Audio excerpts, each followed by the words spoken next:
Прийшли окупанти до нас в Україну, форма новенька, воєнні машини, та трохи поплавився їх інвентар. Байрактар, Байрактар. Російські танкісти сховались в кущі, щоб лаптем посьорбати довбані щі, та трохи у щах перегрівся навар. Байрактар, Байрактар.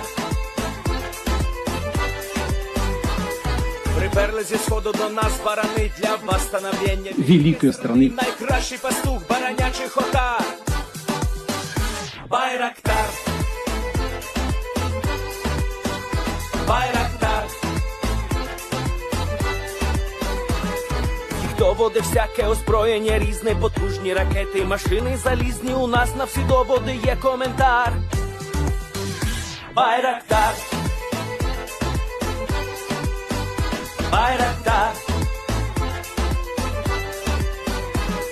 Вони захопити хотіли нас зразу, а ми зачаїли на орків образу з російських бандитів, робить примар. Байрактар, Байрактар. Російська поліція справи заводить, там вбивцю рашистів ніяк не знаходить, хто винен, що в нашому полі глухар. Байрактар, Байрактар. Веде пропаганду кремлівський урод, слова пропаганди ковтає народ, тепер нове слово знає цар. Байрактар. Байрактар. Байрактар. Байрактар. Байрактар.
Yes. The lead Spring Army sends its regards.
Hello, everyone. I'm the Enforcer, and I'm accompanied by Enforcer Matt. And good evening, folks. It's Enforcer Matt, and welcome to today's emergency stream. Today is a historic day. Israel's attacked Iran today, and they've attacked their top scientists, they've attacked top political leaders, and a full-scale regional war has begun today, and it is the start of a multi-day campaign against Iran, and this is the big moment we've been waiting for. So we've seen explosions being heard around the nuclear facilities, and also attacks launched on the Iranian capital of Tehran, and it is a full-scale situation right now, and we're here to bring you all the coverage right now. So Enforcer, take it away. And of course, we're going to be covering the past 20 minutes of the ongoing attack by the State of Israel against the Islamic Republic of Iran. As of around 20 to 40 minutes ago, Israeli armed forces have officially conducted precision strikes against Iranian top officials within the Islamic Republic of Iran, attempting assassinations throughout the entirety of the city, as reports are also coming that other critical nuclear facilities inside of Natans and Isfahan have also been targeted directly as well by the Israeli Air Force. Even at this very moment, the Islamic Republic of Iran appears to have activated a dead hand, as ballistic missiles from the western area of the country appear to have already been fired, reaching their way towards Israeli airspace at this very moment. We have also been able to hear that while we are on air right now, a second wave of Israeli aircraft are now being heard over the area of northern Iraq,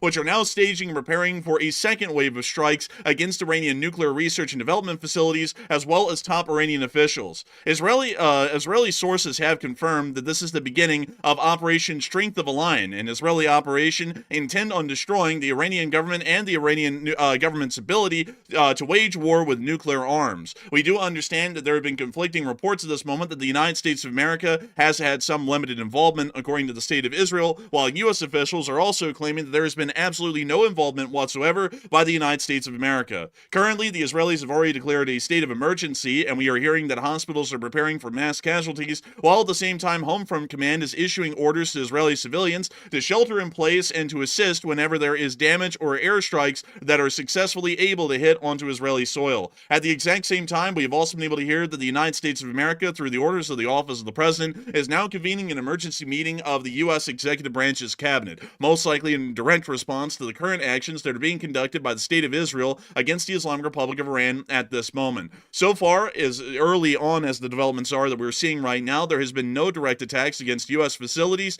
anywhere within the region, either those that are a part of the Department of State or those that are a part of the U.S. Department of Defense. Nevertheless, we have been able to hear that we actually have some breaking news that's happening live on air at this moment. So, Matthew, what do we got?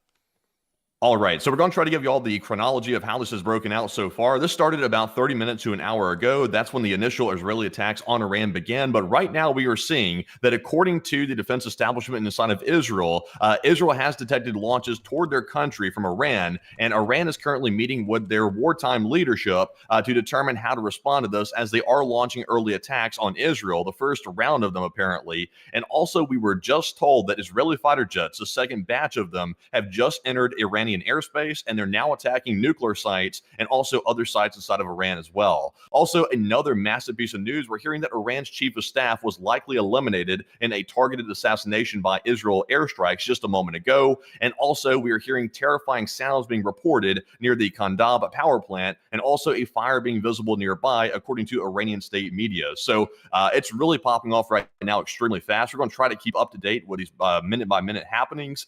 And also, let's see here. We're also getting another report that right now it's expected this battle will last for several weeks. So once again, it lines up with the idea this is a regional war that is kicking off right now as we're watching it live right now. So it is quite serious indeed. But that is the breaking news for the moment. So Enforcer, I'm going to toss it back to you.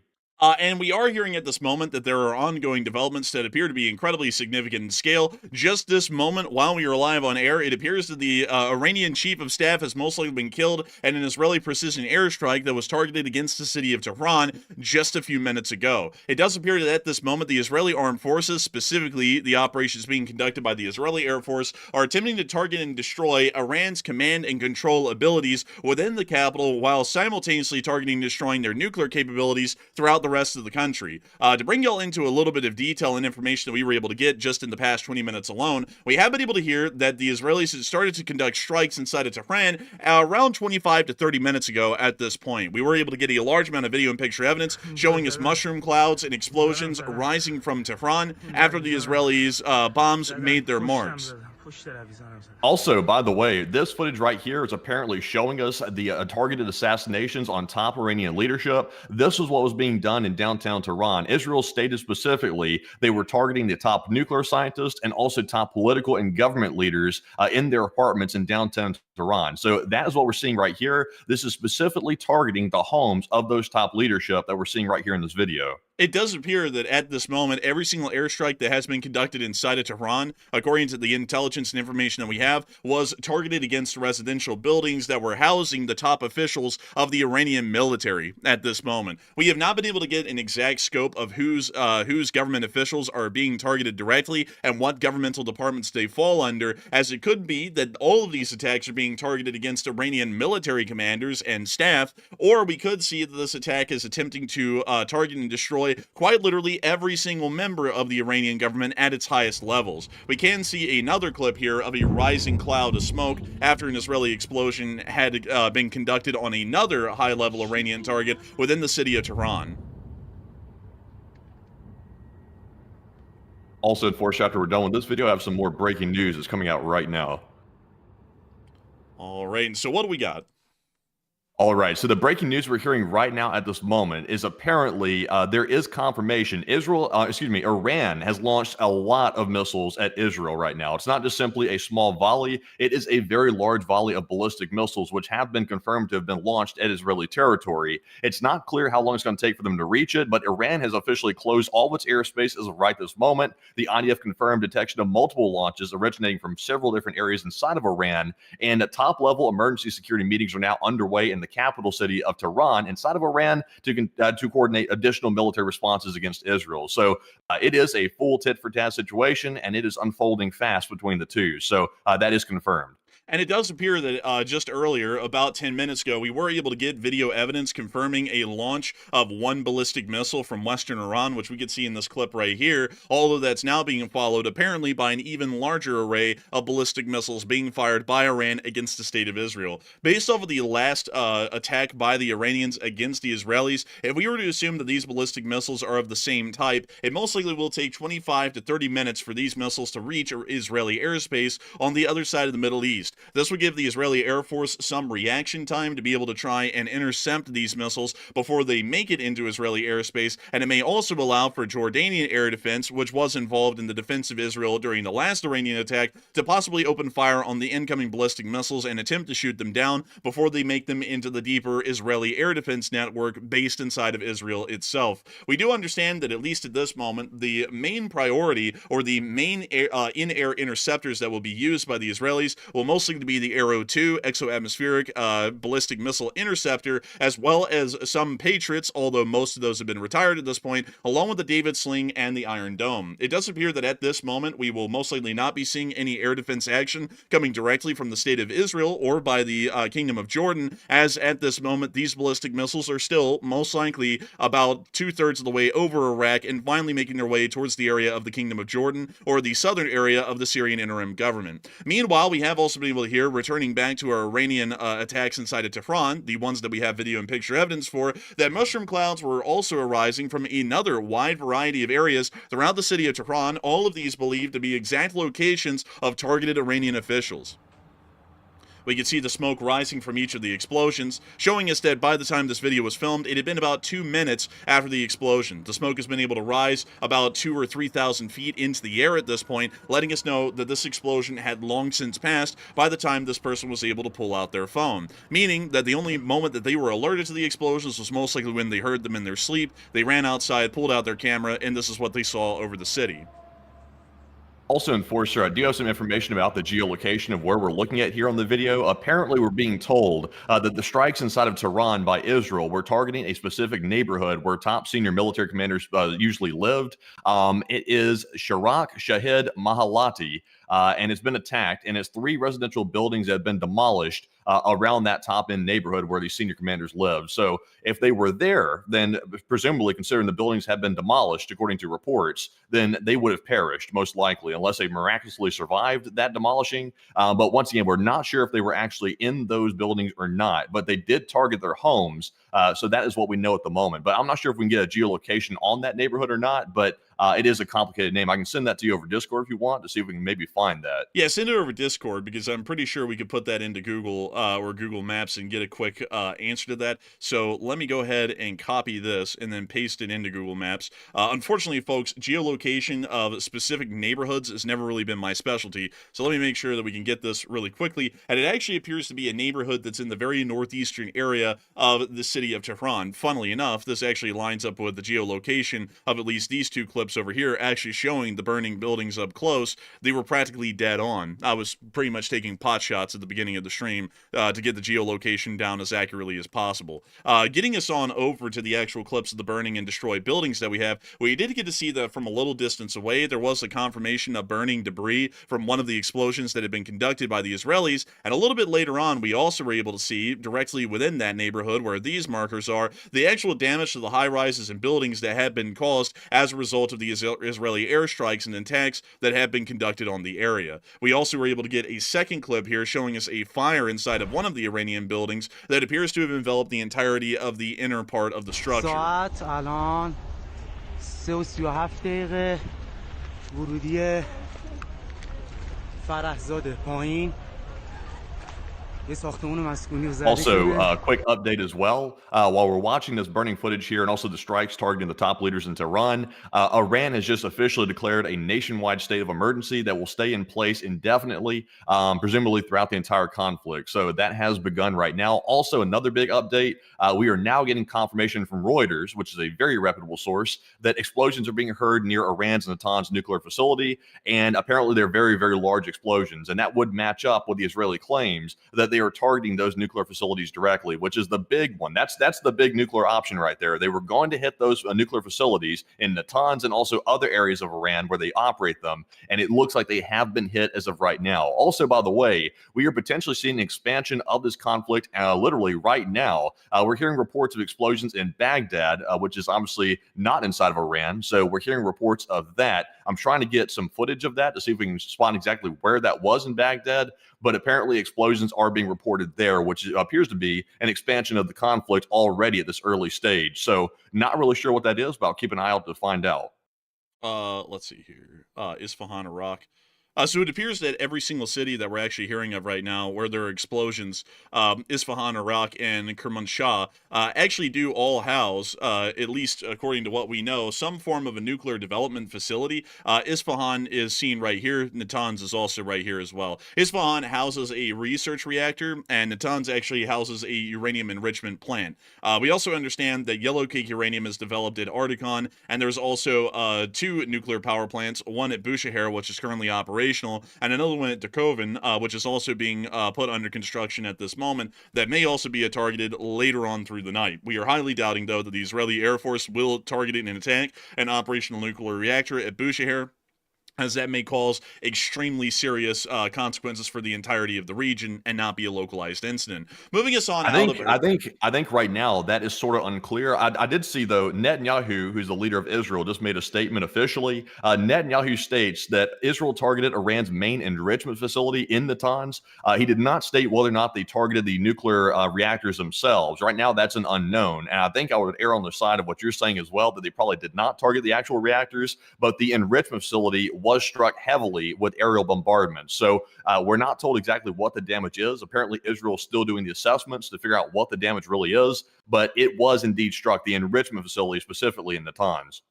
It does appear that they're most likely going to be targeting the Natanz and Fordo facilities, most likely along with anything inside of Artikon. They may possibly target the research reactors, as research reactors do not produce the same kind of radiological fallout as, say, a actual real reactor that operates in a nuclear power plant would. If we look at the Negev Nuclear Research Center near to Dimona, which is actually incredibly similar to the research reactors that we would see inside the Islamic Republic of Iran, we can see that the reactor is incredibly small. I mean, it's usually research reactors are wildly small, and they're specifically made to develop or enrich some form of uranium fuel or to test it for greater purposes of research. With that in mind, we do generally understand that the Natanz nuclear facility is as big a part for the Israeli nuclear program as the research reactors in the Islamic Republic of Iran would be, highly suggesting that there will be attacks on them. And considering that we are hearing, and largely we are taking any Israeli accounts as fact, that there are explosions in Isfahan, it does appear that they may be targeting the research reactor in Isfahan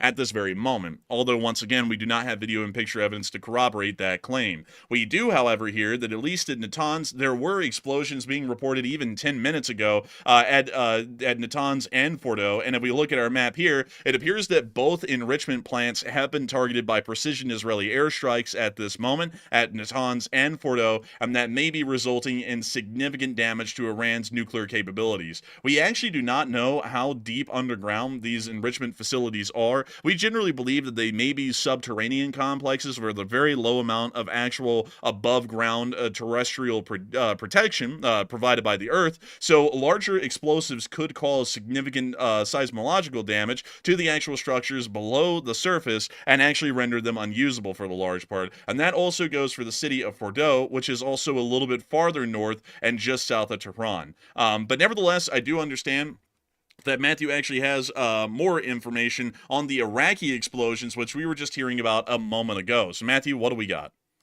All right, so there is certainly something going on in Iraq. Iraq appears to be getting drug into this situation somehow. There are definitely confirmed explosions in Baghdad, specifically near the Baghdad International Airport. So that is the area in which we're hearing the explosions, and that's being corroborated by many witnesses on the ground. It's not clear who's striking it. I would presume that maybe it could be Israeli strikes, but we're not really sure. That's preliminary. Take that with a grain of salt. But certainly someone is striking the Baghdad airport right now, and there's major explosions being heard there. So there's no word yet on the cause. I've been trying to desperately figure out information about what caused it, and there is none. But right now, Iraq has closed its airspace, in addition to Israel and Iran also doing the same thing. So Iraq appears to be getting drug in. So that is a big concern as well. So that is the big update we have right now. Also, by the way, all flights from Tehran's main airport right now, the international airport, have been canceled until further notice. And also all flights going to Israel are now turning away over the sea, and they are heading back to their original destination. So the airspace above this area right now, this entire region of the Middle East, is going dark. Everybody's heading back to their origins, and it's pretty much going to be empty for the foreseeable future. So that's the current situation in the air.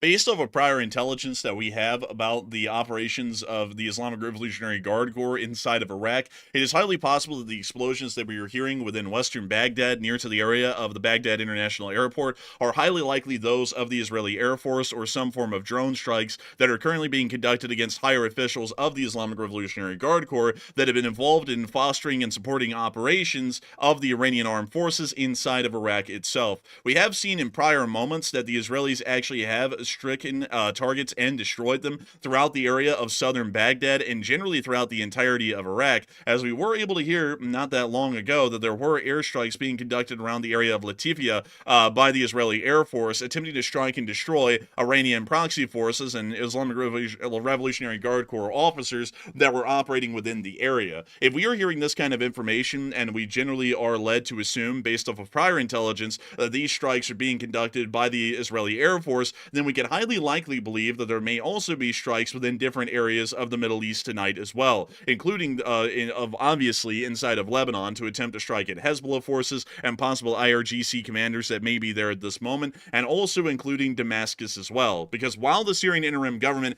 has not shown any sort of actual support for the Islamic Republic of Iran in full form and supporting and pretty much housing any forces of the Islamic Revolutionary Guard Corps, we do know that there are IRGC officials and officers that are still inside of Damascus at this moment, meaning that airstrikes on those specific locations may also be coming soon within the night, although that's a little bit uncertain at this moment, and largely working with the little bit of information that we're getting on the Baghdad strikes that just occurred minutes ago. It does appear that we also have some additional news from Matthew at this moment. So what do we got, Matthew?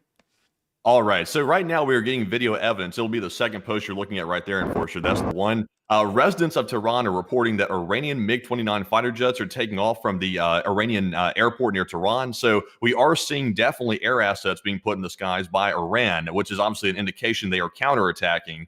That comes right after the reports we heard that Iran is also launching a large volley of ballistic missiles toward Israel as well. We have not gotten any corroboration on whether or not they've made it to Israel yet, but they are on the way along with the MiG-29. So Iran is launching a full-scale counterattack. There's no doubt about that right now. Also, by the way, we're hearing more explosions being reported inside of Iraq near the Baghdad airport. We still don't know what the cause of that is, but there are more explosions being reported. Also, I have a bombshell allegation right now. Apparently, Iran's chief of staff, Mohammad Bagheri, is alleged to have been eliminated in these strikes inside of Tehran, and that was one of the top people that was in charge of Iran's military response. So if that turns out to be true, that could be one of the biggest revelations of the night, that he might have been actually taken out. So we'll show you all a picture of him in just a minute. You'll probably recognize his face. He's a very prominent figure in Iran's military. So we'll take a look at that in a minute. But let's take a look at the MiG footage first and see what that looks like.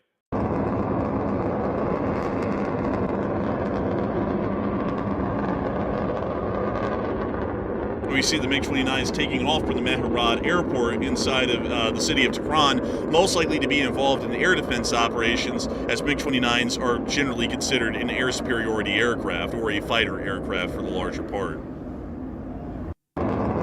Moving on from that clip, though, we are able to hear, according to the news that Matthew's been putting out, and I just realized it closed off my Twitter there a little bit too early, as a matter of fact. So let me go and try and get the Twitter back up so that we can get the name of the Chief of Staff official, so that we can make sure to pull it up. And here we are. This is the Chief of Staff, Mohammad Bagheri, which is claimed to have been killed in an Israeli airstrike only minutes ago. According to information that we have, the Iranian Chief of Staff, much like any other Chief of Staff in any other armed force, is one of the highest up military officials officials inside of the Islamic Republic of Iran. His elimination may be causing a significant delay in command and control abilities, as the Iranian chain of command is having to rapidly restructure itself and attempt to try and create some form of a response. Although at the moment, we do have to also understand that it seems as though the Islamic Republic of Iran may have made a contingency plan, as we already understand that while the chief of staff was killed practically immediately in the opening of this attack, at least according to information that we have right now, the Islamic Republic of Iran is already firing in response to the Israeli attack ballistic missiles throughout the area. We have not heard of any of those making contact with Jordanian or Israeli airspace at this moment, and any kind of air engagements being made to stop the missiles, which is still suggesting that they are airborne and inbound to the area. But it does appear that, according to the information that we have coming out of the area, it is quite obvious that there may have been some sort of an Iranian contingency plan or a supposed dead hand that has been activated, even with the commanders not giving actual orders or even being alive to issue those orders at this moment.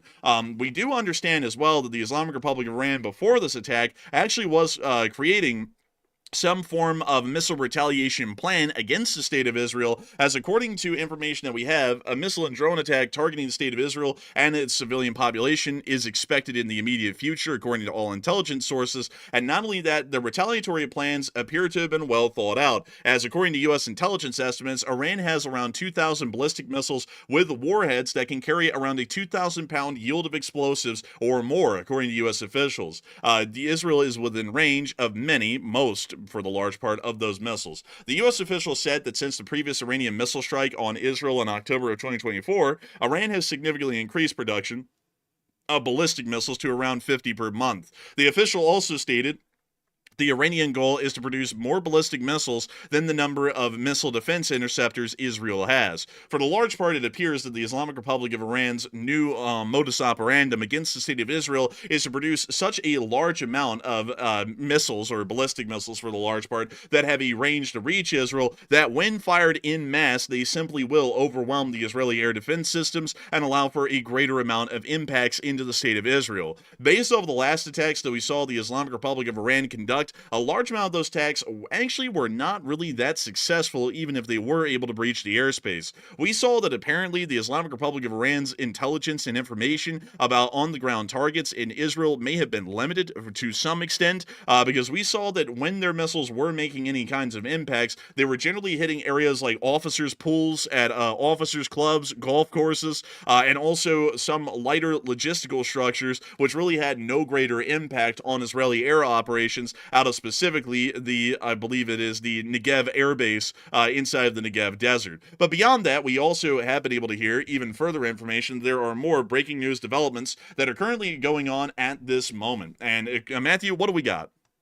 All right. So right now I'm tracking the ongoing Baghdad situation inside of Iraq right now. We are still hearing explosions at the international airport, and we're getting reports from an on-the-ground witness who's an on-the-ground reporter inside of Iraq that there's an ongoing rocket and missile attack near the airport, confirming that there is apparently an attack on the airport itself. It's not just merely random explosions. Someone's attacking it. So right now we're not sure who that is or which country is attacking the Baghdad airport, but it is under attack, according to the preliminary reports we're hearing, and also the eyewitnesses from the ground. So that is the current situation on that. Also, by the way, we are getting world-level cope from Tehran right now, out of Iran.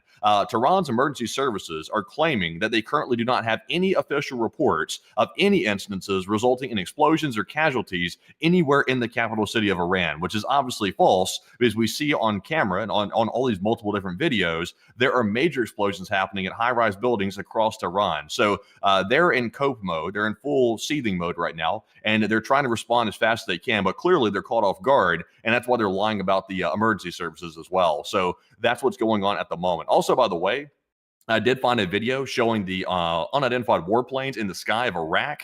It's from about an hour ago, and we're not really sure exactly whose planes these are over Iraq.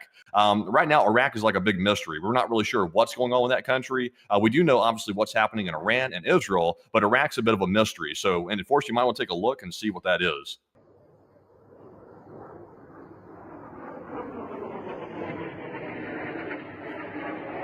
Can we even see it? Definitely hear it, but not seeing it.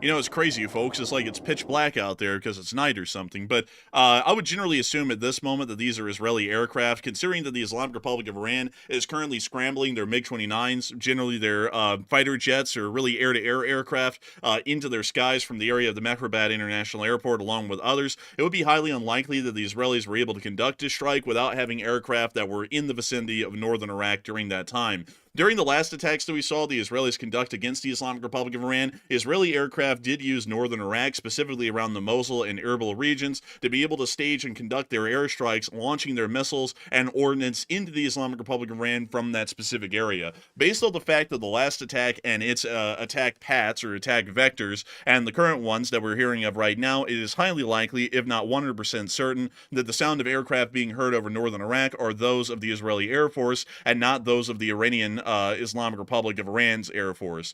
We also do understand that at least at the moment there are still explosions going on in Baghdad, and we are able to hear that apparently there is a multitude of explosions occurring within the area. This is a little bit more of a difficult one to narrow down, as we do hear that at the moment the Israeli Air Force is conducting strikes against the Islamic Republic of Iran's top officials and nuclear sites, while at the same time the Islamic Republic of Iran is firing ballistic missiles out of their territory and further westwards into the rest of the Middle East. It is possible that either one could be targeting or striking specific facilities within Baghdad, but considering the heavy Islamic Revolutionary Guard Corps presence around the outskirts of Baghdad and the limited presence of any kind of pro-Israeli or Israeli forces around the vicinity of Baghdad, it is also highly likely to assume that in this instance these are Israeli strikes that are being conducted and targeted against IRGC officers and forces that are near to the outskirts of the city of Baghdad. To remind some of y'all of the prominence of the Baghdad International Airport to the Islamic Republic of Iran, General Soleimani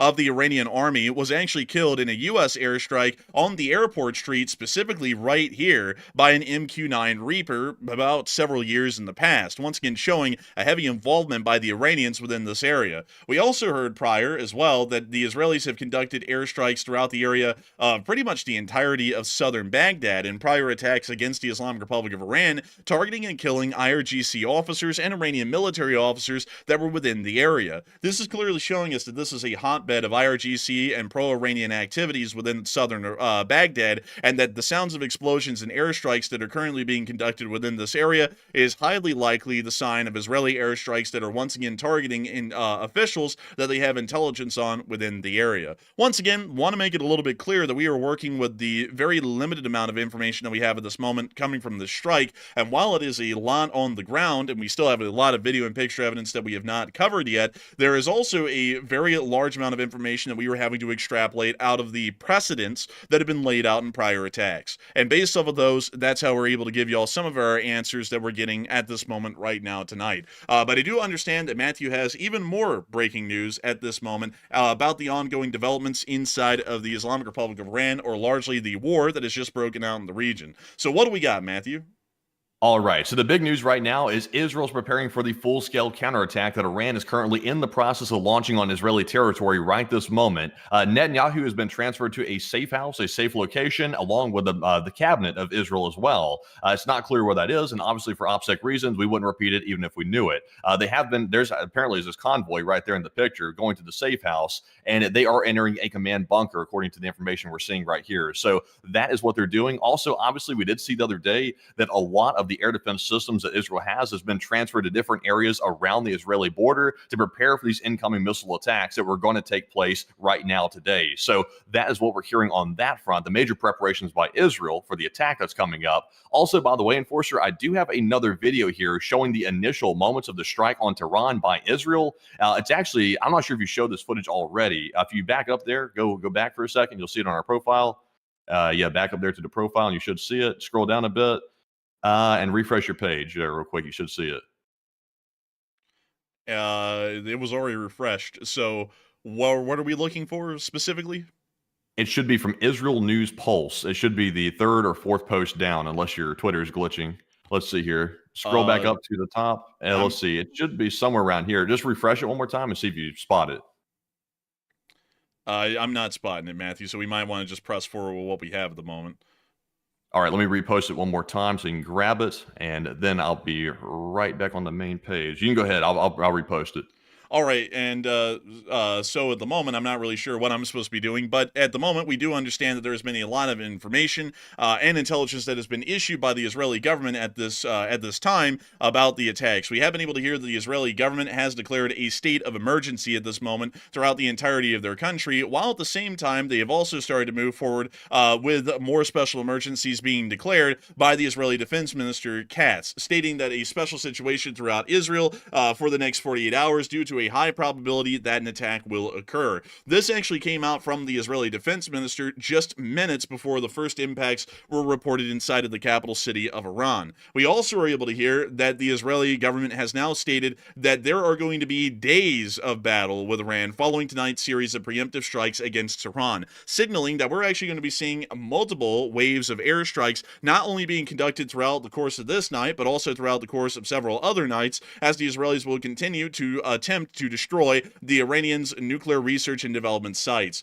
We have also been able to hear additional information as well that the Home Front Command inside the state of Israel has ordered the Israeli citizenry to shelter in place. This is the actual message that has popped up on Israeli citizens' phones throughout the country just around about 40 to 50 minutes ago. It is required to adhere to the Home Front Command guidelines in your area. Due to the preparations for a significant threat, it is required to immediately comply with the Home Front Command guidelines that are currently being distributed through the media. We also understand that Israeli media is now issuing statements to Israeli citizens to shelter in place and wait for additional details and information to come out. Just before the attack as well, we were able to hear that U.S. embassy staff throughout Israel were put on high alert as they were issued a warning to not travel outside of Tel Aviv, Jerusalem, and Beersheba until further notice, meaning that U.S. officials were limited to a small area around Jerusalem, Tel Aviv, and then Beersheba, or Beersheba, whichever way you want to pronounce it, here in the area just north of the Negev Desert. It also appears that at the exact same time, Israeli hospitals were also preparing for a mass casualty event, as we were able to hear that hospitals in Israel have been told to prepare for casualties and have been in the process of doing that for about 16 to 18 hours prior to the commencement of the attack during Operation Strength of a Line being conducted by the Israelis at this moment. Hopefully, we were able during that time to be able to get the video evidence that we were looking for. And so I believe that this is actually it right here. If I still don't see it. Yeah, so that's not the footage right there. That is actually new footage I just found here showing apparently the strikes at the Natans facility. This is a fire that we're seeing right now. And by the way, Natans is one of the top nuclear facilities inside of Iran. That's where the enrichment facility is, and it's also where the reactors are located as well at Natans. So we are seeing that video, the one you just clicked on there, that is showing that. I'm trying to find the footage of the initial start of the attack on Tehran. I'm not being very successful finding that one right now, but I will keep looking for it. But in the meantime, we can take a look at that other one. And we can take a look at the footage right here of the facility on fire at Natans. Once again, we do understand that pretty much every single Iranian nuclear facility is some sort of a subterranean complex or subterranean structure. So for this reason, it may not have caused a significant amount of damage, at least in the first strike, and this fire may be something more superficial than it would seem. Once again, we're trying to work with the information that we have at the moment. We are able to see, though, that there is a clear fire that has broke out on the area of the Natans nuclear complex. This is a uranium enrichment plant, mind you, which is responsible for enriching all of Iran's nuclear fuel, either to an energy use grade or a weapons grade. But it does appear that a fire has broken out on the Natans facility, and that is actually our first video evidence of either of the uranium enrichment plants being hit. Once again, to show you all this map here, because this is our most complex map at this moment, or most in-depth map about the key targets that the state of Israel may be attacking and striking, Natans and Fordo actually pose a great, formidable amount of ability for the Islamic Republic of Iran well on into the future. Through these uranium enrichment plants, these are a vital part of the nuclear process for them to be able to enrich uranium to really any kind of a need that they would desire. These enrichment plants can simply enrich to a level of energy-grade uranium, which is generally at a lower percentage than weapons-grade uranium. However, these facilities can also use their centrifuges and other complex systems to produce weapons-grade uranium, which is usually higher than a 90% refinement. With the Israelis striking and targeting these facilities, considering that we've heard of impacts at both Natans and Fordo, and we're also able to confirm the actual fires ongoing at the Natans facility, this may be putting a damper onto the Iranians' abilities to further enrich uranium in their own nuclear programs. We can also see that the city of Fordo which is a little bit more north from the city of Natans, and I can actually see it right here. So let me actually bring y'all down there and show y'all what we have at Fordo. So let me go up here to Natans, and then we go up here to Fordo.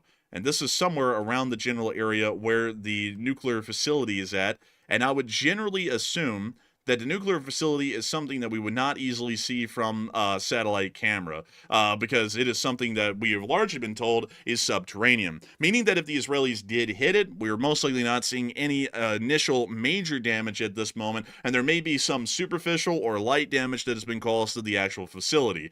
The above ground picture that we're seeing of fires in Natans may be misleading and may lead some to believe that the facility has been entirely knocked out. That most likely would not be the case, at least at this moment. It most likely has taken some minor damage, but may not be knocked out or even close to being knocked out by the first wave of strikes. This is also why we're hearing that the Israelis are planning on multiple days of strikes, as they are most likely trying to aim to destroy these facilities through a multitude of strikes that will actually be able to destabilize the ground above the facilities and also cause enough structural damage that they may just simply collapse underground. While at the same time that all of that's going on, we've also been able to hear of more breaking news that Enforcer Matt's been able to find. So what do we got, Matthew?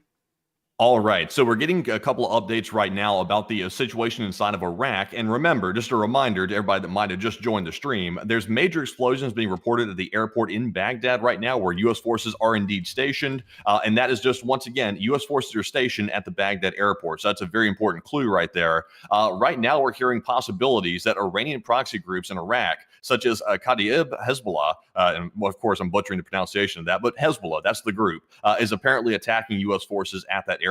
So that is the best guess. The best preliminary report we have at the moment is apparently Hezbollah, one of the proxy groups of Iran, has decided to launch attacks inside of Iraq. Now, take that with a grain of salt. That is not confirmed amongst the multiple sources. That is the preliminary report we're hearing right now. But right now, that is our best evidence to go on of what's happening inside of Iraq, because right now, there's a big firestorm going on there. Also, by the way, we do have some more information as well inside of Israel's operations. Apparently, the assault in Iran included undisclosed Mossad operations, according to N12 News, and that is a very big revelation as well. The reason why that is a big revelation is because Mossad, who's already operating secretly inside of Iran, apparently facilitated some of the assassinations, not just with the air assaults, but also on the ground as well. So when they demolished these buildings, they had Mossad agents apparently waiting on the ground to go in and verify if they were dead or not, and maybe finish the job if it was needed to be. That's apparently what Israel's saying right now. So this is a very comprehensive response here by Israel all the way around. And also, by the way, Enforcer, we do have a video showing at the very top of the initial moment where Tehran was attacked when the missiles came in, if you want to take a look at that video. And we actually have that video right here as well. We can actually see one of the, it appears to actually be some form of an Israeli missile that impacted the neighborhood within northeastern Tehran. Actually, let me move that marker to where it more accurately represents where we believe most of these attacks actually occurred. So here is the clip of the strike. You see the missile flying in and then impacting a residence in that area. We can actually see that pretty much, oh my God. Dude, oh my God. That was like dozens. I actually didn't think it was that large initially. Good God. It was a really big strike. That was a crazy footage. That was the one I was trying to show you earlier that got removed apparently by the other poster, but this was the initial moments of the strike on Tehran. So this wasn't like some precision strike on the top leadership. This was like a brute force, take the whole building down type response. It was a big one. This response was, we're not just killing the top military officials, we're killing the entire Iranian government tonight. Because just look at the sheer size of this thing. It is at least, I would say, several dozen Israeli missiles that were fired into this area. I mean, this is absolutely insane, actually. And they literally, Israel's reported that they apparently demolished the houses where these people were living. So they were living in pretty like large scale $1 million high-rise apartment buildings apparently. So they've leveled those places. They are no longer standing inside of Tehran anymore. So pretty serious strike. And if you all like to see the aftermath, we do have one of the clips that came out a little while ago actually showing the fires that resulted from these impacts inside of northeastern Tehran.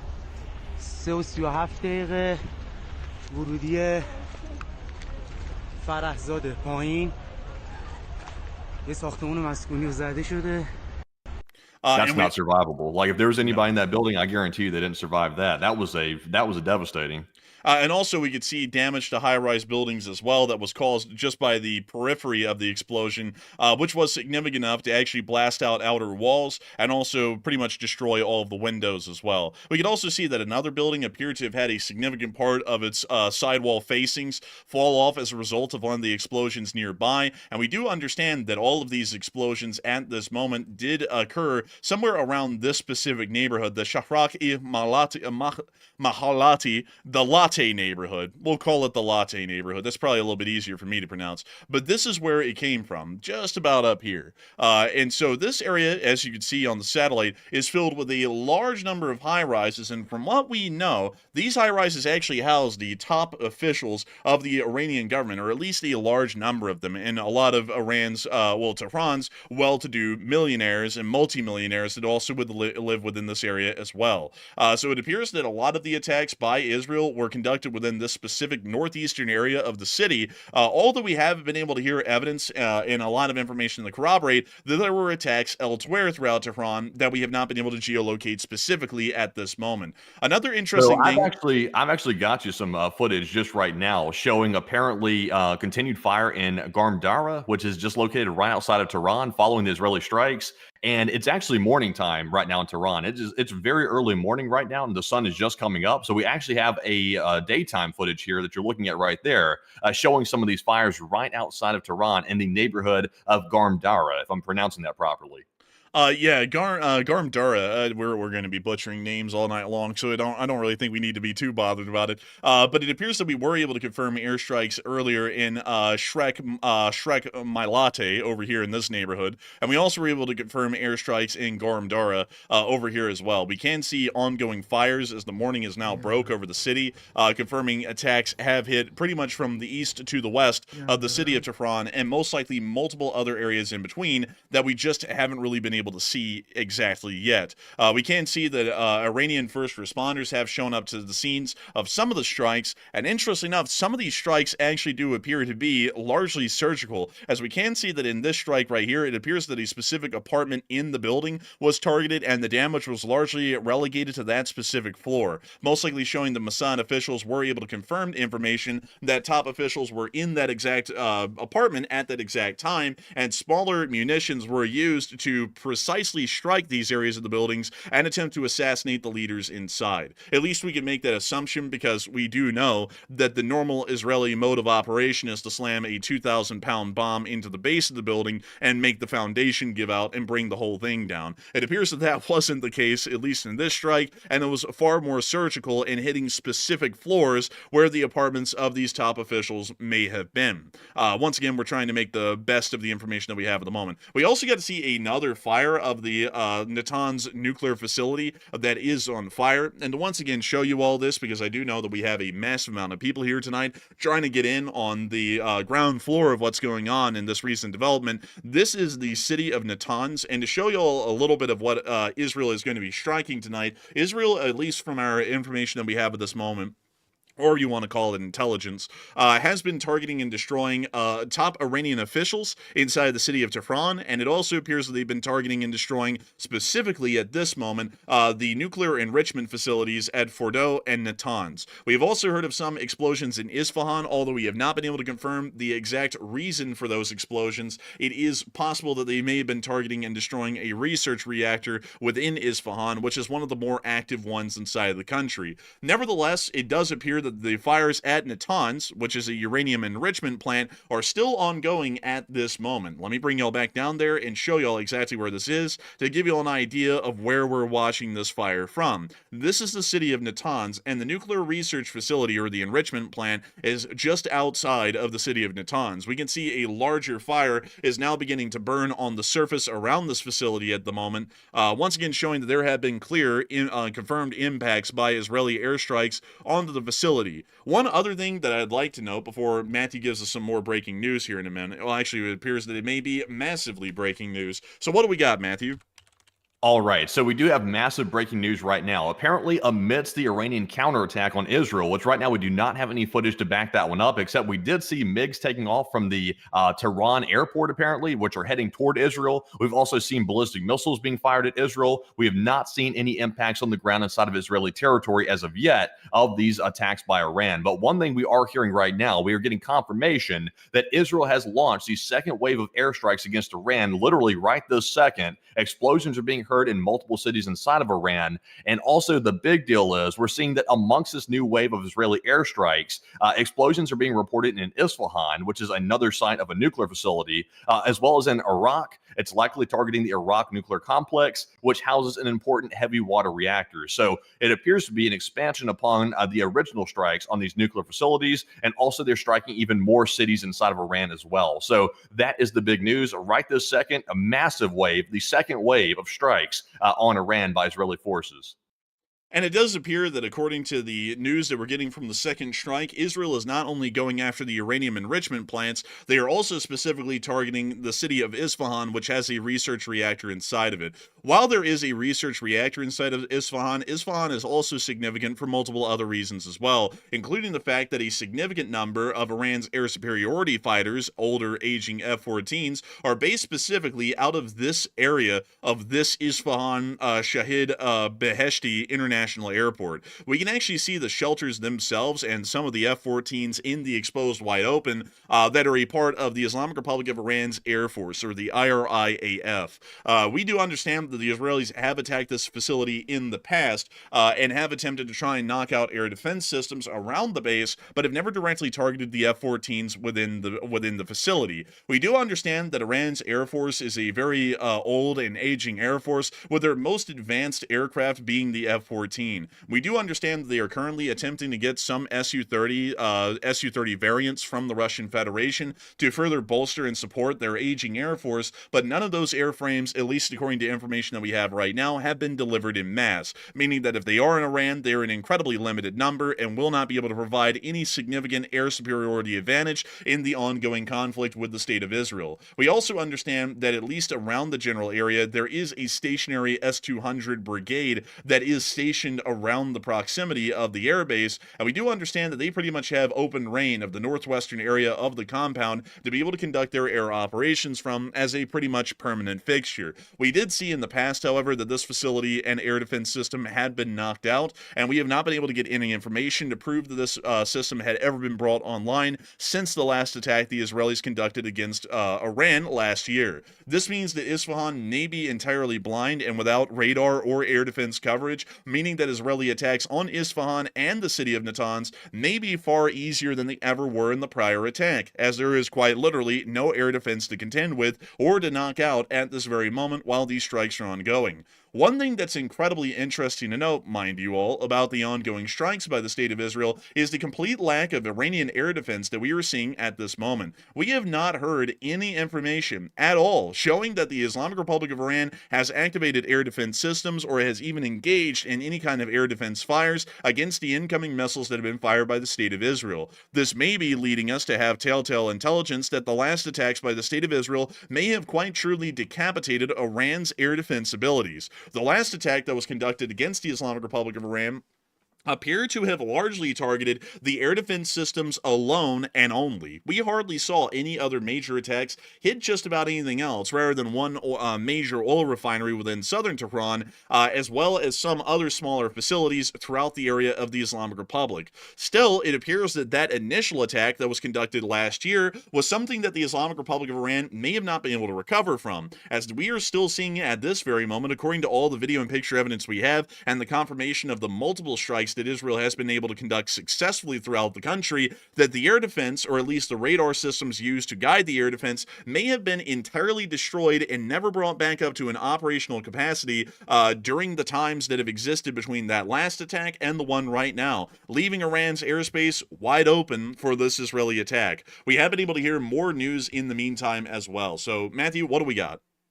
All right. So right now we are getting reports from the Israeli defense officials. This is off the record reporting, by the way, so we don't have official confirmation of exactly who stated this, but this is a official report from a very valid source. Israeli defense officials are saying that the Iranian military general staff, including the Iranian chief of staff, and also, this is a big one, the senior nuclear scientists in charge of developing nuclear weapons inside of Iran were targeted in the strikes, and there's a very, very high likelihood that they were all eliminated, not just some of them, but all of them. The chief of staff, the senior nuclear scientist, also the military general staff, they were apparently, according to the reports, all eliminated successfully. But once again, we're waiting for the final confirmation of that. But it appears to be most likely the case that we're hearing right now. Also, by the way, I do have some more information coming out of Iraq, because Iraq is popping off still, and we're still very uncertain about why that is.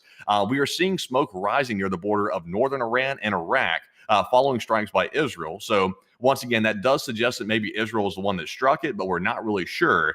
And also, we do have an unconfirmed video over Baghdad showing missile launches from some unknown fighter jets, appearing to be that it was an aerial attack that actually took place on Baghdad near the airport. So of course, there are proxy groups of Iran that operate inside of Iraq. We've known that for a while. So it could be maybe U.S. strikes or Israeli strikes, maybe going in and taking out those proxy groups, maybe near Baghdad. But the only problem with that theory is at the Baghdad International Airport, there are allegedly U.S. forces stationed there in some number or another. So that would be a little bit contradictory. But Enforcer, we do have those two videos if you want to take a look at both of those. I have the explosion in northern Iraq, but I do not have the one showing any missile fires that were conducted around Tehran. That doesn't appear to be on our Twitter. But we can see here in this clip, though, the explosions that were occurring inside of northern Iraq. Hopefully we can find a way to make the other clip show up on Twitter. We're having some issues tonight with actually getting the videos on air at the moment. I don't really know what's up with Twitter doing that, but hopefully we can find a way to fix that here. But we can see some sort of smoke rising from an explosion inside of northern Iraq.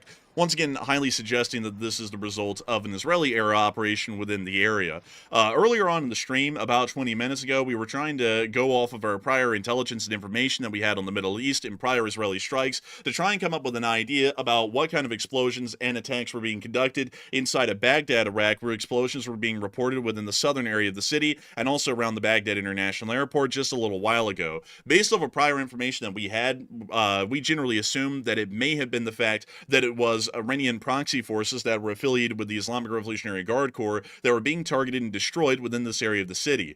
That seems to be largely corroborated at this point, as explosions are now happening in northern Iraq, and then once again have to remind everyone that at least in terms of the volume of targets that could be found within this area, there are very few, if any, pro-Israeli forces that are operating inside of Iraq at this moment. Generally, you will find inside of the southern regions of the city of Baghdad a heavy pro-Iranian influence or presence, and throughout the rest of the country, you'll find small cells of pro-Iranian forces that are funded and operated by the Islamic Revolutionary Guard Corps, making these explosions highly likely, if not entirely the case, that they are being conducted by the Israeli Air Force as secondary objectives and strikes to once again further debilitate and destroy Iran's abilities to strike back at the Israelis after this action is over. Hopefully we were able to get the video footage here of the missiles being fired over... So I've done a quick search. It looks like the original poster has retracted that video. And once again, it was unconfirmed. So apparently they must have found out that video was not valid or authentic. So they removed it. So take that part back. The part that stated about having a video showing any type of unknown fighter jets over Baghdad, take that back. That apparently was not corroborated and the poster removed it. So I'll see if maybe it pops back up again. If it does, we'll have to do a double check on it and make sure that is the case. But right now that is not corroborated. So I retract that one. Also, speaking of which, we did get to hear earlier that there was some sort of an eyewitness report of a direct line-of-sight attack that was being conducted against an air base of the Revolutionary Guards, as according to someone inside of Tehran, apparently his name is Mohammed Jamali, he said that he could see two Israeli jets attacking the air base of the Revolutionary Guards, and in his words, what I can see is two massive flames and smoke coming from two military bases in eastern Tehran. I would generally have to say that I believe that this man may have been seeing things, as the idea of the Israeli aircraft coming all the way into Iran, not only doing that, but making a homecoming at the city of Tehran, and then directly targeting an airbase inside the city in a direct line of sight attack would be an extremely risky and foolhardy operation for the Israelis to conduct. From basic information that we've been able to get so far from the attack, it appears that all impacts were created with some form of an Israeli cruise missile or ballistic missile that was fired at Tehran, most likely from an air-based launch, meaning that it is highly unlikely that any Israeli aircraft penetrated the airspace of Iran by several hundred miles, conducted a direct line-of-sight attack, and then left the airspace and started flying right back out. That just doesn't really seem that would make too much sense, meaning that this eyewitness statement has made it into our news, but it doesn't appear that there is a lot of credibility to the claim that was being made earlier, and it also appears that the publisher that was attempting to corroborate the claim has now unpublished the information, as it may have been dubious in factuality. Nevertheless, we have also been able to hear some further information about more breaking news that is coming out at this moment. And Matthew, what do we got? So we have a whopping piece of news right now. This is major. Right now, we are hearing reports that the headquarters of the IRGC, the Iranian General Command of the military, has been struck by Israel, successfully hit with missiles. This is a very big attack right here. Apparently, we're seeing reports of major fires at the headquarters of the IRGC that I just mentioned a moment ago. This had just happened literally minutes ago, so I don't have any footage of it right now, but the preliminary reports are saying the HQ of Iran's military command has been struck, and there's apparently a massive fire on the premises. So that is huge. Enforcer, can we get a geolocation of exactly where that headquarters is inside of Tehran? Because I'm not really sure of the exact location, but I'd be very curious to see the proximity and location of these other bases. Let's see here. I'm trying to see. Let's see. Let me see if I can type this in. Maybe this will give us an answer. Let's see. Let's see. Let me just type this in because this looks like it might. Okay, so there is one out here. That's not it. So it most likely could be the one right out here. And that's not it either. Let me just type in the IRGC headquarters here on Google, because it doesn't really appear that there was an easy answer to that, at least earlier. So let me see if we can find that. Oh, here we are. Yeah, it appears to be, let's see, IRGC place, and maybe that's it. It's called the Khatam Al Anaiba Central Headquarters, which coordinates the military operations. So I'm not sure if this is it, but it's in Tehran, according to what I'm reading. This looks like it might be it. It's actually a very large and elaborate building. But we also have another location up here, which says that it's the IRGC office, which may be a ripoff. I'm not exactly sure. So we would have to go with the Islamic Revolutionary Guard headquarters, which is... actually, hang on.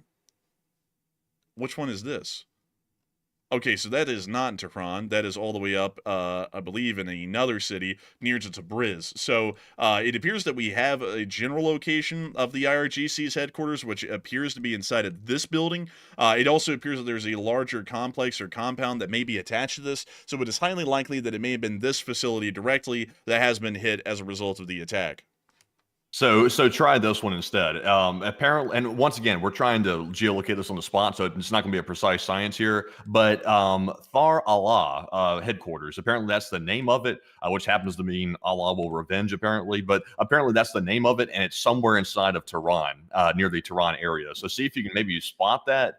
And let's see if we can maybe see where that is. Can you give me the spelling to Thar? I'm not really good with the whole, You got it right. It's right. Okay, so let's see what we get with that. We're probably about to get in. Okay, so apparently they couldn't find anything with that name. So we don't really know where the IRGC facility is, and I don't want to kind of lead us on wild goose chases here while we have developing news, trying to figure out where exactly this facility is. It is somewhere within Tehran, and we are hearing that there is some sort of smoke rising from the facility, but due to the difficulty of having to deal with Iranian names, and also the fact that Google doesn't really want to believe that the place even exists, we're just going to continue pressing on with our news coverages. There's still a lot of additional stuff that we need to cover at this moment. At least with what we have right now. But we were able to hear that there was more breaking news at this moment. And Matthew, what do we got? All right. So that was not breaking news. Actually, that was just a stage direction. But I was double checking for some breaking news right now while we speak. So let's see here. So we're getting word that Israel has struck at least 6 military bases around Tehran that we're hearing about right this moment, including Parchin, plus 2 secure commanders' compounds and multiple residential buildings and apparent targeted assassinations, according to senior Iranian officials. So I'm trying to repost that at the moment. And also, we are hearing some more corroboration from Iranian sources right now. Iranian TV is reporting that the Revolutionary Guard headquarters in Tehran has been hit. So that is more corroboration of that report that I just made a moment ago, that apparently it was attacked. Also, we're seeing Israeli sources report that as well. Also, there is a video here showing some strikes inside of Iraq, but that might cause people to have epilepsy or seizures. So I'm not going to repost that one. I'm going to leave that one be. It's a lot of flashing in it. Let's see here. Also, Israel's chief of staff is announcing that tens of thousands of soldiers are being mobilized right this second. So they're clearly taking it very seriously. Obviously, they're entering a war. So tens of thousands of Israeli soldiers are being mobilized as we speak. And also, I'll keep scanning for more breaking news. I don't want to just keep like ad-libbing as I go. So I'll keep reposting. I'll let you know when I get some more. All right, and so in the meantime, we do have some additional information right now to show us that apparently there is confirmation at this point that somewhere inside the city, the Islamic Revolutionary Guard Corps' headquarters or Central Command has been hit at this moment and is on fire, at least with the information that we have right now. We are also getting some additional information as well that it appears that Iranian aircraft are up and flying over the city of Tehran at this moment, which is showing that they were able to scramble the MiG-29s, and they're now trying to use them most likely as their last and only line of air defense that we are hearing of, at least right now. We are understanding that the Islamic Republic of Iran has taken some incredibly serious hits and may have taken some hits that knocked out top commanders at this moment. If you are joining us live on stream right now, to give you a little bit of a follow-through, a very short one that we have at the moment, about an hour and 13 minutes ago, we heard of major attacks hitting the city of Tehran. Not long after that, we started to hear of explosions at Natans as well as the city of Fordow. Both have uranium enrichment plants inside of them. Now we are hearing of more strikes and explosions inside of Tehran at the IRGC headquarters, which is largely the version of the Iranian Pentagon that exists within their country, and we're also hearing of explosions in Isfahan, which may be targeting military facilities, military schools and colleges, and may also be targeting the research reactor that is inside of Isfahan at this moment. We have also heard of ongoing airstrikes and attacks throughout northern Iraq and Baghdad, most likely also being conducted by the Israeli Air Force as well, and it does appear that according to the information we have by video and picture evidence, Israeli aircraft are staging and operating within the airspace of northern Iraq as their staging point to be able to launch all of these attacks either throughout Iraq or throughout the entirety of the Islamic Republic of Iran that we are seeing at this moment. Getting on to a little bit more of the Israeli information, we also were able to hear that at least earlier in the day, U.S. sources were saying that an Israeli strike could come anytime soon, and it appears that an Israeli strike came just a little while ago. So it appears that U.S. intelligence was largely right. It could come anytime soon, and it came today, but this was the basic statements that we had from earlier in the day when I was trying to put together the map that was actually trying to say that things are incredibly tense and about to kick off, and everything ended up actually kicking off. But it appears that we may have some interesting breaking news that just happened once again. And so what do we got, Matthew?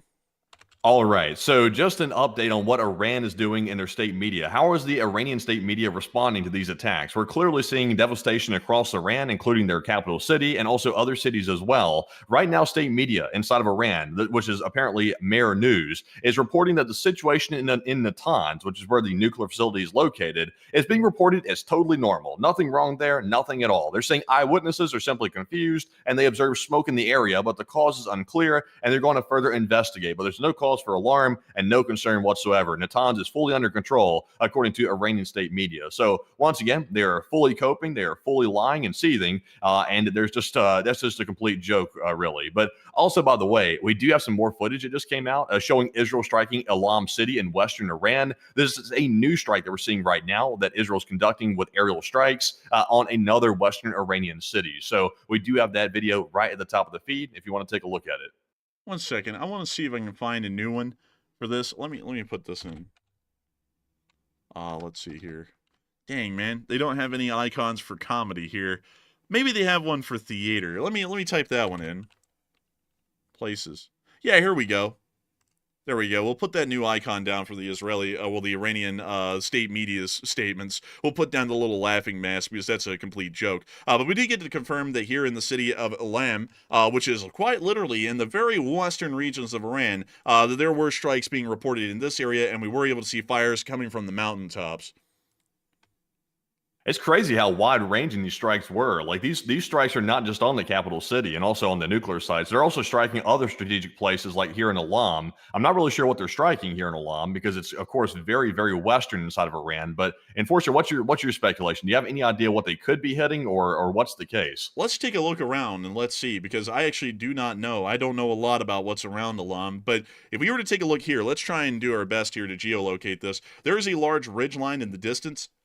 It appears that this footage was also filmed possibly about 40 minutes ago, and it was finally just put up now. So if we had better daylight, we would probably geolocate this a little bit better. But it appears that it may be looking eastwards, actually, from around here, because there is no desert. We're not seeing desert. This quite clearly appears to be more green in at least color, which would suggest that it may be these mountains over here. And if we were to go with that, let's see here. What is this?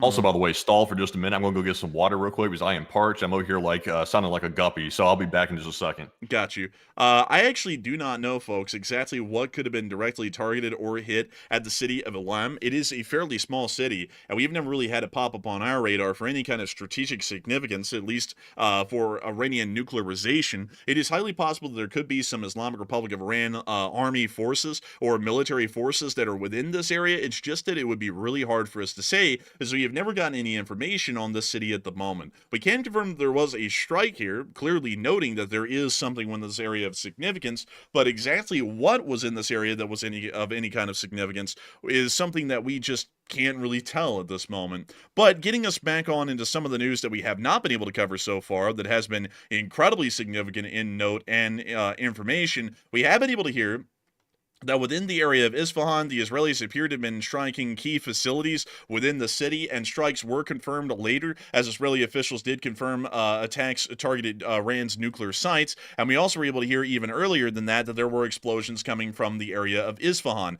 once again confirming that there were explosions within that area of the city. We also were able to hear, at least within northern Iran, that just earlier today, the International Agency of Atomic Energy had stated in a joint statement the construction of a new uranium enrichment facility in a secure location, as well as other measures which were being planned. Well, actually, let me reread this correctly here, because I don't believe this is actually the IAEA statement. I believe this is the Iranian Foreign Ministry and the Atomic Energy Organization, which it is. So let me reread this and then state to y'all everything in proper order. The Iranian Foreign Ministry and the Atomic Energy Organization of Iran, the AEOE, have announced in a joint statement the construction of a new uranium enrichment facility in a secure location, as well as other measures which are being planned by the AEOI. This announcement comes in response to today's resolution passed by the International Atomic Energy Agency, which found Iran officially in violation of its nuclear commitments for the first time since 2005, meaning that the IAEA is saying that they're actually producing weapons inside the country that are nuclear in origin. Once again confirming, if anyone was ever questioning it, that the Iranians were producing nuclear weapons. I don't believe that the IAEA even ever said that the Iraqis were producing nuclear weapons at any point when the U.S. decided to move in, but it appears that they are now. But nevertheless, we do have more breaking news. So Matthew, what do we got?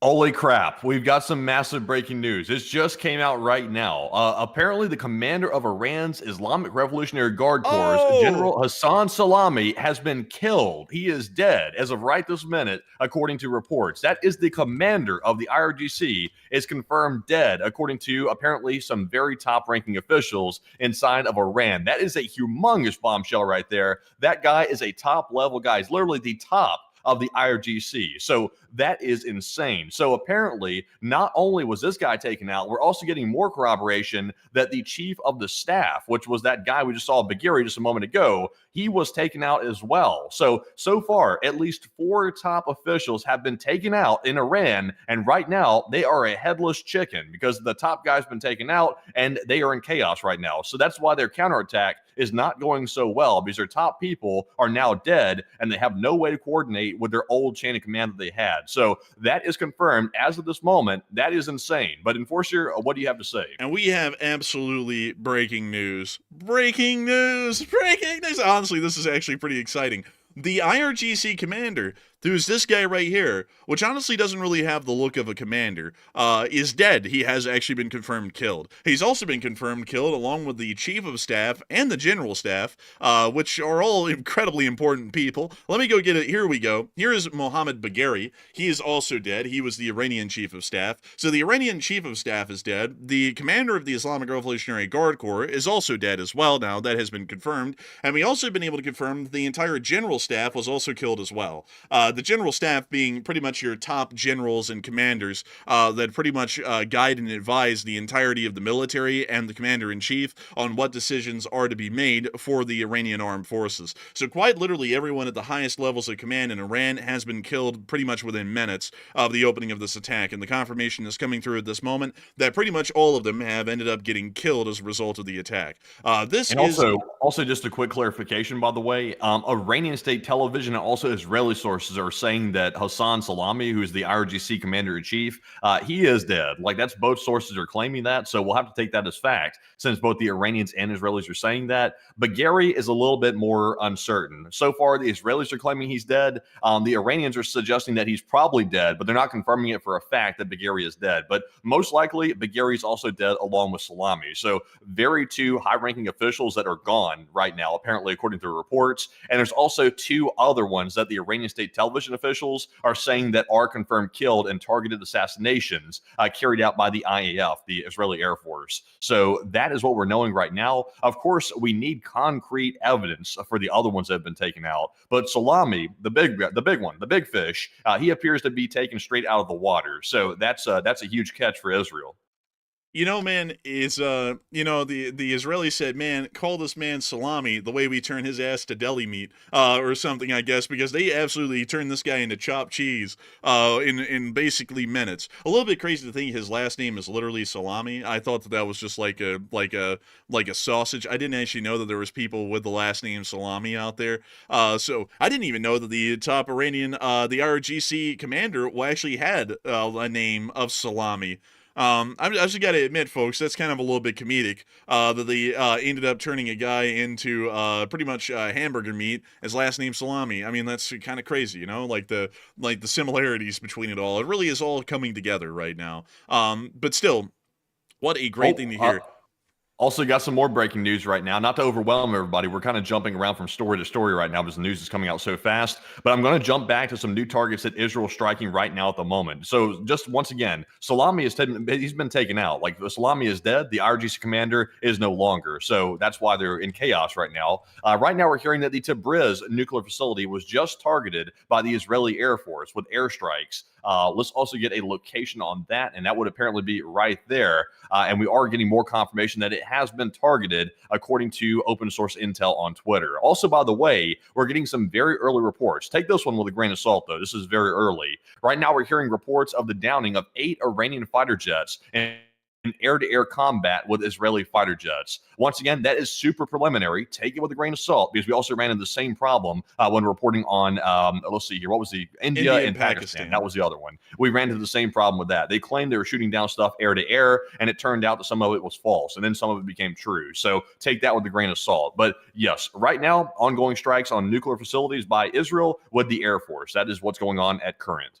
And it appears that these are some large pieces of news that are coming out at this moment. We actually do not have Tabriz on this map as a significant location, but from what we understand, there is some sort of a informational facility where they gather data and largely conduct scientific operations involved in gaining the knowledge and technology necessary to producing a chemical, a nuclear weapon. And we do understand that there's been some explosions in Tabriz, and those may be targeting those specific facilities. Once again, we are largely going with statements of fires and explosions as fact tonight, even though we don't have video and picture evidence yet, because we have a pretty good running record so far that initial reports of explosions are usually followed around 20 to 30 minutes later with confirmation of actual explosions and fires on the ground. So it does appear that we are able to confirm that there's now been explosions in Tabriz, which is incredibly far north in the country. Actually, funnily enough, a little bit of irony with this one here. If y'all remember the Iranian president Raisi, he actually ended up dying in a helicopter crash flying from the city of Tabriz back down towards Tehran. That's actually the city that he last saw before he slammed headlong into a mountain at full speed in a helicopter. So a little bit funny with that one. That's actually where he pretty much ended up seeing his last little moment of Iran. But beyond that, it does appear that that facility has been hit. And we are also hearing, once again, the great statements that, India will find, track, and punish, and 8 Iranian fighter jets have been shot down. I don't even know where the confirmation of that's coming from, because Iran's Air Force isn't really that big. Let me go pull up the Iranian Air Force really quickly and show you all this. Now, it isn't a big Air Force, but it's also a pretty bad Air Force. Like, it's let's see, Air Force history of Iran. We want to find the aircraft here that are presently used. So let me see if I can get us the names of the aircraft that are currently used. We don't want to know about the commanders. We want to know about the number of aircraft. So it appears that they have, in terms of air superiority fighters, about 40 F-14s in service and about 30 MiG-29s. So not an incredibly large amount. This is actually quite a small number. They also have some other aircraft as well, such as the F-4 Phantom, which is technically a multi-role, along with the Mirage F-1, some Chengdu F-7s, and generally others, but those are very rarely ever put into service. So we can generally assume that if any aircraft were shot down, they may have possibly been an F-14 or a MiG-29. But still, we don't even know if they have been shot down yet, and those statements could be highly dubious. Nevertheless, we have been able to hear some more news that is coming out this moment about the ongoing developments inside of Iran that are going on as a result of the Israeli attacks. So what do we got, Matthew? All right, so we have some more news about the targeted assassinations by Israel. We have some more confirmation of people that have been killed by the Israeli airstrikes. Right now, Iran state television is reporting that General Gholam Rashid, the deputy commander-in-chief of all armed forces, and nuclear scientist Faridouin Abbasi have been killed by Israeli airstrikes. That's Iran confirming that, by the way. So it's not just Israeli claiming that. That's Iran sources saying that these 2 individuals were taken out. So General Rashid is gone. Nuclear scientist Abbasi also gone as well. So those were top individuals involved with the production of nuclear weapons inside of Iran, and those individuals are now out of action and confirmed by Iranian state television, just to report that here on the air.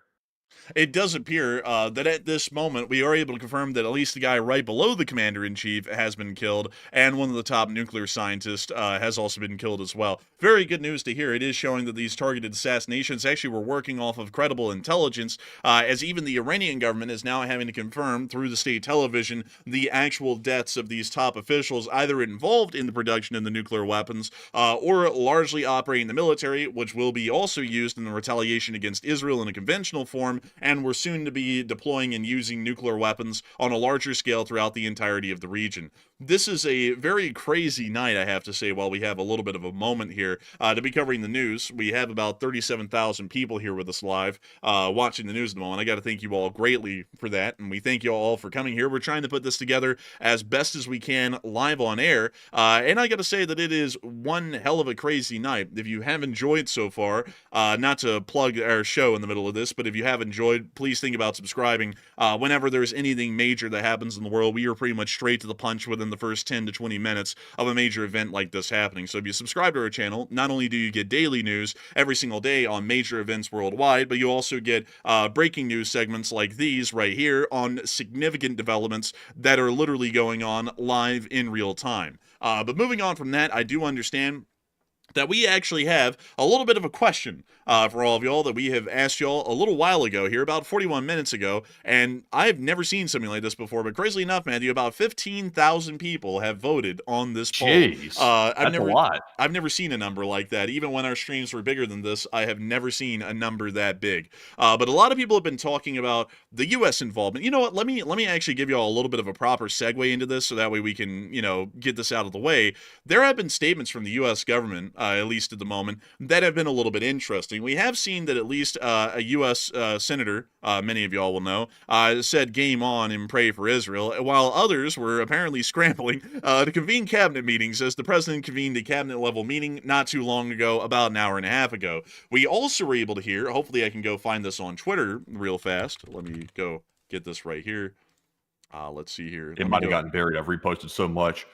Yeah, we're still going to find it though because it's a written statement, so it shouldn't be that easy to miss. We should be able to see it here. Sorry, folks, I do want to make sure that I can get the direct statement from the U.S. Department of State. Here we are. So this is from the White House. This is the executive branch, and this is from the Secretary of State speaking on behalf of the U.S. Department of State. The U.S. Department of State makes any statements or largely conducts the actions of the United States abroad on the behalf of the president. And this is the statement from the Secretary of State, Marco Rubio, which was made at 7:46 p.m. our time, which was made about an hour and a half ago at this point. Tonight, Israel took unilateral action against Iran. We are not involved in strikes against Iran, and our top priority is protecting American forces in the region. Israel advised us that they believe this action was necessary for its self-defense. The President of the United States and the administration have taken all necessary steps to protect our forces and remain in close contact with our regional partners. Let me be clear, Iran should not target U.S. interests or personnel. There have been a lot of confused statements throughout the course of the night, with the Israeli government stating that there has been U.S. involvement directly in planning and conducting this strike, while on the flip side, the U.S.'s official statements, like these right here from the U.S. Secretary of State, are making it incredibly clear that the U.S. does not want to have any public or real involvement with the Israeli strikes against the Islamic Republic of Iran. And this has led a lot of people to have a question. Is the U.S. involved or not? And Matthew, what are people thinking about that, and what are you thinking about that as well? All right. So right now, that is the massive question. Was the United States actually pre-warned about this attack by Israel on Iran, or were they not? And also, did they participate in any way whatsoever? That's the big question. So about 55% of the audience says yes, the USA approved the strikes by Israel on Iranian territory, while 13% said the USA both approved and also participated in these strikes as well. And about 17% said no, the USA was uninvolved completely. And of course, the United States is saying officially that they did not know this was going to happen, and they're also saying they definitely did not participate in these strikes. What we had heard before was that the current president of the United States was still pushing for peace talks after Israel conducted these strikes. So it appears to be probably likely that the USA did not know about it. But the only catch, though, the only piece of information which sort of disproves that idea is we are hearing that apparently, if I can scroll down to it, that allies were informed apparently of Israel strikes in advance, but they weren't told exactly what was going to take place. Israel simply told allied governments that this was going to get ugly and get your people out now. And that is apparently why we saw embassies being evacuated, and also the people in these government buildings being told to leave the Middle East immediately and evacuate, because they did warn these allied governments about what was going to happen, but they didn't tell them the full plan. So the USA probably knew what was about to happen. They didn't approve of it, but they knew what was coming. That's why they got the embassy staff out. So that is the current situation. So I'm going to say the USA probably was uninvolved, and with the 17%. But Enforcer, what say you? I would generally say that the United States was probably uninvolved. And once again, I want to make sure here, folks, that we put this out before I even say it. We are not at all a political channel. We do not get involved in saying that we like one political party or the other, or we like a president or we dislike a president.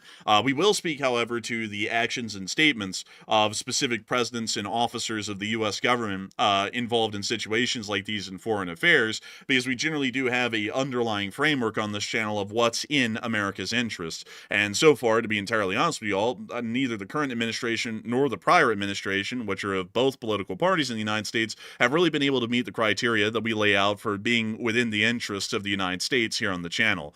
So with that all out of the way, I would generally have to say that I would agree with the 17% as well, that the United States most likely did not approve the attacks that the Israelis were conducting. We have been able to see that over the past several months since the ushering in of a new administration, that the United States has been vehemently against the idea of Israel or the United States taking any action directly against Iran. As a matter of fact, the United States was actually attempting to go into its sixth round of talks this weekend with the Islamic Republic of Iran about denuclearization.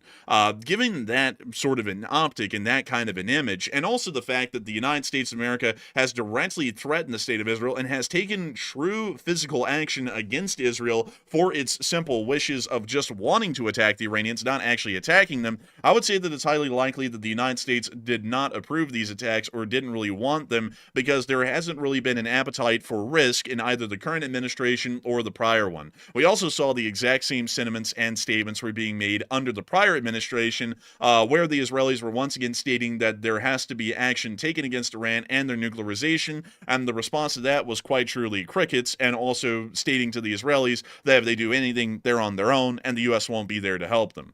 So with all of that in mind, I generally say that the Israelis finally just stood up for themselves, if we wanted to say it that way, and said, we are going to do this whether you want it to happen or not, so you better just get ready for the fallout and get anyone out that you need to, and then put everything else on high alert within the area and just leave it at that. That's what I'm generally assuming at this point, because it appears that the United States was truly not involved at any single level of this attack.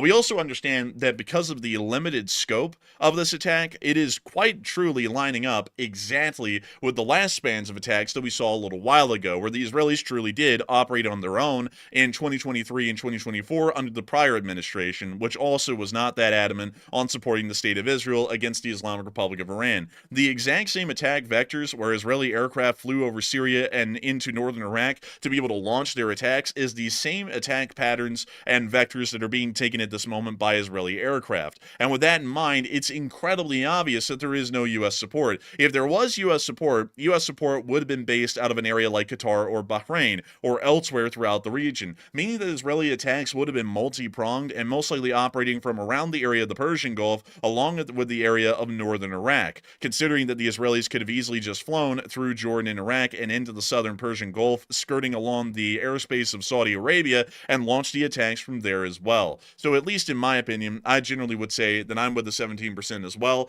that there was no actual attack or any coordination with the Israeli attack that was conducted by the United States of America, at least in my opinion, based on the information that we have available right now. But Matthew, I understand that we have some additional news and information about the stance, statements, and handling of the situation by the United States. And what do we have?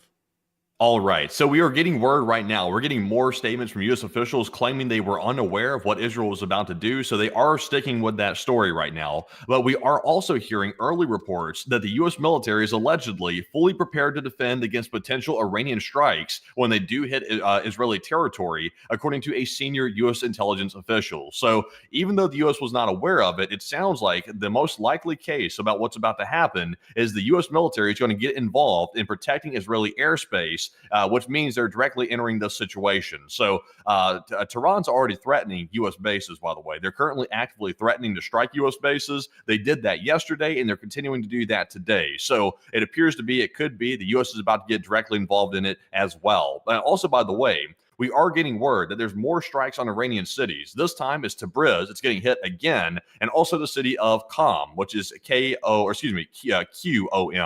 the city of Qom or Qom, however you say it, and also Tabriz as well. So now more strikes ongoing at the moment, in addition to the news about the U.S. potentially getting involved as well.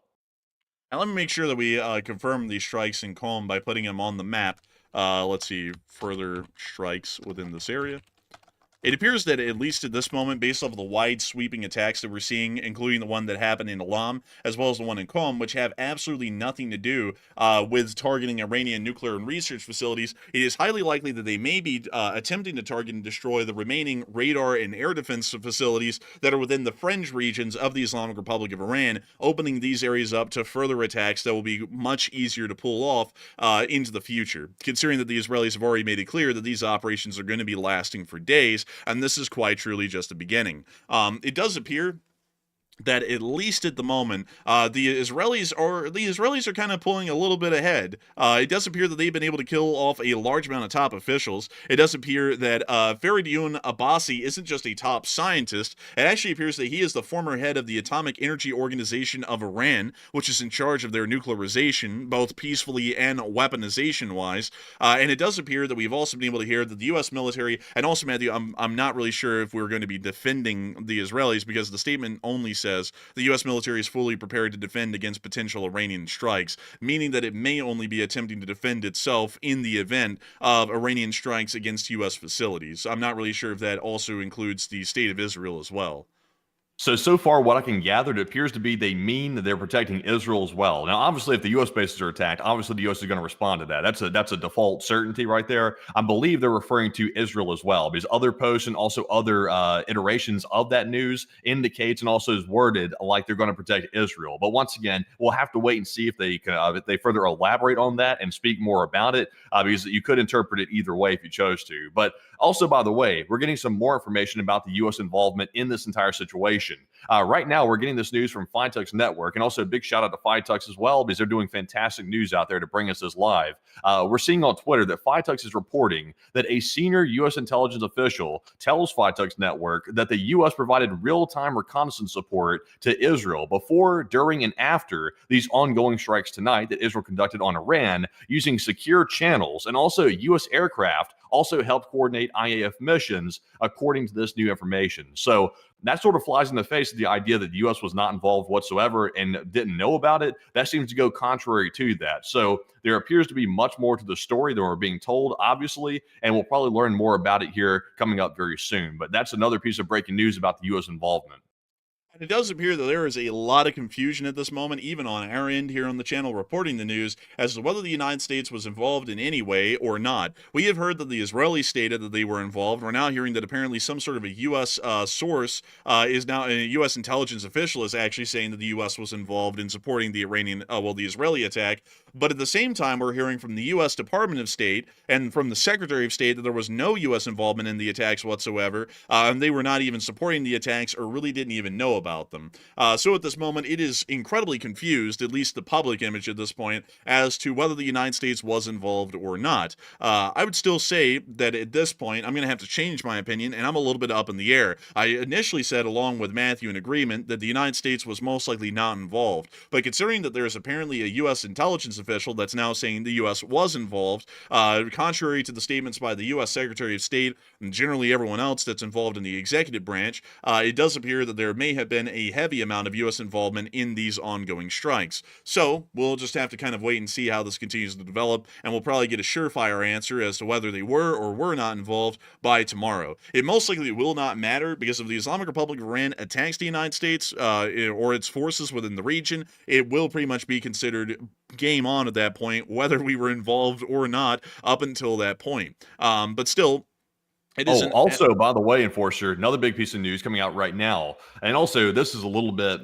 twisted, so sort of take this as you will. The Iranian media are reporting that Iran will imminently declare war on Israel officially in a state capacity very soon. Now, once again, I believe Iran was already at war with Israel, so I guess they're just going to redeclare war again for the hell of it to make it really seem official. But right now, we're also getting reports in the background that due to the fact that these high-level commanders in the IRGC have been eliminated, that is hampering the response by Iran toward the Israeli strikes. So they are launching one. And also, I see people asking for an update about the missiles. So far, we've not gotten any word from Israel about impacts or interceptions of these Iranian missiles. So right now, we're kind of in the dark on that. We're not sure exactly what is happening. We did see the Iranian MiGs taking off. So clearly, they were heading out to attack or defend, one or the other. And also, the missiles were being launched as well, according to reports that we heard. So right now, we're just not sure. We're kind of in a lull right now. We're waiting for more information to see what is happening. But the big story is Iran is going to, I guess, redeclare war on Israel very, very soon. Yeah, funnily enough, the Iranians had already declared war against Israel in their last major attack, where they launched hundreds of drones and missiles at the state of Israel, which is a pretty big thing. We also covered that on the channel way back when it happened live. And they officially declared war. Remember, Matthew, they ran up the red flag, all that stuff. You know, they had the people, like yelling from the minarets, all that sort of thing in Tehran. They had the whole shebang going. It was like a theatrical declaration of war. So apparently, now the Iranians, on top of their already existent state of war with Israel on an official level, are now going to declare a state of war in a state of war against Israel. Again, I don't really know how that works, actually, because I think once you go to war, there's no way to declare double war. I don't think that's how it really works. I think you're just in an official state of war, and that's it. So I guess that's maybe a symbolic thing that they're going to do again, I guess, to pretend like it's all started up over again. But they've been at war, technically, with Israel for about a year at this point. It's just that neither side's really been shooting at each other all too much since the last attacks.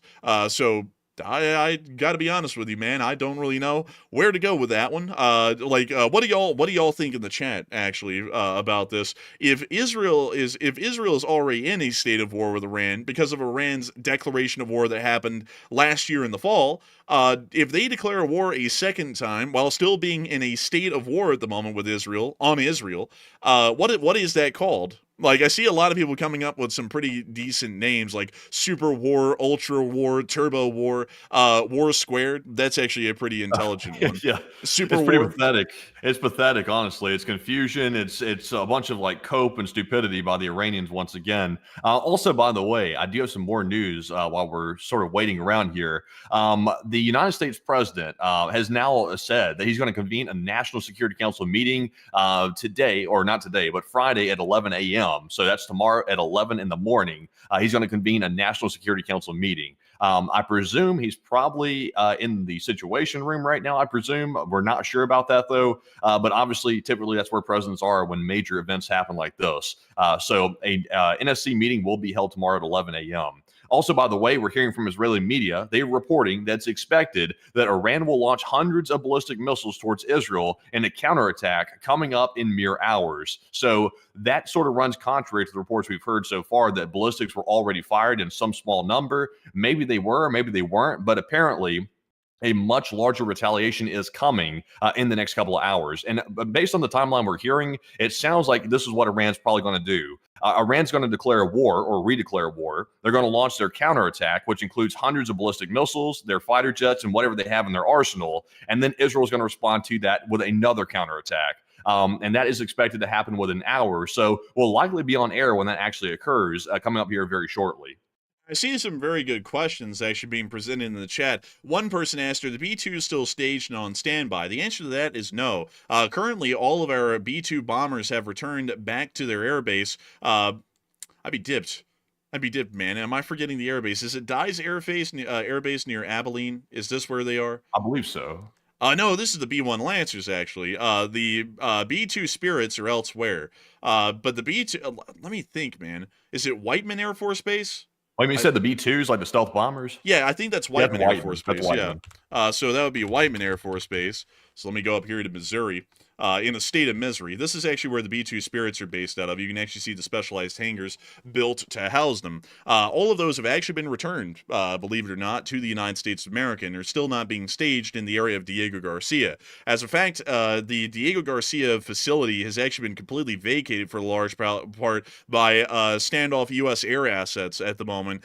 So we actually do not have any significant standoff aircraft like strategic bombers such as those that are on standby at this moment for any kind of a response inside of the Middle East. As a matter of fact, we actually had two carrier strike groups within the area a little while ago, the USS Carl Vinson and the USS Theodore Roosevelt, and the USS Theodore Roosevelt has since left the area, leaving the USS Carl S. Vinson the only carrier strike group within range at the moment of the Islamic Republic of Iran. We also have a limited naval presence within the area. It is a lot more basic than the one we saw during the Yemeni Houthi response that we had for a short while, and we do understand that there are U.S. assets inside of Bahrain and Qatar at the moment, but those are mostly the more abstract units that aren't direct fighting forces, electronic warfare units and such that are still being based in those areas.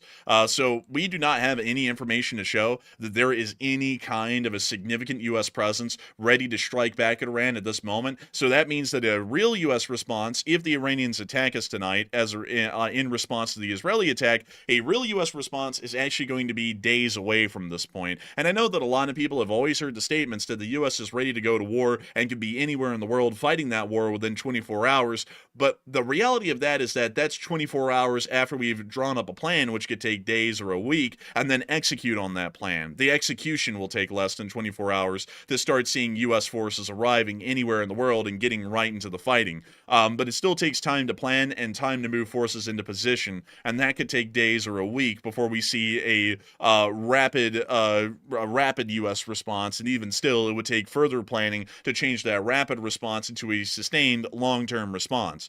So at this moment, the United States of America on a strategic positioning level is not necessarily capable or ready to immediately start launching massive offensive strikes on Iran. We are largely set up in a position at this moment to only be able to conduct defensive operations to defend our forces in the region, but an offensive action would most likely be a week or two away if the Iranians strike us tonight.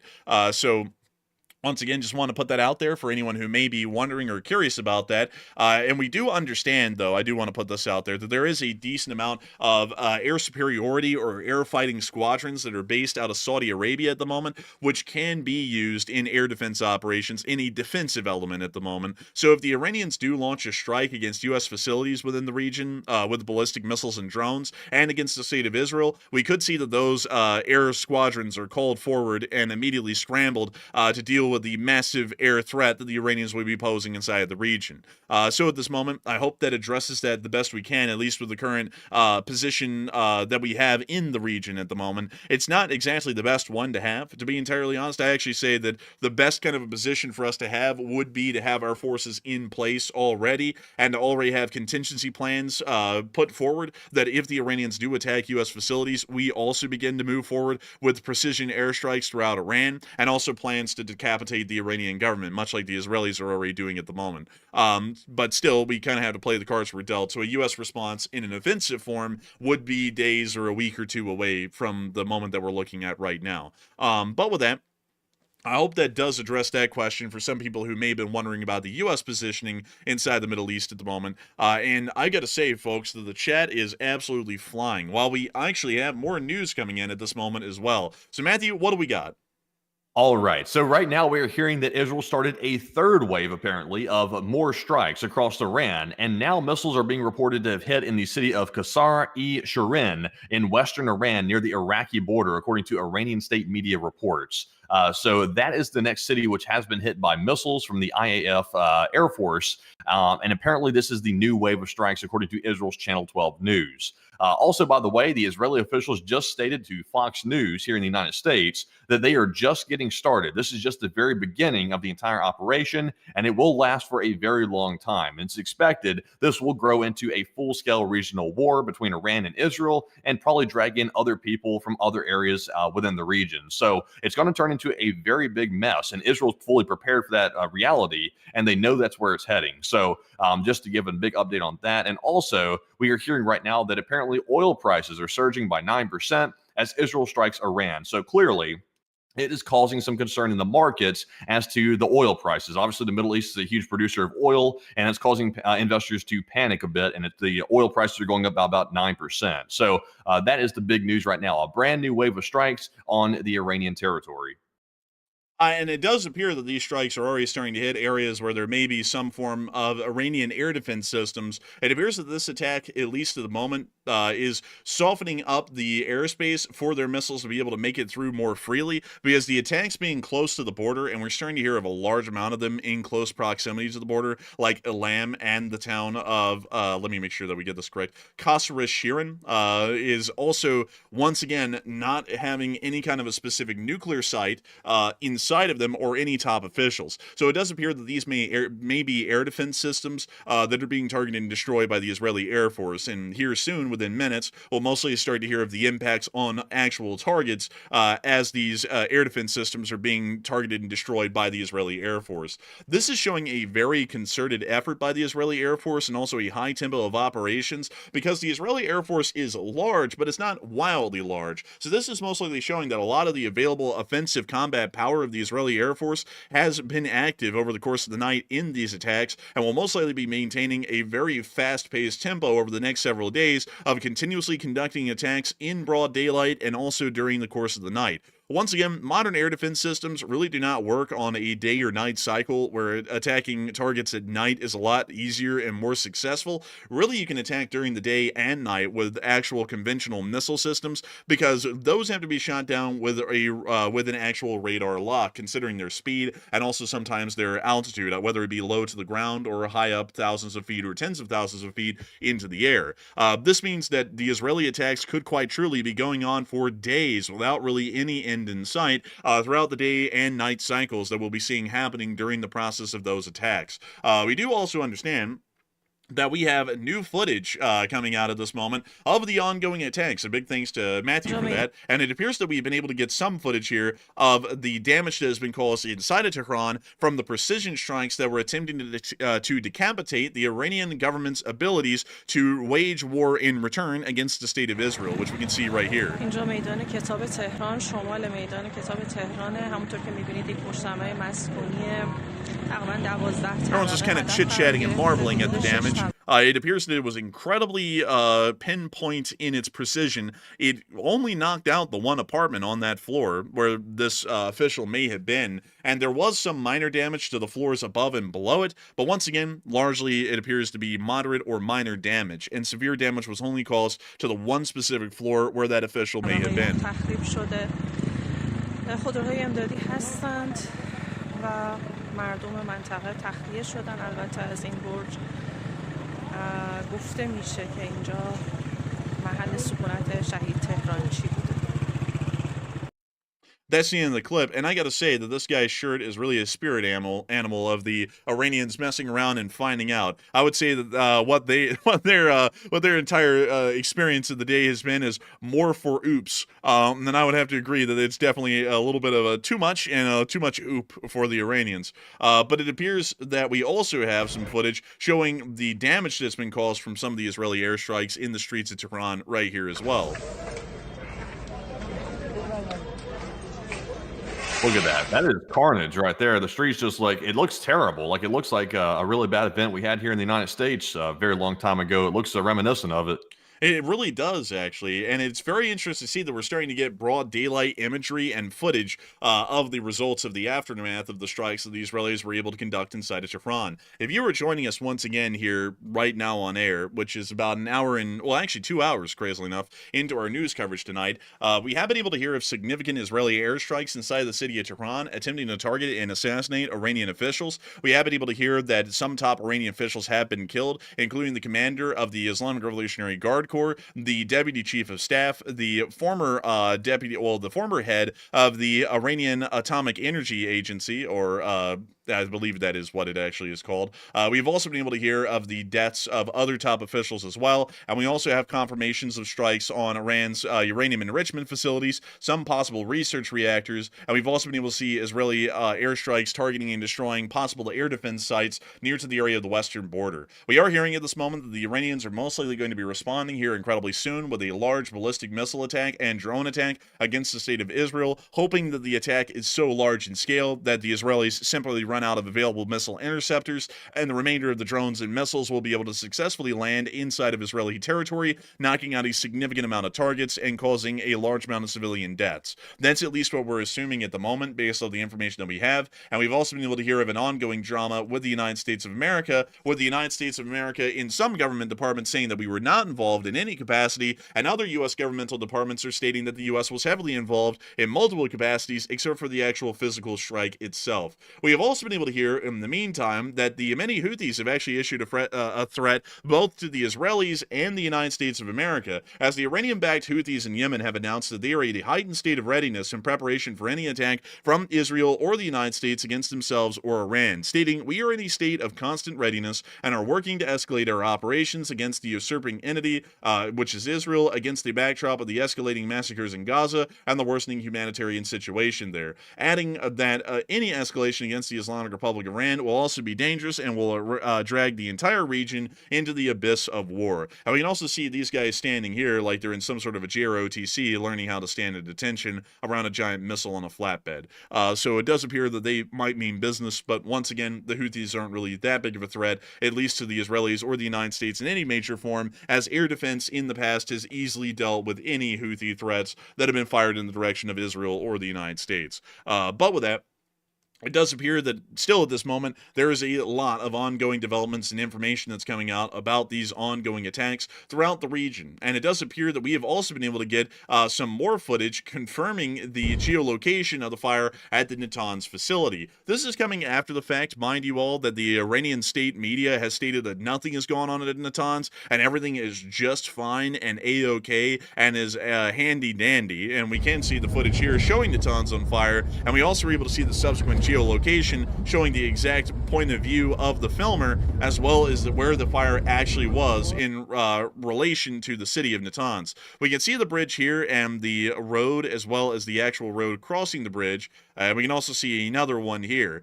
This is able to confirm that this is where the footage was filmed from, and this actually gives us a little bit of an idea of exactly where to look, especially when we have coordinates to follow. So let us go take a little bit of a gander at exactly where this was near to Natans. And boy, howdy, folks, this is actually right here, right on the highway. Like, it's right on the highway, just a little bit outside of the city of Natans. Wow, that's actually crazy. Can y'all believe it? A nuclear facility that's helping you to enrich uranium to produce weapons of mass destruction, literally right on an interstate overpass, literally right off of it like a rest stop at a gas station.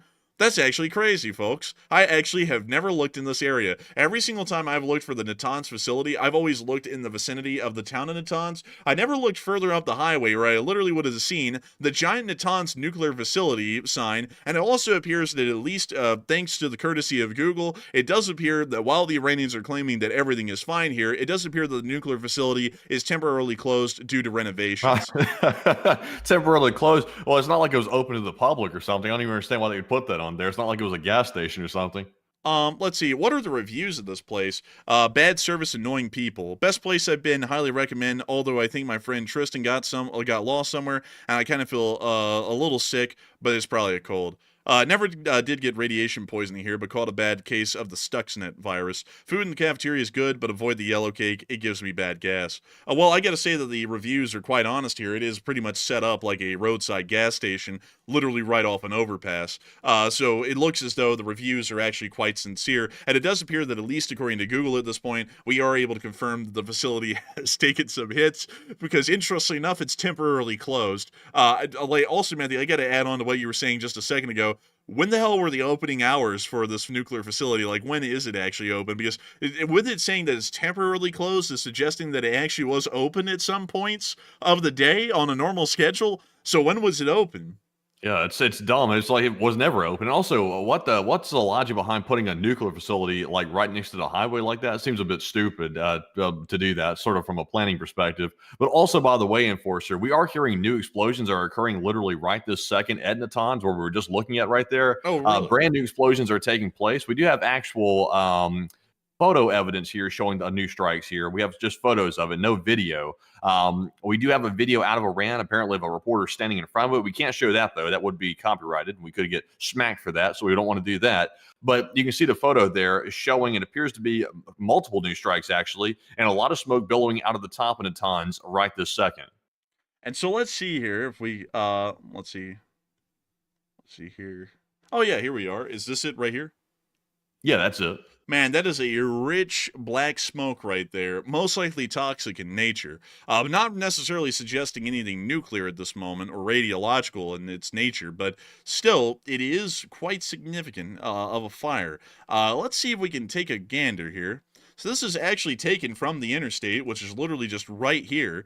Actually, it looks like it may have been taken from that public. Sadly, we can't pull over right there on the Google Street View, but it does appear there's a tower right there. So let's see if we can find that tower. We actually might be able to find y'all exactly where that fire is inside the facility at the moment. Not seeing any tower on the very perimeter of the facility, so let's go a little bit deeper in. And let's see if anything is casting a longer shadow, which would suggest to us that there is a tower. Not seeing any long shadows yet. So, if we were to take a pot shot, considering that we can't find a tall tower casting a long shadow in the middle of the frame, because you actually can see one right there, we can see some sort of a larger building right there and a couple of others right there. So, if we were to take a pot shot at this, it appears that the fire is coming from somewhere right around here, somewhere within this area of the facility. So I can't really get more specific than that because the geolocating is going a little bit more difficult here, at least within the actual borders of the facility.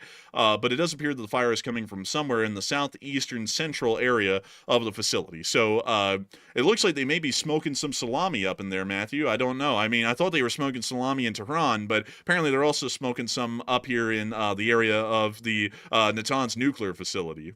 Yeah, it looks like they're smoking meats across the whole country because right now we're seeing footage, brand new footage coming out of Israeli attacks on the city of Tabriz in Iran. They're still attacking in Tabriz, and we're getting live footage showing the strikes apparently happening right on the side of a highway. Also, we're getting video as well of more strikes in Elam in western Iran.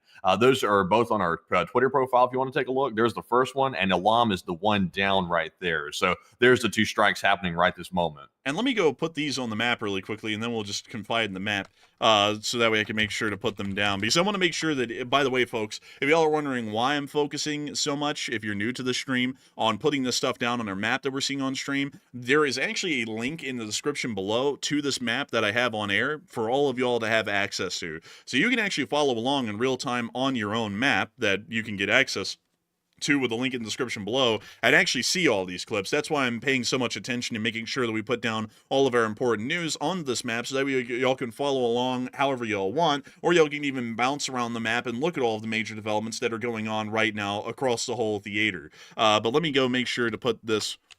Matthew, isn't Ilham that guy from Squid Game, by the way? That's Ilnam. Oh, well, it's different. close. It's close enough. But we can see the strike on Ilham. And we can see that right out there in the distance. These are actually a secondary round of strikes, different than the first ones that we actually showed y'all on the video and picture evidence a second ago. And it does appear that, once again, they may be targeting some sort of Iranian military facilities within the area, and I generally assume that this is most likely air defense related. Moving on from that, though, and on into the other clip that we have further on north and up in Tabriz, we were also able to see some fires breaking out and the smoke billowing in Tabriz. Y'all get it? It sounds kind of like the breeze. Anyways, here's the clip. Sounds like chaos, like usual. Also, why is this guy yelling like that green-haired fairy in the Fairly Odd Parents, man? Like, do you hear that? Like... It's like, you know, we can see there's obviously an explosion there. It's like, I'm not sure what this guy's yelling and screaming about. But yeah, I can't tell really what they were trying to strike either, because it looks like it was right on the side of a highway. Maybe it was a targeted assassination of some official in their vehicle or something. I can't really tell what that was, because it was extremely close to the road. Yeah, it's incredibly close to the road. As a matter of fact, let's see what kind of major roadways we have inside of Tabriz, because maybe we'll be able to... Man, honestly, that name's cracking me up now. But maybe we can find where this was. So let's see if we can find any landmarks in the clip that can help us out. So there's palm trees in the street. So this actually does give us a little bit of help. That looks like there may be palm trees right there. Oh, dang, they don't have street view. That makes it so much harder, folks, to actually geolocate the stuff. So we can't really... Let's see. Let's just see if there's any... Okay, there's no palm trees on that street. There are palm trees on this street. And is it lined with trees on the other side? It looks like it could possibly be. So it actually may have been a target that was hit on Road 21 to the western area of Tabriz. That is the best guess I could take at the moment, just taking a quick glance at the available streets or large boulevards and avenues that they have inside of Tabriz. And it appears that we were able to put that story to rest, at least where generally it was. But once again, that is a very rough shot, sort of a geolocating right there, and that could be completely incorrect. So it looks like it was around Road 21, but we're not entirely sure. But nevertheless, we are able to also hear some additional news and information as well about the ongoing attacks elsewhere throughout the countries. It does appear that these rounds of attacks are starting to hit pretty much everywhere. And we also are able to see the smoke rising above the IRGC headquarters inside of Tehran. That does not look at all close to anywhere that we geolocated earlier, actually, at least this area. I didn't see anything like it inside of Tehran. So let's see if we can take another round of looks, since we can hopefully spend a little bit more time on this, because the news is starting to come through at a bit more of a steady pace. We're not having to keep up with 1,000 things coming through and make sure to cover everything else that happened before we were on air for like the 10 or 15 minutes that we were trying to put the whole thing together. And let's see if we could try and find something that looks similar to this. So there is some sort of an arching roadway with a large gate in front of it. There is a hill, and this appears to be a less sparsely populated area of the city of Tehran. So if we can find a place like that, that would be absolutely superb. It doesn't appear that it was this building here. This is actually the Islamic Revolutionary University that we were actually looking at earlier, which is apparently a university all about the revolutionary ideology of Islam. So pretty much like a political indoctrination facility, it seems. But so far, not really having an easy time combing the area and finding the actual Islamic Revolutionary Guard Corps facility or headquarters. Now, Enforcer, real quick, while you're still hunting for that location, that geolocation on the headquarters, something a little bit disturbing I am seeing right now, and sadly we can't show this on the stream because the footage is copyrighted. It's from U.S. sources and also apparently from a major news network.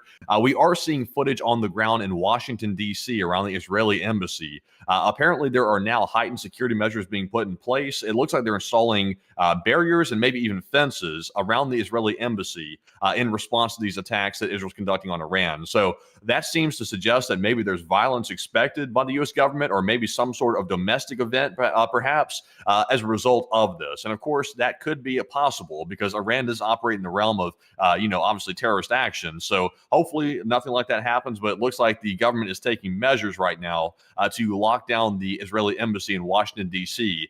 To ensure the safety. Now, I assume they're going to do that around the country as well, because apparently it is quite serious. So it looks like they're expecting maybe some proxy attacks, perhaps. It's just not very clear. That's very interesting here. It may also be the fact that there could just be a large public unrest inside the United States, as we have seen that anything dealing with the state of Israel, whether it is bad or good, it elicits a very violent response by some specific individuals inside the United States who generally just hate the state of Israel for indescript reasons. I don't really know why. And we've tried to listen to the reasons why before, and they just don't really make a lot of sense. But beyond that, there may be a little bit of a reason, more so on the domestic side than the proxy attack side, that may also weigh into that shoring up of the defenses for their embassies, at least at the moment. But still, we can see here that some people... Let's see. A lot of people are saying some really wild things in the chat. Seeing a lot of names we've never seen in here before, Matthew. And I got to tell you, some people in the chat, they're wilding out, like in every single way. I've never seen anything like it. But beyond that, it does appear, at least at the moment, that we have a little bit of a interesting moment. Because right now we are waiting for the second strikes to start hitting their marks inside of Iran. So at the moment, we are actually seeing what could be called a brief intermission in between the Israeli attack waves. So we're going to be waiting for that for the next impacts here in this upcoming attack. We already know that some of them, at least the closest to the border, have already happened. But the strikes that are actually going to be hitting further into Iran, near to Tehran, Isfahan, Natans, and Fordo, are still coming around, and we're waiting for those at the moment. So that may take about another 10 minutes or 15 minutes, at least at this moment. So there's going to be a little bit of time here that we actually have to get to say that it has been pretty crazy so far. And while I'm saying that, we actually have more news coming out at this moment. So what do we got, Matthew? All right. So the Iranian media is now reporting that the Iranian Supreme Leader Khomeini, he is alive. They have confirmed he is breathing. He is still alive. There he is right there on the screen. But no, he is alive, all jokes aside. He's been briefed about the situation, according to the Iranian government, following the Israeli strike, according to security sources telling Reuters. So Khomeini has not been struck. I assume that Khomeini lives in a bunker or lives in some place that is constantly secured. That's my assumption. But they did not strike him directly. He is still alive. And he's being briefed. Now, that's not the same for Salami. Salami is now baloney. He is gone. So that's the situation with the top military leadership. But Khomeini, the quote-unquote supreme leader, is still alive. that is the case. Also, by the way, we are getting new threats from Iran's military spokesman. The spokesman is still alive, not the leader, but the spokesman is. Israel's attacks were aided by the United States, according to Iran's spokesman, and that the U.S. will pay a heavy price and should expect a severe response from Iran's armed forces. And of course, that does indicate that not only is Iran going to attack Israel in response to this, they're also going to call on their proxy forces and the IRGC itself to go and attack American assets in the Middle East. So it is going to drag the U.S. in. I think that's pretty clear at this point. It's clearly going to drag us in, and the negotiations are pretty much over. If they pursue negotiations beyond this point, meaning the U.S. officials, then that will be the utmost insanity at that point. But it looks like they're going to target U.S. bases. So that is the current situation as of right now. Also, we have been able to hear, once again, to confirm this for everyone, that the Islamic Revolutionary Guard Corps commander has been killed, along with the chief of staff, which sounds to be dead at the moment. We are waiting to get back some eyesight on him. You know, we can hear he's dead, but we don't see that he's dead yet.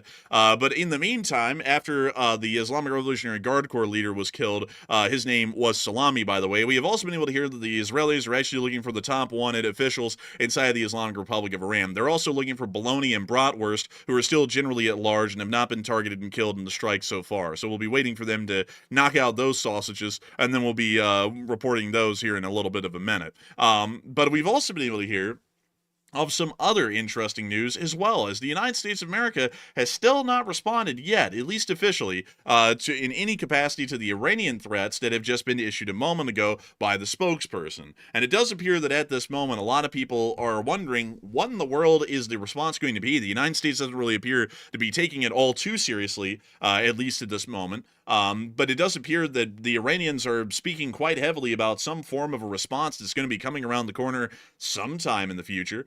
We heard, at least initially, that the response could be coming within hours. Other people are saying that it may be coming within possibly days. And generally, a historical precedent has showed that a response could come in weeks. But what are people thinking about this, Matthew, and what are you thinking about it? Does it appear that it's going to be a massive attack, or does it appear that it's going to be a fairly weak, kind of a limp noodle sort of a response? So it looks like, in response to the question of what will Iran's response be, will it be ineffective since their chain of command's been effectively destroyed at this point? It looks like 47% of the audience said yes, Iran will have a weak response to this Israeli attack, while 28% said no, Iran's response will still be strong nonetheless, and 9% said it seems like only a minor setback for Iran and they'll simply regroup very quick.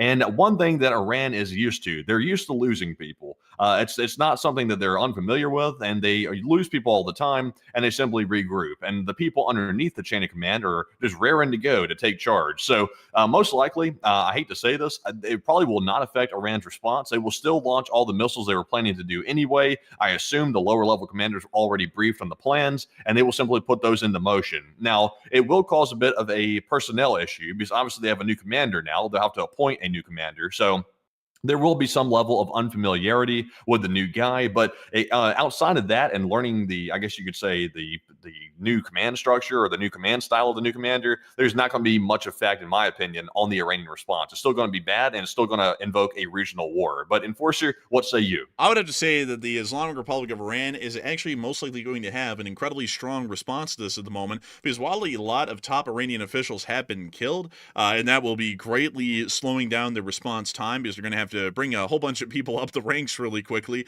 and get them up to speed. An Iranian response is going to be inevitable to this kind of a strike. This isn't even close to the kind of escalatory attack that the Israelis conducted the first time, which was in response to the Iranians striking them for killing the top Hezbollah and Hamas officials. So with this in mind, this is a little bit of new uncharted territory. We've never seen Israeli forces actually kill top Iranian officials in this kind of a number.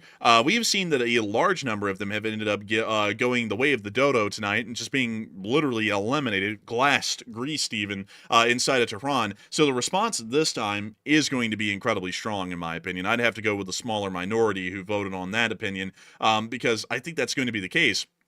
We do know that U.S. intelligence said that the Iranians have rapidly increased their ballistic missile, and drone production since the last attack, so that way they could have enough missiles and drones this time to launch in a singular attack that they would be able to overrun Israeli air interceptors and maybe even allied air defenses, such as U.S. air defense and Jordanian air defense within the region. This could mean that the Iranians are going to be launching the largest drone and missile attack ever seen in world history, because up until just a few days ago, when the Russian Federation was launching their drone attacks that were close to 500 strong each, the Iranians actually had the belt for nearly a year for launching the largest drone attack in world history, made up of nearly 400 drones and about 150 to 200 ballistic missiles. So it is entirely possible that the response by the Iranians is going to be incredibly strong, and I think that the United States, the Jordanians, and the Israelis should prepare for this massive response, because it may actually overwhelm the air defense systems that are currently based inside the area. That would at least be my opinion at the moment. So I'd have to agree with the 28%. But I also see a good amount of people talking about what they believe about the Iranians. And some people are saying that the Iranians have nothing to lose. And also, for some reason, a lot of people are repeating in all caps loud noises. Don't worry, folks. That's just in the walls. It's nothing really. Loud noises. Just forget about it. But beyond that, I have a feeling that there's probably going to be a very significant response. And I have a feeling that a lot of those people are correct. Iran really has nothing to lose at this point. Their nuclear facilities are being targeted. This is really their only hope and attempted nuclearizing and pretty much making themselves permanently invincible in the modern nuclear age, is to have these nuclear weapons. And if there's been any kind of real damage to their nuclear facilities, it's pretty much all or nothing at this point, and they may as well go all out in a blaze of glory and try and knock out everything they can inside the region. It's highly possible that they could go with an action like that, but other people are talking about the Iranians are most likely going to chicken out this time because there has been such a significant attack and such a devastating attack that has not only decapitated the Iranian military structure, but has also started to directly attack all of Iran's nuclear sites and facilities as well. And that could also be decently likely too. We could see that the Iranians actually are scared of the Israeli response alone, and could be even more scared about the upcoming U.S. response in Iran that could also knock out a far greater deal and also end up killing pretty much everyone left alive inside the Iranian government at this point. But while I am just yapping about the possible developments that we're seeing inside the region, I have been able to hear that apparently we have even more news at this moment coming out from the region. So Matthew, what do we got? All right. So right now, at this very moment, we're hearing of brand new explosions in the capital city of Tehran inside of Iran. Right now, we do not have video evidence showing that, but a new round of explosions are occurring in the capital of Iran at this very moment. Also, by the way, we're getting picture evidence showing Iranians in Tehran are starting to hoard gasoline at gasoline stations, and many are leaving the city in mass by car to travel to family members in the countryside. Now, of course, I'm not sure if they're aware, but the countryside is also getting targeted as well. We're seeing explosions happening in western Iran and other areas as well. So obviously, Tehran would be a hotbed, but the external areas outside of Tehran are also being hit as well. But we are seeing, of course, panic inside of Tehran as the civilians are trying to get out of there as quick as they can, while Israel is still launching brand new attacks on the capital city. So that's what's happening right now on the explosions front. Right now, we're also getting more word about apparently the drama taking place between Israel and America over who notified who about this attack. Right now, we're hearing that Israel alleges that they notified Washington before striking Iran, and an Israeli official told KAN News that they fully coordinated with the United States, according to Israeli officials, and that is the official story right now. So someone's lying. We're going to just say that the way it is. Either Israel's lying or the United States is lying. Somebody is. And of course, we do know that the United States wants to appear like they're not involved in it because they wanted to push for talks. But it's appearing that Israel's insisting that they notified Washington and they coordinated with U.S. officials. That is the official line right now from Israeli officials. So clearly, someone is holding a hot potato right now. So we'll have to find out which person that is. But Enforcer, what say you? We all know it's the United States. Like, that's the truth. Probably. Because if we didn't know and we were just notified shortly, why in the world was it the case that yesterday we were taking all of our embassy staff and personnel out of Baghdad? and shut down the embassy. Why was that the case? Because the Israelis said, we're going to be conducting airstrikes inside of Baghdad in this upcoming attack tomorrow, so get everyone out. And we got them out literally at the 11th hour, literally just about 16 hours before the attacks began. So that's clearly showing us that the U.S. most likely knew at this point, and I'm going to have to largely start switching my opinion. I said generally that the U.S. probably wasn't involved, but putting all the pieces together at this point and hearing all of the people who were involved in this speaking about it, it's quite clear that the U.S. is lying about their involvement, and they were most likely heavily involved at multiple different levels, and actually not only just being present for the attack and reacting to it, but also helping the Israelis out with intelligence and information gathering to be able to pinpoint and target sites more specifically. It's just that it appears that the United States may have wanted some form of culpable deniability moving on into the future, so that way they could state that the United States wasn't involved because we didn't have any force of arms involved. And it would be a lot more difficult for the Islamic Republic of Iran to prove that the United States was providing intelligence to the state of Israel to help make their attacks more accurate and pinpoint than it would be to say that a U.S. Stratotanker was refueling Israeli aircraft while they were in their orbits over northern Iraq staging for the attack. So I believe that that's probably the actual reality of the situation that we're seeing at the moment, instead of what's been stated by the U.S. Department of State, which is that the U.S. had absolutely no involvement in the attacks, and we didn't even know about them happening, because quite literally everything that happened yesterday, man, would show that we knew about it at least 36 hours in advance, because all of the bases within the region are put on high alert, and then days before that even, all of this anti-drone air defense equipment that was supposed to go to Ukraine was diverted to the Middle East, right in time for this, mind you. And then also on top of that, all of the embassy staff were evacuated as well just yesterday. So all of that is showing that we had to have known at least for a week at this point, most likely, that there was an attack that the Israelis were going to be conducting that was inevitable. And we may have also been heavily involved in that and pretty much timed it out to where all of our assets would be moved at the 11th hour out of the way, so that way the Iranians didn't even have any real reaction time in a realistic scenario to prepare for what was going to be coming around the corner, because it was just yesterday, U.S. Embassy staff leaves. Today, the Israelis start striking. It's quite literally like someone. It's literally, man, like those people who like call up someone and say there's going to be a fight, don't show up tomorrow, and then they hang up the phone. Like, it's that kind of a thing. But they did it way out in advance. They were like, there's going to be a fight on this specific day and time. Get everything ready for yourselves. And then we got everything ready for ourselves and lined up all of our ducks in a row the best we could in the area. And then the attack happened immediately afterwards. So that seems to me to show we knew. I think my best assessment of what's taking place right now, what the U.S. is trying to do and what Israel's trying to do, is the United States was actually pushing for talks. Like, I don't think that was a fabrication. They were actually pushing for it. They were going to go for the 6th round of talks with Tehran in whatever location they were going to hold those talks in. They were going to go for the 6th feudal round. And of course, it wasn't going to go anywhere. We know that. Israel knew that. And in fact, Israel felt so strongly that it wasn't going to go anywhere that they launched the attack tonight. And they probably did notify the United States. Like, I would say a very, very high probability, like you're saying, that they did notify everybody about that. Not just the United States, but allied countries in general, that they were going to do this tonight. Because the United States literally came out yesterday and said that Iran was on the verge of having a nuclear weapon. So you don't come out and say that and then say we're not going to do anything in response. Israel said, okay, well, we've confirmed it now. Iran is developing a nuke. We're going to hit them hard, and the U.S. is just going to go along with it. And the U.S. just probably said in private, give us some plausible deniability. Let us be able to say that we weren't the ones starting the attack, but we will be there to defend you if it goes wrong. That's probably what the behind the scenes was of this whole situation. Also, man, you know something else that's a little bit comedic about yesterday? Remember when everyone's like, oh, what's going to happen? And we were saying on our channel, hell, our literal title for last night's stream, if I remember correctly, let me go check for all of y'all. No. Actually, hell, we were prophetic yesterday. No joke. I'll show y'all this here on our YouTube dashboard. The title for yesterday's stream was Israeli strikes on Iran imminent, U.S. bases on high alert. And then literally just about 24 hours after we put that out, the attacks actually started, which are today. So, man, honestly, that was dead on the nail. Like, we called that right in time, just from yesterday, because it turned out to be exactly true. We said that it was not going to happen at that very moment that we were covering the stream last night, but it was definitely going to happen within the next few days, and it happened within the next few days. The predictions were dead on the nail.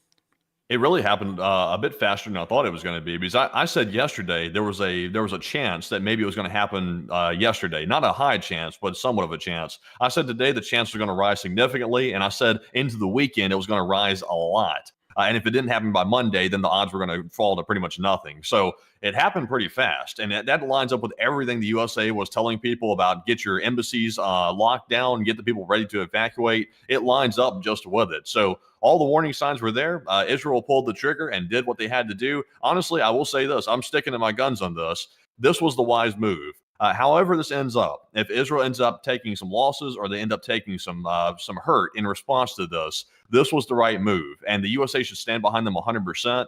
Iran was literally on the verge of having a nuclear weapon, and this move by Israel tonight ensures the security of the region. It is the right move to take. There will be suffering that results from this. Nobody's mistaken about that. There will be casualties on all sides, but at the same time, though, Iran's a rogue state. They're developing weapons of mass destruction. I know we've heard that before, but there was literal evidence by the IAEA and other sources that they were not adhering to nuclear principles that were put in place on Iran. So the evidence was there, and they did the right thing. Israel did the right move.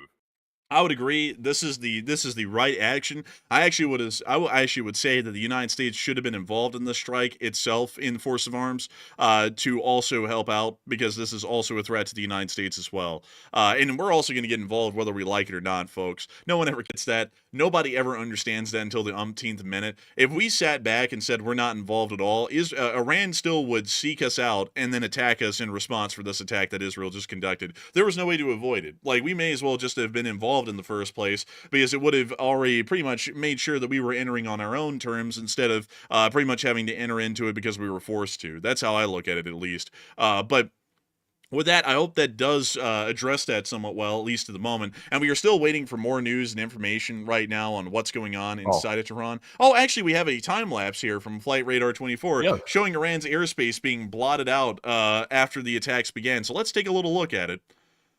Also, I like the massive air corridor that literally was traveling right through the Israeli air operation in northern Iraq. Like, didn't really notice that one. It's just so dangerous to fly through that region, especially these days. Like, I would not want to be on a plane anywhere through there. Oh, yeah, I absolutely would not want to be. And we can see here, as these strikes were going on, all of the Iranian aircraft were departing the airspace, continued to depart it, and no other aircraft re-entered. We can actually see as well that around right here, there appears to have been a split of the major air corridor that was traveling through eastern Iraq, as it was quite clear that military operations were being conducted in that airspace during the time. And we can also see all Israeli aircraft also started to depart their airspace as well, which you can see right here. As the time lapse occurs. It's always interesting to see. It's like everyone's parting out of the way for a fight in school, honestly.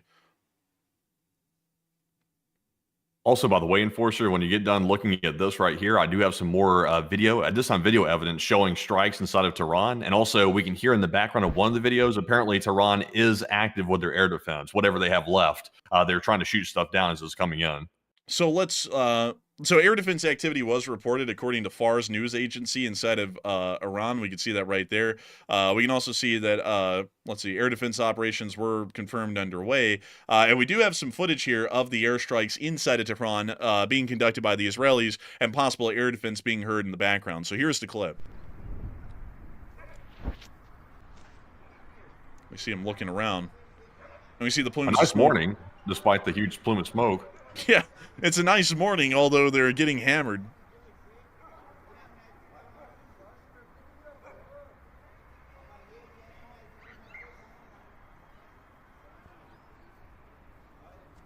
I don't hear any air defense fire, though. I think it might have been in the other video. There was allegedly some sounds in the background. There's a second video as well. Mr. President, there's been a second video. I personally didn't see the second video. I saw this picture. I saw this montage. Oh, wait a minute. Oh, here we go. It finally popped up, man. Like, I don't know what it is with that, man. Like, sometimes they're just not popping up. But here it is. It finally popped up at the very top. So let's listen.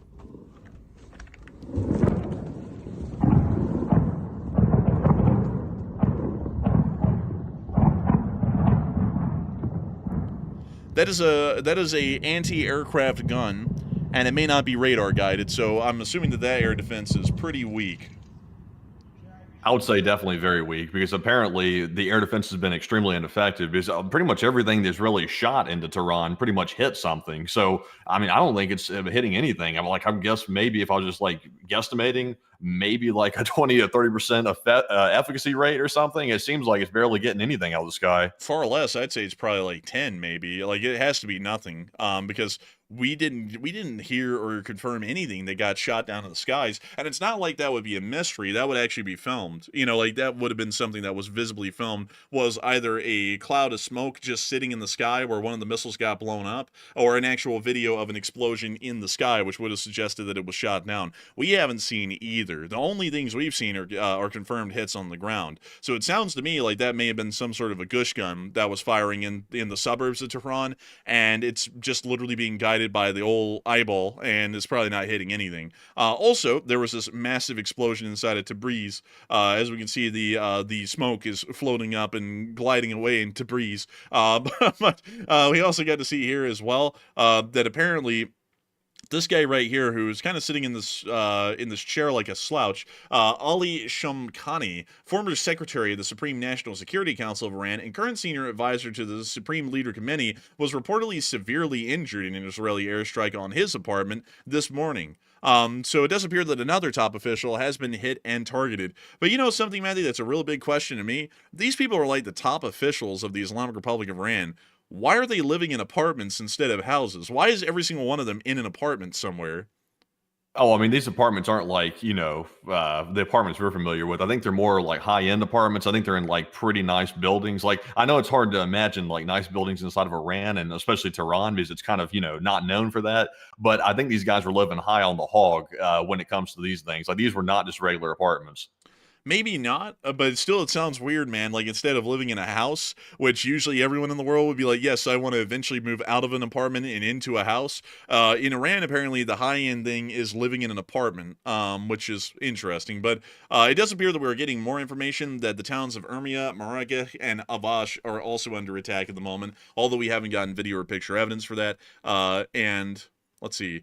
An Israeli official told the Jerusalem Post as well that we presented the American administration with evidence of Iran's breakthrough towards a nuclear bomb, and there was full and complete coordination with the Americans. So it does appear that the Israelis are tripling down at this point on the fact that the U.S. was involved in helping them coordinate and conduct these strikes. It also does appear that multiple fires are burning in the town of Kerman Shah in western Iran, which we're going to put that marker down. That is not the town. Where in the world is it? Let's see here. Oh, here we go, Kermanshah. So multiple fires are being reported in Kermanshah here on the map. So we're going to be putting that down as another marker, once again confirming multiple hits, which we'll be able to show right there. And we also have been able to hear, let's see, what else do we have? Oh, yeah, with the mushroom cloud and Tabriz. Let me go make sure to put that up there so that we have everything for y'all on the map. Let's see. Mushroom. Oh, also, while you're putting that on the map, by the way, we've got Khamenei. Khamenei's coming out. He's finally coming out. He's alive, by the way, just to make that clear. The Iranians want to make sure that we know that Khamenei, the quote-unquote supreme leader, is alive. He's released a statement. Khamenei is now saying that Israel must expect severe punishment after the strike, and it is going to be world-changing retaliation. So Khamenei is coming out swinging again. He's apparently come out of the bunker. He's feeling invigorated again. So he's going to go at it. So he's already claiming that he's going to order the forces to do severe punishment on the Israelis, the Americans, and everybody potentially involved in it. And that's coming very, very shortly. So Khamenei is back at it once again. Also, by the way, we've gotten a word from Iranian state television that areas around the Tabriz refinery have been hit. Apparently, that is the strikes we're seeing in Tabriz right now. Is apparently the refinery, the refinery, is apparently getting hit right this moment. Also, in Forster, we do have some more information here that apparently a fourth wave of Israeli strikes against the Iranian military assets is ongoing as we speak. And we also got more footage showing the initial wave of strikes against Tehran on the Twitter page if you want to take a look. And we're going to be showing all of that, but I want to make sure that we actually read the official statements and issuance of statements by the Islamic Republic of Iran that just happened a moment ago, literally a few minutes ago. I also want to point out to y'all that apparently this wasn't important enough to have an in-office meeting, so they just had it sent via email, because this does appear that it was sent over Yahoo or something like that with how this looks. But nevertheless, this is the message of the Supreme Leader of the Islamic Revolution to the great nation of Iran following the crime of the Zionist regime at dawn today. Following the Zionist regime's crimes against our beloved country, Ayatollah Khamenei, the Supreme Leader of the Islamic Revolution, issued a message to the great nation of Iran. The text of the message is as follows: "In the name of Allah, the most gracious, the most merciful, the great nation of Iran, at dawn today, the Zionist regime opened its filthy and bloody hand to commit a crime in our beloved country and revealed its evil nature by striking residential centers more than in the past. The regime must expect harsh punishment. The powerful hand of the armed forces of the Islamic Republic will not abandon him, God willing. In the enemy's attacks, several commanders and scientists were martyred. Their successors and colleagues will immediately pursue their duties, God willing. With this crime, the Zionist regime has prepared a bitter and painful fate for itself and will definitely receive it. Syed Ali Khamenei." This was issued just today. Actually, it was issued today in their time on the 13th of June of 2025, and it also has a QR code in case you were like interested, I don't know, in like following like a Quizlet or something. I have no clue. But nevertheless, we also were able to see that the Tabriz refinery was hit, at least according to information. This actually gives us an exact area to geolocate inside the city of Tabriz. So let's see if we can find that refinery. Oh, well. Actually was close. It actually was close, Matthew, to State Road 21. Because it is right here. This is apparently the refinery that was being mentioned. You can actually see the condensers and the small refinery works right there. So that geolocation was actually about as close as we could have gotten it with a little bit of information that we had. So that was generally correct. We also were able to see, let's see. A fourth wave of Israeli attacks against Iran is ongoing at the moment. We also were able to hear that the Deputy Chief of the Armed Forces, Mohammad Reza Ashtiani, who is seen right here, has also been killed as well. He is the Deputy Chief of the Armed Forces, so once again, not the Chief of the Armed Forces. And meanwhile, we've also been able to see that more footage has been issued of the first wave of Israeli strikes against Tehran, which we can see in this clip right here. Why, that's pretty bright. That is very bright. Also, by the way, that guy that you just showed a minute ago, the deputy chief of the armed forces, that was the guy who was underneath a salami, apparently. So that means the second in command was taken out in addition to the top leadership. So the third in command should be taking charge. I'm not sure if the third in command is still alive or not. Nobody's really sure about that. But right now, it's not really clear who's in charge of anything at this point because it's so fast and the assassinations are happening so widespread. It's hard to tell what's going on with that. Also, by the way, we're being told by Israeli sources, we do have a timeline on the Iranian response. We're hearing that apparently the first missile from Iran has made it to Israel, and it's been reported by Israeli sources. We got that at the very top of our Twitter page. So we're not being told what's being done with that missile, but it has been tracked as approaching Israeli airspace. So the first one has arrived. But we're told the big response, the big boy coming from Iran, is going to be within the next 2 hours. So we're looking at 120 minutes away, or probably less time than that, before we see a major volley of hundreds of ballistic missiles fired at Israel, at least according to what we're being told from Israeli sources. So probably around, in our time, Central Time, we're looking at maybe 11:30 to 12 o'clock our time, we will see a large-scale attack by Iran in retaliation for what's taking place right now that Israel is conducting. So that's what we're looking at for the timeline. And it does appear that at this moment, the first Iranian missile is finally reaching Israel at the moment, while we have been able to confirm that salami, bologna, and bratwurst have been killed in the recent airstrikes that were targeting the general staff of the Iranian Armed Forces and also the Islamic Revolutionary Guard Corps. Also, really quickly, Matthew, to clarify some things, the Islamic Revolutionary Guard Corps and the Armed Forces of the Islamic regime are totally separate things. The Islamic Revolutionary Guard Corps is like the super fun terrorist group, and then the Armed Forces of the Islamic regime is like the regular army kind of a thing. So actually they're completely separate from what I know. But I'll have to go and make sure, double check on that really quickly because let me go check this. Iranian Armed Forces, because I'm pretty sure that their command structure is different than that of the IRGC. And it does appear that actually the IRGC is a branch of the Islamic Republic of Iran's armed forces. So let me go and look at their command structure, because from what I've always heard, they're separate. Let's see. Commanders, Brigadier General is the minister. So Aziz Nazarzadeh is the guy that we want to hear about getting killed. He's actually the Minister of Defense. And then Mohammed Bagheri is the commander of the General Staff of the Armed Forces. So he is actually the commander of the military. I don't see Salami in here, at least yet. Let me keep looking, though. We will eventually find him. Also, here is Mashtiani, who's also the deputy commander of the General Staff of the Armed Forces. So pretty much the entirety of the General Staff has been killed at this point. Both Ashtiani and Bagheri are killed. Iskander Momeni is still at large, the Minister of Interior. He's still alive at the moment. Aziz Nazaradeh is also alive, from what we understand. He has also not been killed. Let's see here. The Islamic Republic. So here we are. Major General Vacant. Well, that's one hell of a last name right there. I wonder what happened to the guy. But let's see here. Dude, did they already move Salami from the list? Like, I think he was the Major General. He's not there anymore. Yeah, I think they already removed him and put vacant there. That's kind of crazy. Like, I don't know how soon this was updated, but it seems like that might be the case. Yeah, man, that's one hell of a last name, though, Vacant. I mean, I would hate to have the last name Vacant. Let's go pull up Salami, and let's go... That sounds so stupid, man. It sounds like, honestly, like a stereotype kind of a thing to literally say that your last name's Salami. Like, it just sounds goofy. Believe it or not, folks, that's actually his last name. It legitimately is Salami. I still can't get over that. It almost sounds like we're speaking about, like, some sort of a parody or a comedy of Iran, calling someone Salami. But who the hell is this guy?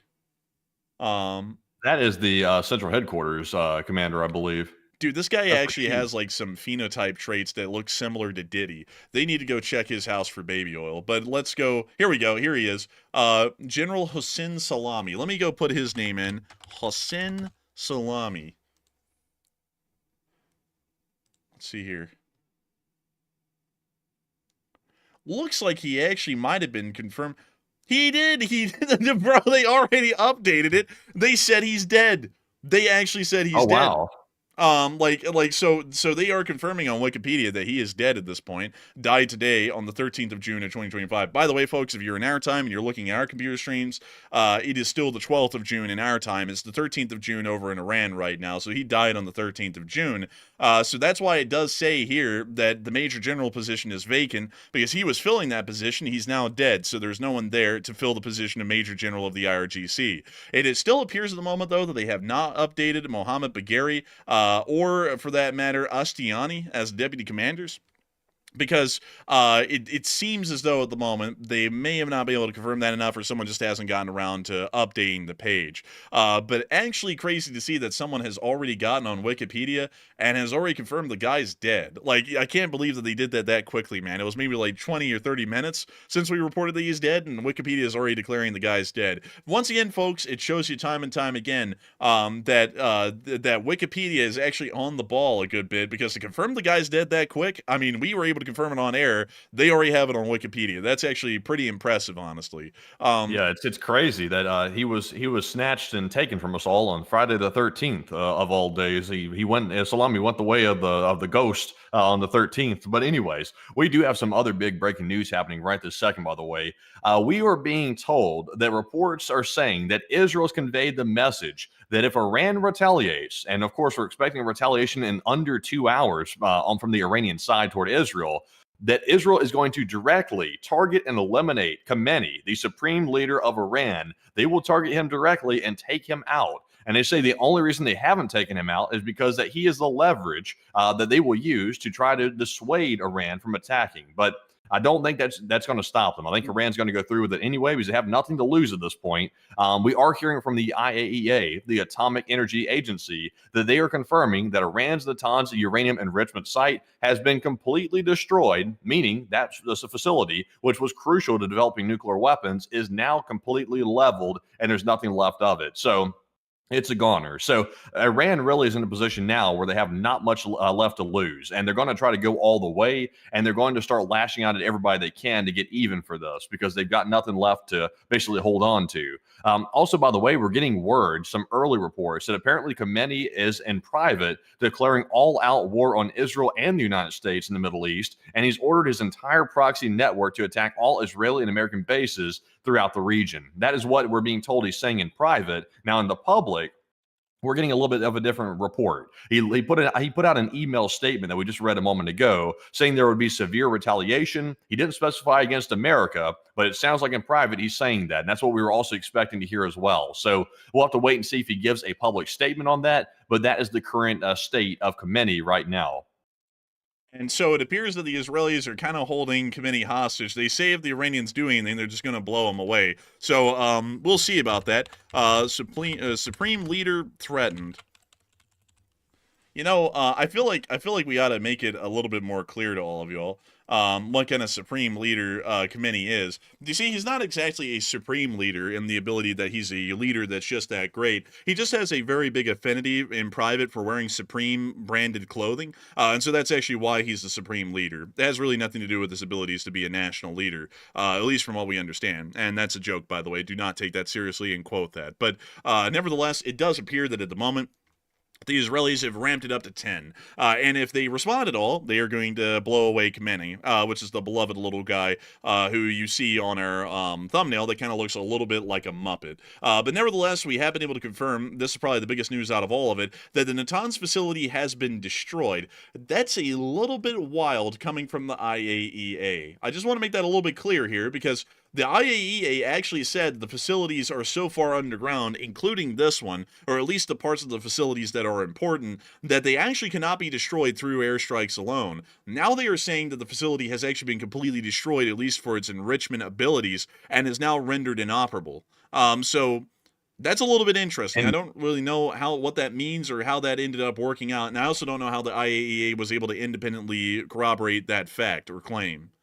And also, just to make it clear, just so we cite the source where I heard that came from Twitter from Dr. Eli David, who's apparently a researcher, lecturer, and entrepreneur. He's the one who put that out. He said in his post, the head of the IAEA confirms that Iran's Natanz uranium enrichment site has been completely destroyed. So the IAEA did not put that out directly, but that is what we're hearing through Eli David on Twitter. So, well, I guess we'll have to wait and get a direct statement from the IAEA because, once again, we're hearing that through an intermediary right now. So until we see a direct statement from that agency, we'll have to wait for more confirmation. But that's what we're hearing right now. It doesn't really appear that there's any statements or press releases that have been made at the moment by the IAEA officially on their website that is confirming that information. So that might be slightly dubious, at least at the moment. I don't want to say that we're, saying that this guy is a liar, but at the same time, I'm not saying that he's necessarily a truther in the fact that we don't really have any corroboration from anyone anywhere rather than that statement right here to say that the Natanz facility has been destroyed. Because it was literally just the other day that they said it couldn't be destroyed with airstrikes alone, and you pretty much have to get down on the ground in there and try and deal with it that way. So with that, I hope that addresses that somewhat well, at least at the moment from what we're hearing. But if that is true, that's massive news, because that means that they pretty much have seen their nuclear research and development program stop dead in its tracks at this moment, because they'll have to be able to try and find and produce more centrifuges to make the nuclear program possible. So with that, I hope that addresses that news incredibly well. And I gotta say, folks, I just looked over the amount of time the stream's been running. We've been running for nearly 3 hours now. We're about 10 minutes short of the third hour, and it's actually a little bit crazy. I actually do not feel exhausted at all right now, Matthew, to be entirely honest with you. This is a very fresh kind of a thing. Like, this is actually quite exciting, folks, to be able to cover. Although there's been a couple of hiccups here and there where we've been trying to do stuff and like stumbling right over ourselves, trying to figure it out or geolocate something on stream. This has actually been one hell of a news night so far, and we've been getting a massive load of information and news out of these ongoing attacks. Right now, by the way, folks, if you are joining us, there is a fourth wave of strikes that's now being conducted by the Israelis on top of the other three that we've already covered live on air. It pretty much seems as though they're coming around 1 an hour at this point. So you're now waiting for the fourth one, and it's confirmation of impacts on target, and then we'll be waiting to see what kind of information and data that we get out of this. But still, It is a Oh, really I got some more breaking news coming out right this second out of Iran right now. We are hearing that apparently, Fars news agency, which is I believe Iranian, I believe, they are reporting that Major General Mohammad Bagheri, who's the chief of staff of Iran's armed forces, has been confirmed as killed in the Israeli strike. So Bagheri, who is the very ghostly-looking individual right here, he is apparently officially dead. Israel thought he was dead, and now Fars news agency is reporting, according to GMI, that he is taken out. So this individual is gone, according to all the reports that we have available right now. So that is confirmation of it. But also, we have some more information here that apparently the United States has now begun the very rapid process of relocating key assets out of CENTCOM and out of the region. We are seeing right now flights leaving. It looks like maybe Qatar. I can't really tell based on the map here. It looks like maybe Qatar they're leaving out of, and they are leaving with a bunch. Yeah, it is Qatar. They're leaving with a bunch of RC-130, 135s, and also multiple Air Force assets. So they are apparently fleeing the area as of right now. And it does appear that it is a little bit interesting. It appears that a lot of the intelligence aircraft, because that's generally what the RC-135Ws are used for, are leaving the region with ultimate expedience, as well as an E-3 Sentry, which is an AWACS aircraft. It also appears that the Saab 2000 and a C-130 Hercules are also departing as well. All of them appear to be departing, except for one, from the areas of Bahrain and Qatar. The NATO flight, however, which appears to be NATO 40, the E-3 Sentry, has apparently taken off from somewhere inside of Turkey, at least based off of that location. It actually appears to be taking off from somewhere area around Konya and then flying up into the area of the Balkans and then further on, most likely on to Poland or Germany at the moment.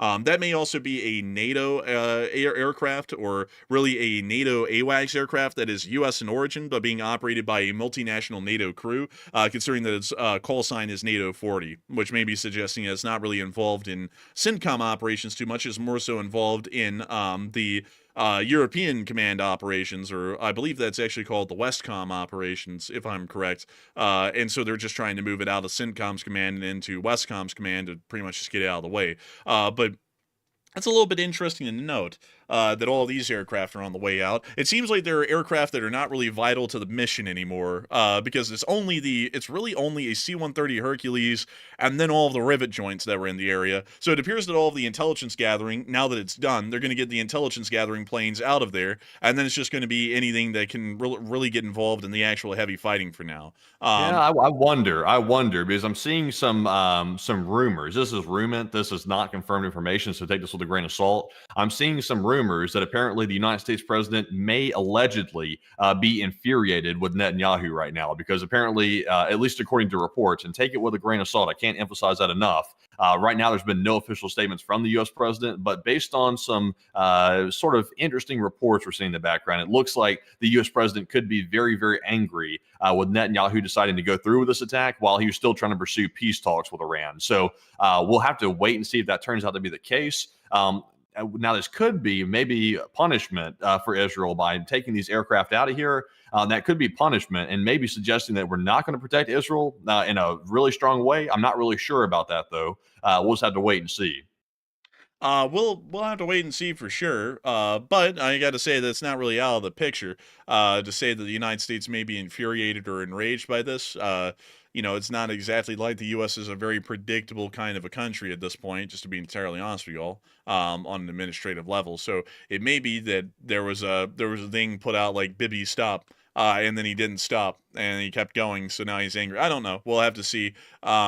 Because it's an interesting thing. It's an interesting kind of a development that we're seeing at the moment with all these aircraft leaving. I would generally say, though, they don't really seem to be vital to the mission anymore, and also they're directly within the line of fire in Qatar and Bahrain of possible attacks that will be conducted by the Iranians. So I would say this is most likely just the movement of non-critical assets out of the theater at this moment, because if there were any other situations that we're seeing where he was just pissed and he was trying to get everything out of there, we would see even more C-130s or C-17s flying out of the area, which would most likely be carrying air defense equipment and other things that would be used to defend the state of Israel or the United States from future attacks. So I would say it's probably not necessarily the case that the president is infuriated. I'll probably end up being wrong tomorrow. It's more so the case that it's just non-vital assets that are being moved out at this point, maybe. Could be. There's no telling. Also, now we're seeing that the Iran's Revolutionary Guard Corps is saying that the Israeli attack has been carried out with the full knowledge and support of the quote-unquote wicked rulers in the White House and the terrorist U.S. regime. That's hypocrisy at its finest right there. Iran literally has proxy forces that commit terrorism on the daily basis. So, it's just the typical junk we're hearing from Iran. But clearly, though, the big takeaway from that is not about their syntax. It's more about Iran is blaming the United States specifically for this, and no amount of plausible deniability that the U.S. president has tried to create is going to make Iran believe different, because Iran is convinced at this point that the U.S. was involved in it in some way or another. So I'm sure they will lash out at our bases. I'm pretty sure about that at this point. It's just a matter of how bad is it going to be in relation to the attacks that they're going to conduct on Israel in response to it. But right now, we just don't know. And it does appear that the Islamic Revolutionary Guard Corps is most likely going to be going forward with those kinds of attacks. So that's a little bit interesting. We also get to see this giant explosion inside of Iran. Look at that. Where's this at? I actually don't know. There was no geolocation or tabs put on this thing. And I don't want to click on the comments because, the comments can be Russian roulette for the large part. But let me... Oh, apparently it doesn't exist anymore. Apparently that was deleted. So, let's see here. So, yeah, that's about all we have at the moment. Wait a minute. There's more aircraft on the move. More RC-135 rivet joints. One of these is actually a Royal Air Force RC-135. Interesting. Can we pull up flight radar and take a look and see if we can spot any of these leaving? Because I think the airspace around here might be thinned out, and we might be able to see them actually leaving the area. So let's take a gander here. Let's take a little gander. I would rather you not sell any of that. No, thank you. We'll just close. Okay, so let's move on from India, which is where we were last, and let's take a gander around here. Actually, that's very crowded airspace where these aircraft are flying. It is kind of actually. Oh, there's one of them right there, actually. Like, hey, look at that. I got it, first time. So there's one of them. This is the U.S. Air Force RC-135V rivet joint. This is Olive 41. This means that there are 40 olives on board, and the aircraft counts as the 41st olive. Let's see if we can find any others. Let's see. Okay, that's an A380. They're all going to be heading westwards. We know that at least. It's not going to be that one. It's not going to be that one. Is it going to be this one? No. It's going to be this one. No. Well, where the hell are they? I found one. Haven't really had any luck with the others. Maybe they've moved farther on westwards at this point. That's a cargo Lux. A lot of cargo aircraft. Only finding the one. Only finding the one at this moment. So, what about this? What about this one? That's a Lufthansa flight. An A340, no less. That's actually a little unique. I'd be dipped, man. I don't really think we'll be able to find these things quite easily, really. Because I can only find the one. And we know that none of them are flying east, so looking at those are pointless. So it appears that we only have this one, Olive 41. Do they have other... Oh, they actually have multiple pictures of the same aircraft. Man, look at that. I remember... Also, by the way, we've got some big breaking news right this second. We just got word that Iran's Arak heavy water nuclear reactor has been targeted directly, actually. And let's see, Arak, where is that on the map? That's right there. So that's like to the west of Natans, actually. Apparently, the reactor itself was hit and targeted. We're not told what the aftermath looks like, but that happened just moments ago. So apparently, do we have like an on-the-ground view or pictures like showing that facility? Because I'd be curious to see what that looks like. I'm not familiar with it. It's probably not close to Iraq, but we can look around for it because we have the time at this point, folks, to look around a little bit. Like the intensity of the attacks is kind of died down for now. We're still waiting for the fourth round to come through. So we're going to go to Iraq. Matthew, the Israelis hit Baghdad, Iraq, and then they hit Iraq, Iran. Honestly, that just sounds stupid. Let's go take a look to see if we can find this research reactor out here somewhere. Let's see. Let's see here. It's going to be a facility, most likely not in the city. But considering that the last one was near a major road, I think we're not shooting bad odds to just travel up and down the roads until we find the thing. So, there's an industrial park. Okay, so I haven't seen it yet. There's a medical campus. There's a oil refinery. And I'm not really seeing it, so yeah, let me go pull up the the Iraq heavy water reactor, and let's see if we can get a IR-40. Well, there it is. They actually took a picture of it in 2012. So let's see. Oh, wow. Do we have any coordinates for this thing? Do they have a location for it? A street address would be appreciated. Let's see. It was going to be destroyed. It was a location near Iraq.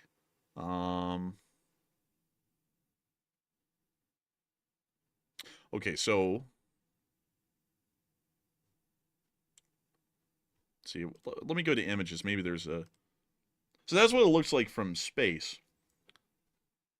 Interesting. So it's a pretty decently sized facility, actually. I think the shocking part to me is it's apparently, to my knowledge, it's an active nuclear reactor that was apparently targeted, but we're not told what the aftermath looks like because obviously when you hit a nuclear facility, you're always concerned about radiation leakage out of it. So I'm not sure exactly what we're looking at here for potential consequences of that, but you know, what are we looking at, Enforcer? What do you think? Like an actual radiation, a severe radiation leak, or what are we looking at? It's a little tough to say. It's not really a normal reactor. It's a it's like a heavy water reactor. So it's really more so producing a usable component in nuclearization. It's not really something that is like a nuclear power production facility. Let's see here. Leadership decided to construct natural uranium nuclear power plant using heavy water as moderator and coolant. The reactor design was 90% complete. Let's see if was reaching its design had been developed by this. The reactor was going to be. Let's see here. Also, by the way, it looks like we have some coordinates from a member of the audience. By the way, let's see here. I got some coordinates from. Well, how come I can't find it now? They just tagged me in it. Oh, TG Butter. He put in the latitude and longitude. So let me send that to you over Discord.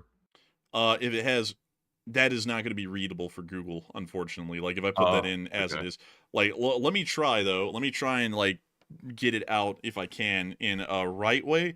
But usually, whenever folks send it in that format, it just never works. So let me see. It's probably going to send us to like the Pacific or something. So get ready, everyone. It's going to happen probably. I hate to say that because every time y'all are really helpful with these and it would normally be read in any other kind of a system. But here, see, it brought us to a neighborhood. And so, yeah, you know, it's a neighborhood. Actually, that's like the geographical center of Iraq. So, that doesn't like unfortunately those kinds of coordinates don't really help out too much. It's got to be a lot more specific and also written in a certain way so that way Google can actually read it and then take us to where the location is. So let's see. Someone said search IR-40. We'll do that really quickly. IR-40. Where is this? Oh, is that it? That is it. Yeah, it actually is it. It's way out here. Like, this is what's misleading about these things, is that it says it's around Iraq. So we look in, like, a perimeter around Iraq about this big. That's what I do with everything. And then it's way off over here in the middle of nowhere. But this actually is it. So a big thanks to everyone for suggesting to just do that. This seems to be the simplest thing we could have done. But this is actually the Iraq heavy water production facility. We'd actually see the reactor dome right there. So apparently, from what I'm reading, because I don't really know a lot about heavy water reactors, apparently this is a reactor that was supposed to be operated just using natural uranium, meaning that it doesn't require enrichment to produce any kind of fuel. So that's a little interesting with that. And it uses heavy water as a moderator, which is what that is. Like it's hydrogen with one isotope that makes up most of the hydrogen in normal water. The presence of the heavier isotope gives the water different nuclear properties. It's a very interesting kind of a thing. I don't really know a lot about nuclear science, to be entirely honest with you all. So we would be looking at a potential radiation leak if it is hit directly, but it's just not clear exactly what was hit. Like, did Israel hit the reactor itself? Because the reactor is obviously well fortified, because that's just the way they build nuclear reactors. So that could be very concerning, depending on what happened with it. We're just not sure yet. It could be concerning, but considering that it's not using any kind of enriched uranium fuel, it's likely that, considering that it's almost just using like raw uranium ore, that it might not really have that much of a radiological consequence to it, at least from what I know. Because usually it's the enriched uranium fuel that produces in insanely high amounts of radiation, especially when they melt down. So maybe it's not going to be that bad of a thing. And also, this is deep inside of Iran. I mean, this is quite literally inside of almost central Iran within this general area here. So if there was any sort of radioactive fallout, it's most likely just going to affect Iran instead of any of the surrounding countries. It'll probably just be the Iranians.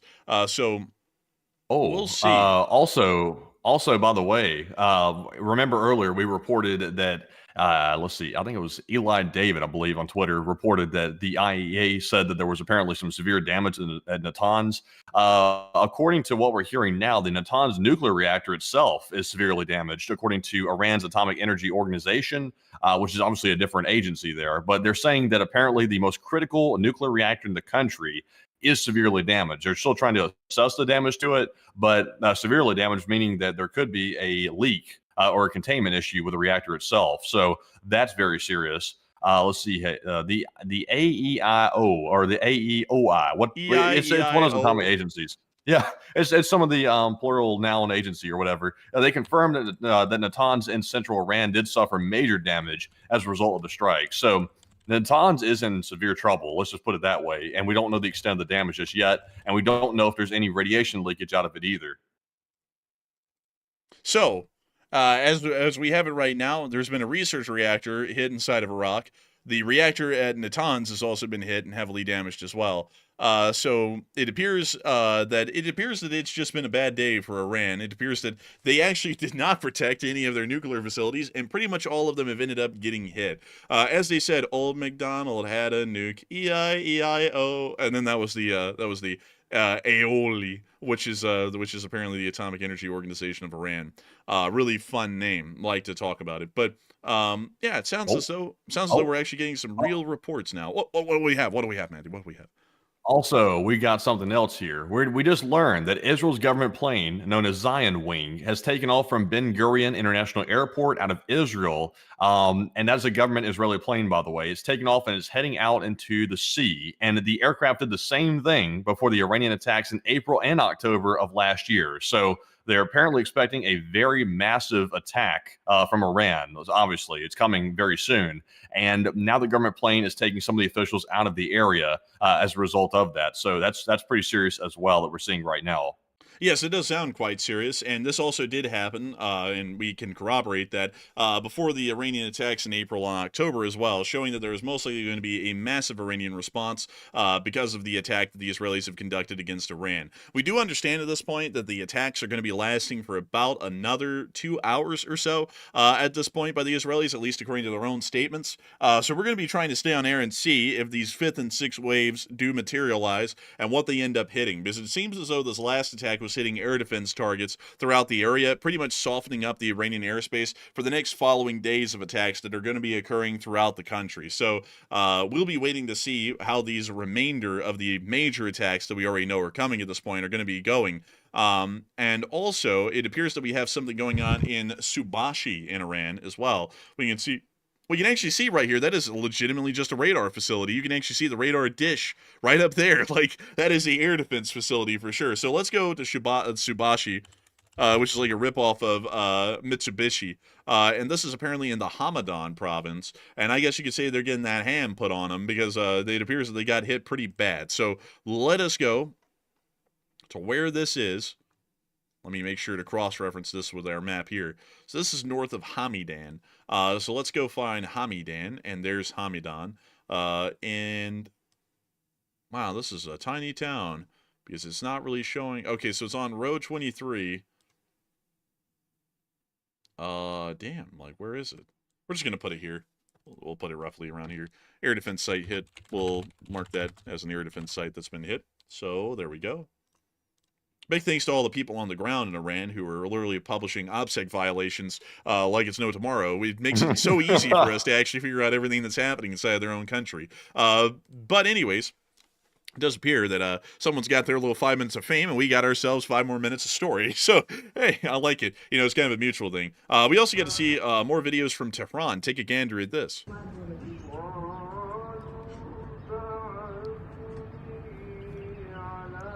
That's Salami calling for help. He doesn't really sound that cheery, though, over the intercom this morning. Like, he doesn't really sound like he's that into it. But anyways, it appears that at this moment, we were having a small... Oh, wait a minute. So apparently now the Iranian atomic energy chief is confirming that the nuclear reactor at the Natans underground nuclear facility has actually been destroyed. It hasn't just been heavily damaged, it's just been completely destroyed by the Israeli airstrikes. So now we're going to be putting that down as our update. Is the most important nuclear research facility in the whole country has officially been destroyed, according to the Iranians at this moment right now. So Natans has been destroyed as a facility. At least according to their own official reports, if we were to take those at face value. A big thanks to Matthew for finding all of this news and information, by the way, throughout the show, because we have been absolutely going throttle to the wall, or balls to the wall, as they put it, for about 3 hours, actually 3 hours and 11 minutes at this point, and a lot of this news has been found by Matthew. We would both be doing it, but the problem is that if I go to the home on Twitter and we're both looking for it, it actually cancels out, and we don't see anything on either end, so he's the one who's been finding all the news tonight.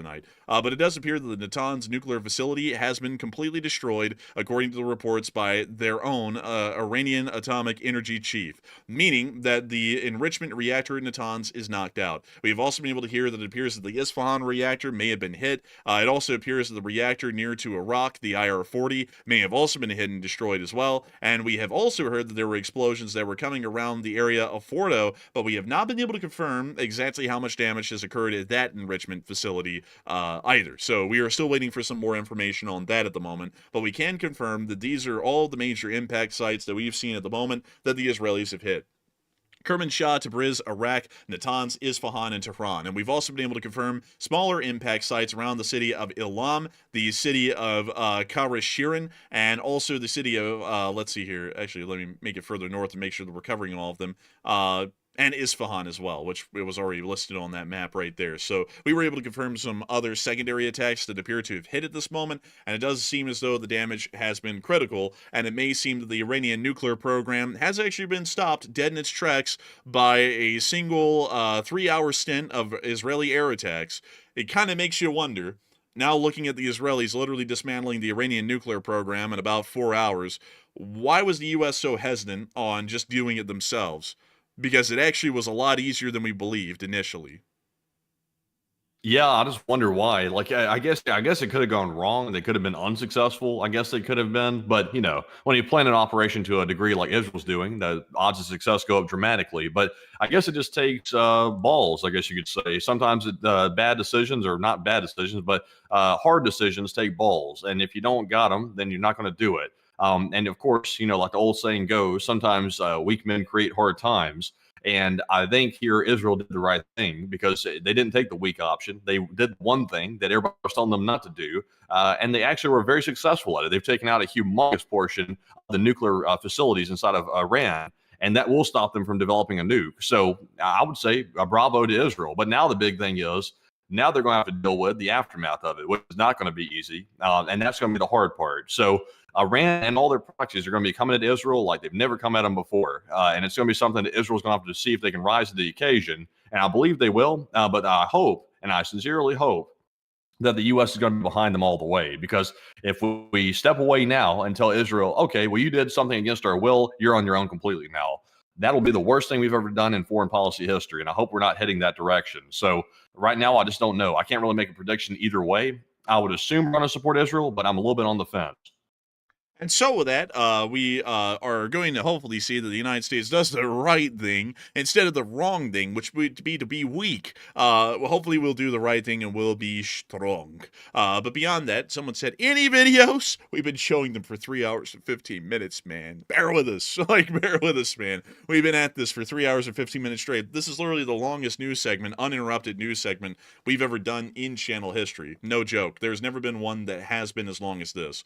Because we haven't even had a question segment or anything in the meantime. It's all been polls and news and videos. So if you're asking where the videos are, man, this is the most video-rich night we've ever had, honestly. This is actually the biggest news night that we've ever had, really, so far in channel history, to be entirely honest, at least as a ongoing major development. Y'all are watching a country get denuclearized by force in the front of your very eyes. Something like this doesn't happen often. In fact, it rarely ever happens at all in world history. I think this may be one of the first times it has happened.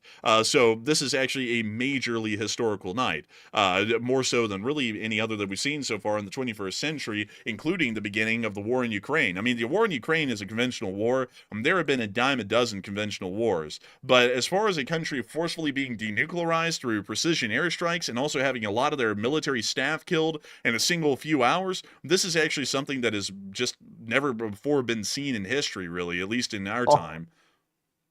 Oh my God. Okay, you're not going to believe this. What? I'm having a hard time believing it myself. So we've gotten a statement from Fox News, apparently. This is from Insider Paper on Twitter, by the way. I'm going to try to get corroboration to see if I can back this information up. This is a statement that we're hearing right now. President Trump was aware of the strikes beforehand that Israel was going to conduct. There were no surprises, but the U.S. was not involved militarily and hopes Iran will return to the negotiating table. Oh my God. All right, I've got to find something to back that up because that is crazy. That is crazy. Like, that is so left field. Like, I don't even know how to process that.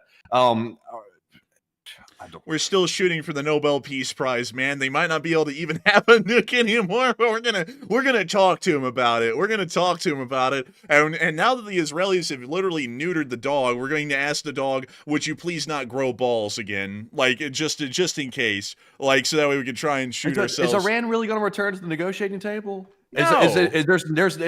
Why would Iran return to the negotiating table? What's there left to negotiate? I don't even know. There's nothing left to negotiate. I got to see if I can find some backup information to this. Israel just neutered Iran, their nuclear capabilities. What the hell is Iran showing up to negotiate? Like, I've got to pull that up. I don't like, even seriously, know. I'm going to make sure that's not fake news for a minute and make sure that's real, because if it is real, that's I don't know how to even interpret Hold up. that. I'm going to go to Fox News. They got to have something about this, right? I mean, like, this is like one of the biggest stories of the night, I'd assume. Let's see. Yeah, so they got, let's see here. It says spoke to Fox News' Brett Baer in the post on Twitter. So, it would be a story from his show.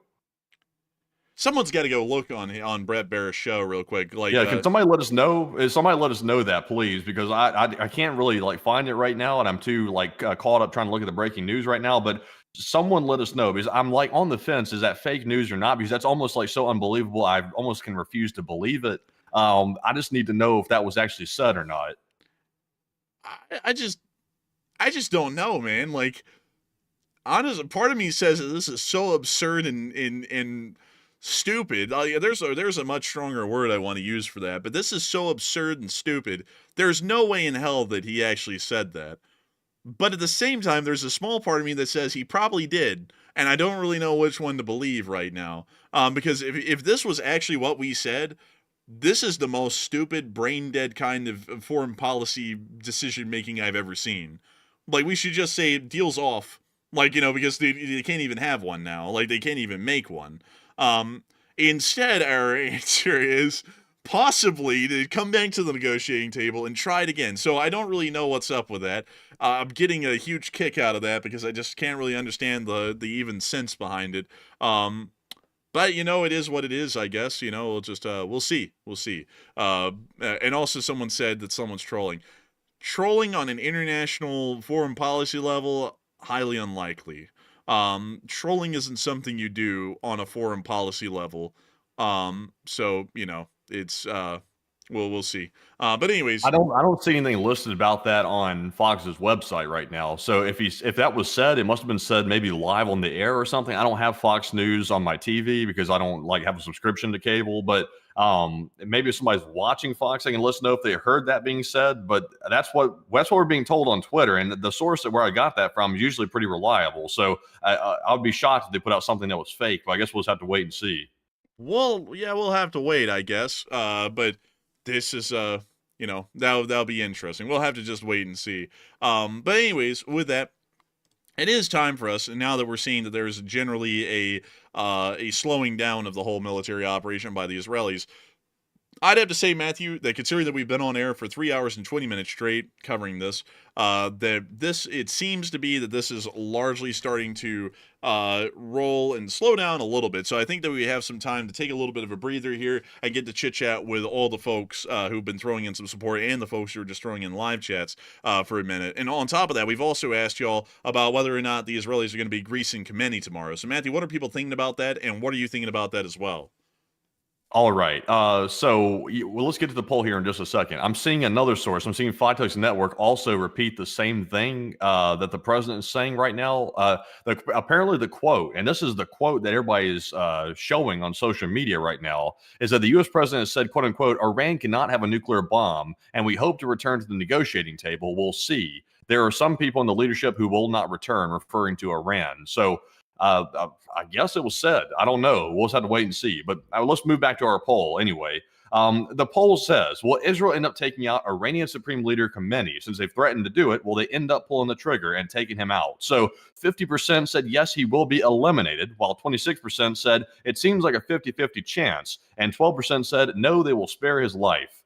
And I really do believe the Israelis, if Iran follows through with attacking Israel, which I'm sure they will, then they're going to try to target Khamenei directly and take him out officially. So I'm with the 50%. I think he's going to be taken out because Iran is on a collision course with a retaliation right now. And I think they're going to target Khamenei directly. I think they'll be able to get to him as well. But Enforcer, what say you? I would have to say that I think they're probably going to grease Khamenei because the Iranians are going to respond.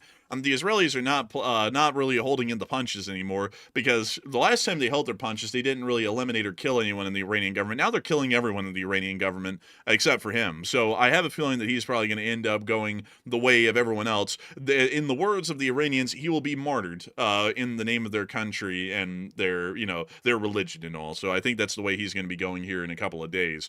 So with that, I hope that does address that well in my opinion. And without further ado, it actually is time for us to get to chit chat with all of y'all a little bit here while we're in a bit of a break moment. Also, by the way, folks, I do want to make it clear that tonight we're not having our usual structured kind of news segment. I'm sure many of y'all have realized that because Matthew and me have pretty much been covering the news half and half, and there's been honestly, the chat's been going wild. I've seen some crazy stuff in the chat. Neither of us have really had the time to moderate it. Very sorry to all of y'all for that. If y'all have seen crazy people who appear to be off their medicine tonight, that is because we have not really been able to moderate the chat because both of us have been so busy trying to keep up with the news and also report it on air. So, things have not really been running normally tonight. It will be returning to normal most likely tomorrow, though. But with what we're seeing right now, it seems that things have died down a little bit. The news segment is not going to be over until we literally go off air at the end of the stream tonight, because there's going to be news coming out intermittently throughout the rest of the show. But at the moment, considering that we have a little bit of a break period after 3.5 hours of straight up news coverage, I think it would be a good time to take a little bit of a moment to get the chit chat with all of y'all while we have the chance. So with that, I hope that lets y'all know what's going to be going on here. But don't leave because we are still going to be covering every single breaking news story that's coming out while we're on air. So with that, what do we got, Matthew?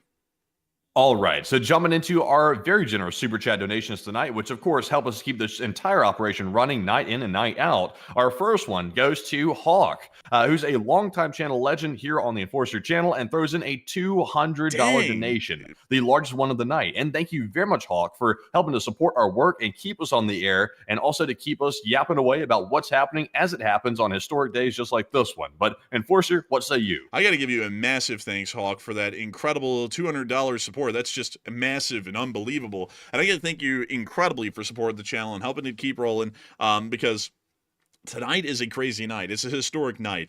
And it's crazy to think that we've been on air for so long that we get to be here and get to cover the news with all of y'all years after this channel started. It's the 1,205th episode that we have run of news. And I got to say that it's absolutely an incredible thing to know that so many people have continued to watch this stream, and folks like you enjoy it a great deal and are supporting it, because for all of y'all who are here right now, about the 27,000 of y'all who are here, want to make this clear, no one has to support the channel. It's an entirely voluntary thing, but we do not run ads on our streams. I'm sure many of y'all noticed that. Right now, the monetization on this stream is off. If you do not believe me, let me show you. Right here.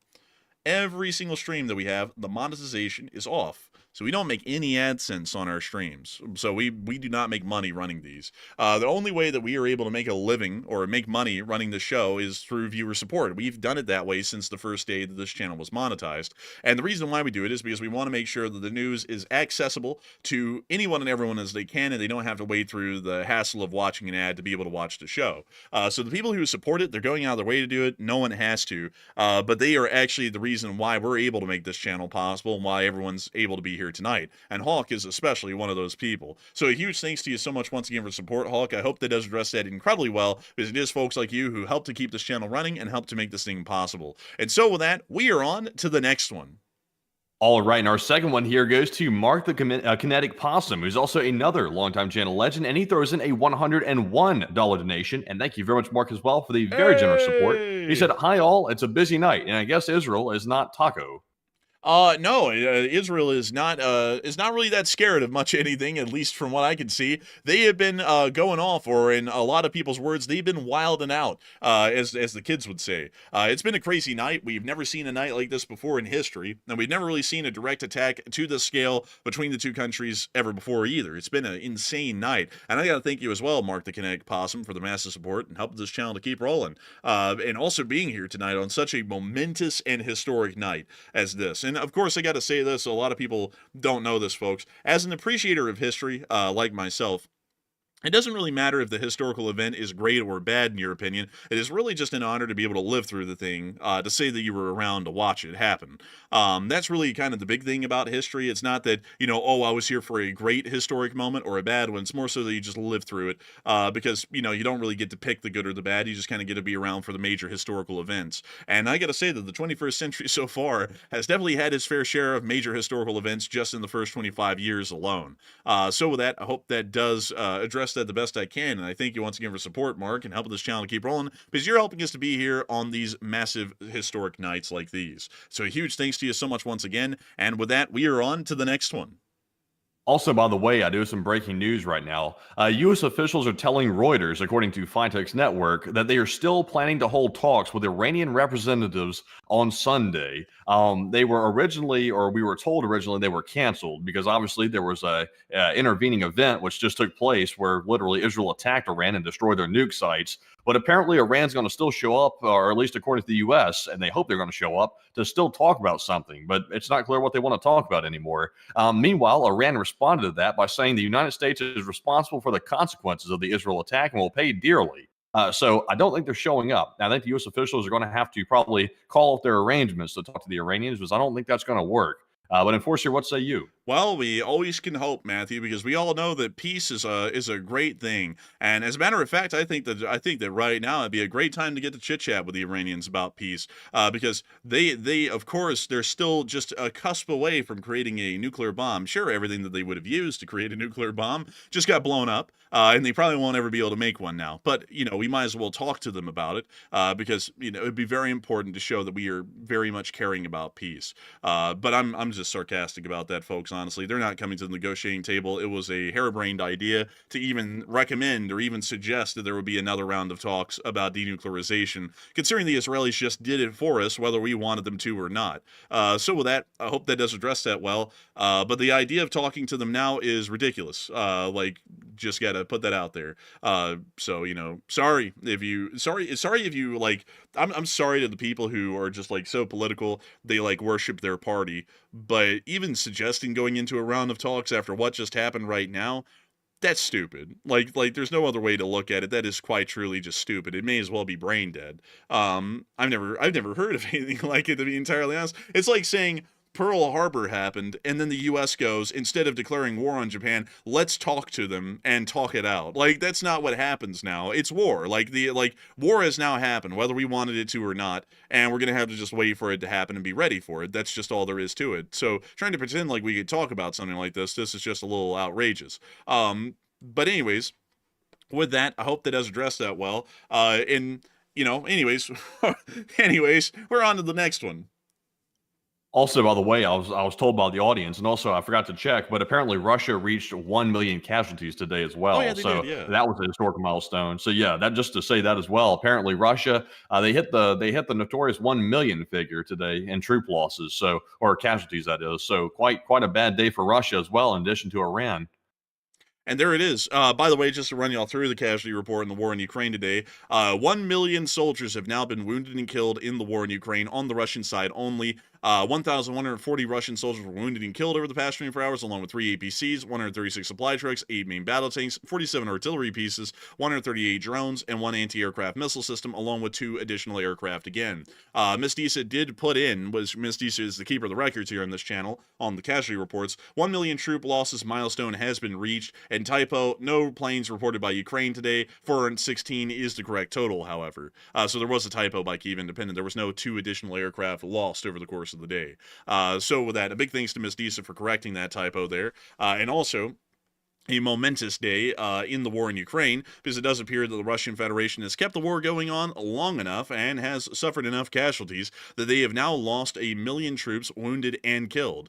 So a pretty large number right there. That's actually the size of most major cities in the United States, except for a handful. So with that, I hope that went over that. That was actually a major thing today. They got sidelined. Pretty much the entire war in Ukraine got sidelined. This is all I had in the middle of the day before we actually put together the news. Was just 3 news topics on it, and then the rest of it was in the Middle East, and that was in preparation today to make the short war video, because I tried, and then there wasn't enough news to make it. But now there is enough news to make it. I might actually try and make one here later in the night to just kind of recap everything that we had here in really, really short forms. So that way people can watch it if they don't want to hear like the whole 3.5 hours of news that we've covered so far. But with that, I hope that does address that the best I can. And a big thanks to everyone for pointing that out, because that is true. That massive milestone was reached today. It was kind of like how, I forgot what it was, Matthew, something big happened during the time that the Titanic sank. It was actually major,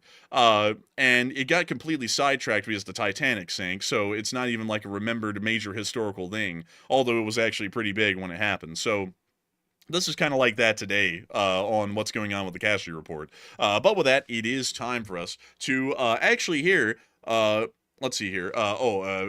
Could you send that to me over email, Matthew? Because that might be the best way to send it. Because if you pop that up on the Discord, that might come up with some issues.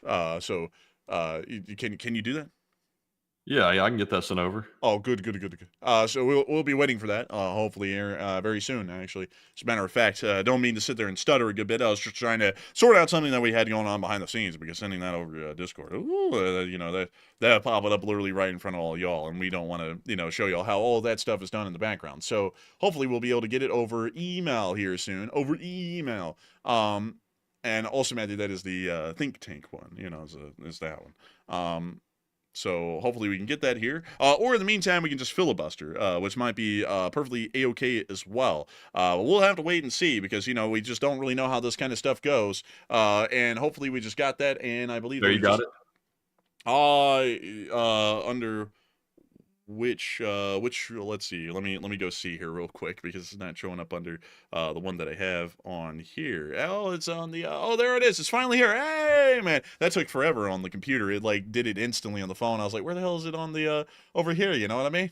But anyways, with that, we are going to be moving on. Okie dokie. A million pop-up windows also pop up as well. We're just trying to do this the best we can here, folks. But with that, we are going to be moving on into the next one, which is also a massive, huge donation, a $100 super chat from Ron Lindbergh. And Ron Lindbergh said, "You guys do good work, and thank you." And a huge thank you to you, Ron Lindbergh, for supporting this channel and helping it to keep on rolling. Because if it wasn't for folks like you, we wouldn't be able to make this channel possible. We wouldn't be able to keep it running.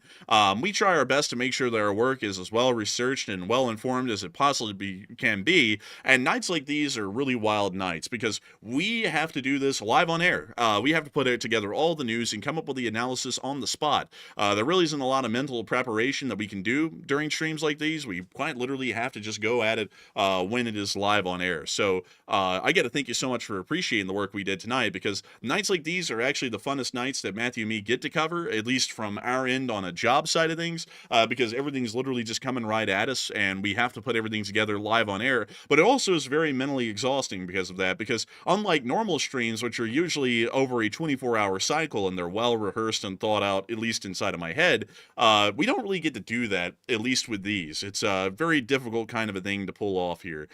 So I got to thank you so much once again for really enjoying it and supporting it, Ron, because if it wasn't for folks like you, we wouldn't be able to be around for moments like these, and we wouldn't really be able to drive home the kind of factuality and analysis that we have on the news, or we really wouldn't just be able to be the people on here that get to do this thing. So I got to say, a huge thanks to you so much once again. I hope that does address that incredibly well. And with that, we are on to the next one, which is also another $100 super chat from Uncle David, Other Nephew. And Uncle David, Other Nephew said, "Pace yourselves, guys, and thanks for your overtime." And a huge thanks to you, Uncle David, Other Nephew, for the massive support and helping the channel to keep running.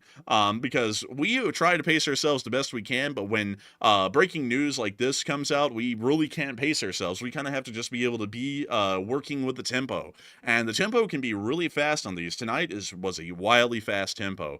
We saw that things were happening quite literally every other minute on the stream. It really didn't even give us time to cover the major events that preceded the airstrikes that happened right now today. So it's a really crazy thing to think that we have been able to do this all live on air for the large part, and I got to thank you massively for supporting this channel and helping it to keep on running, because folks like you are helping us to make this thing possible and to pretty much run these insane overtime type of streams right here. So a huge thanks to you so much once again. I hope that does address that incredibly well.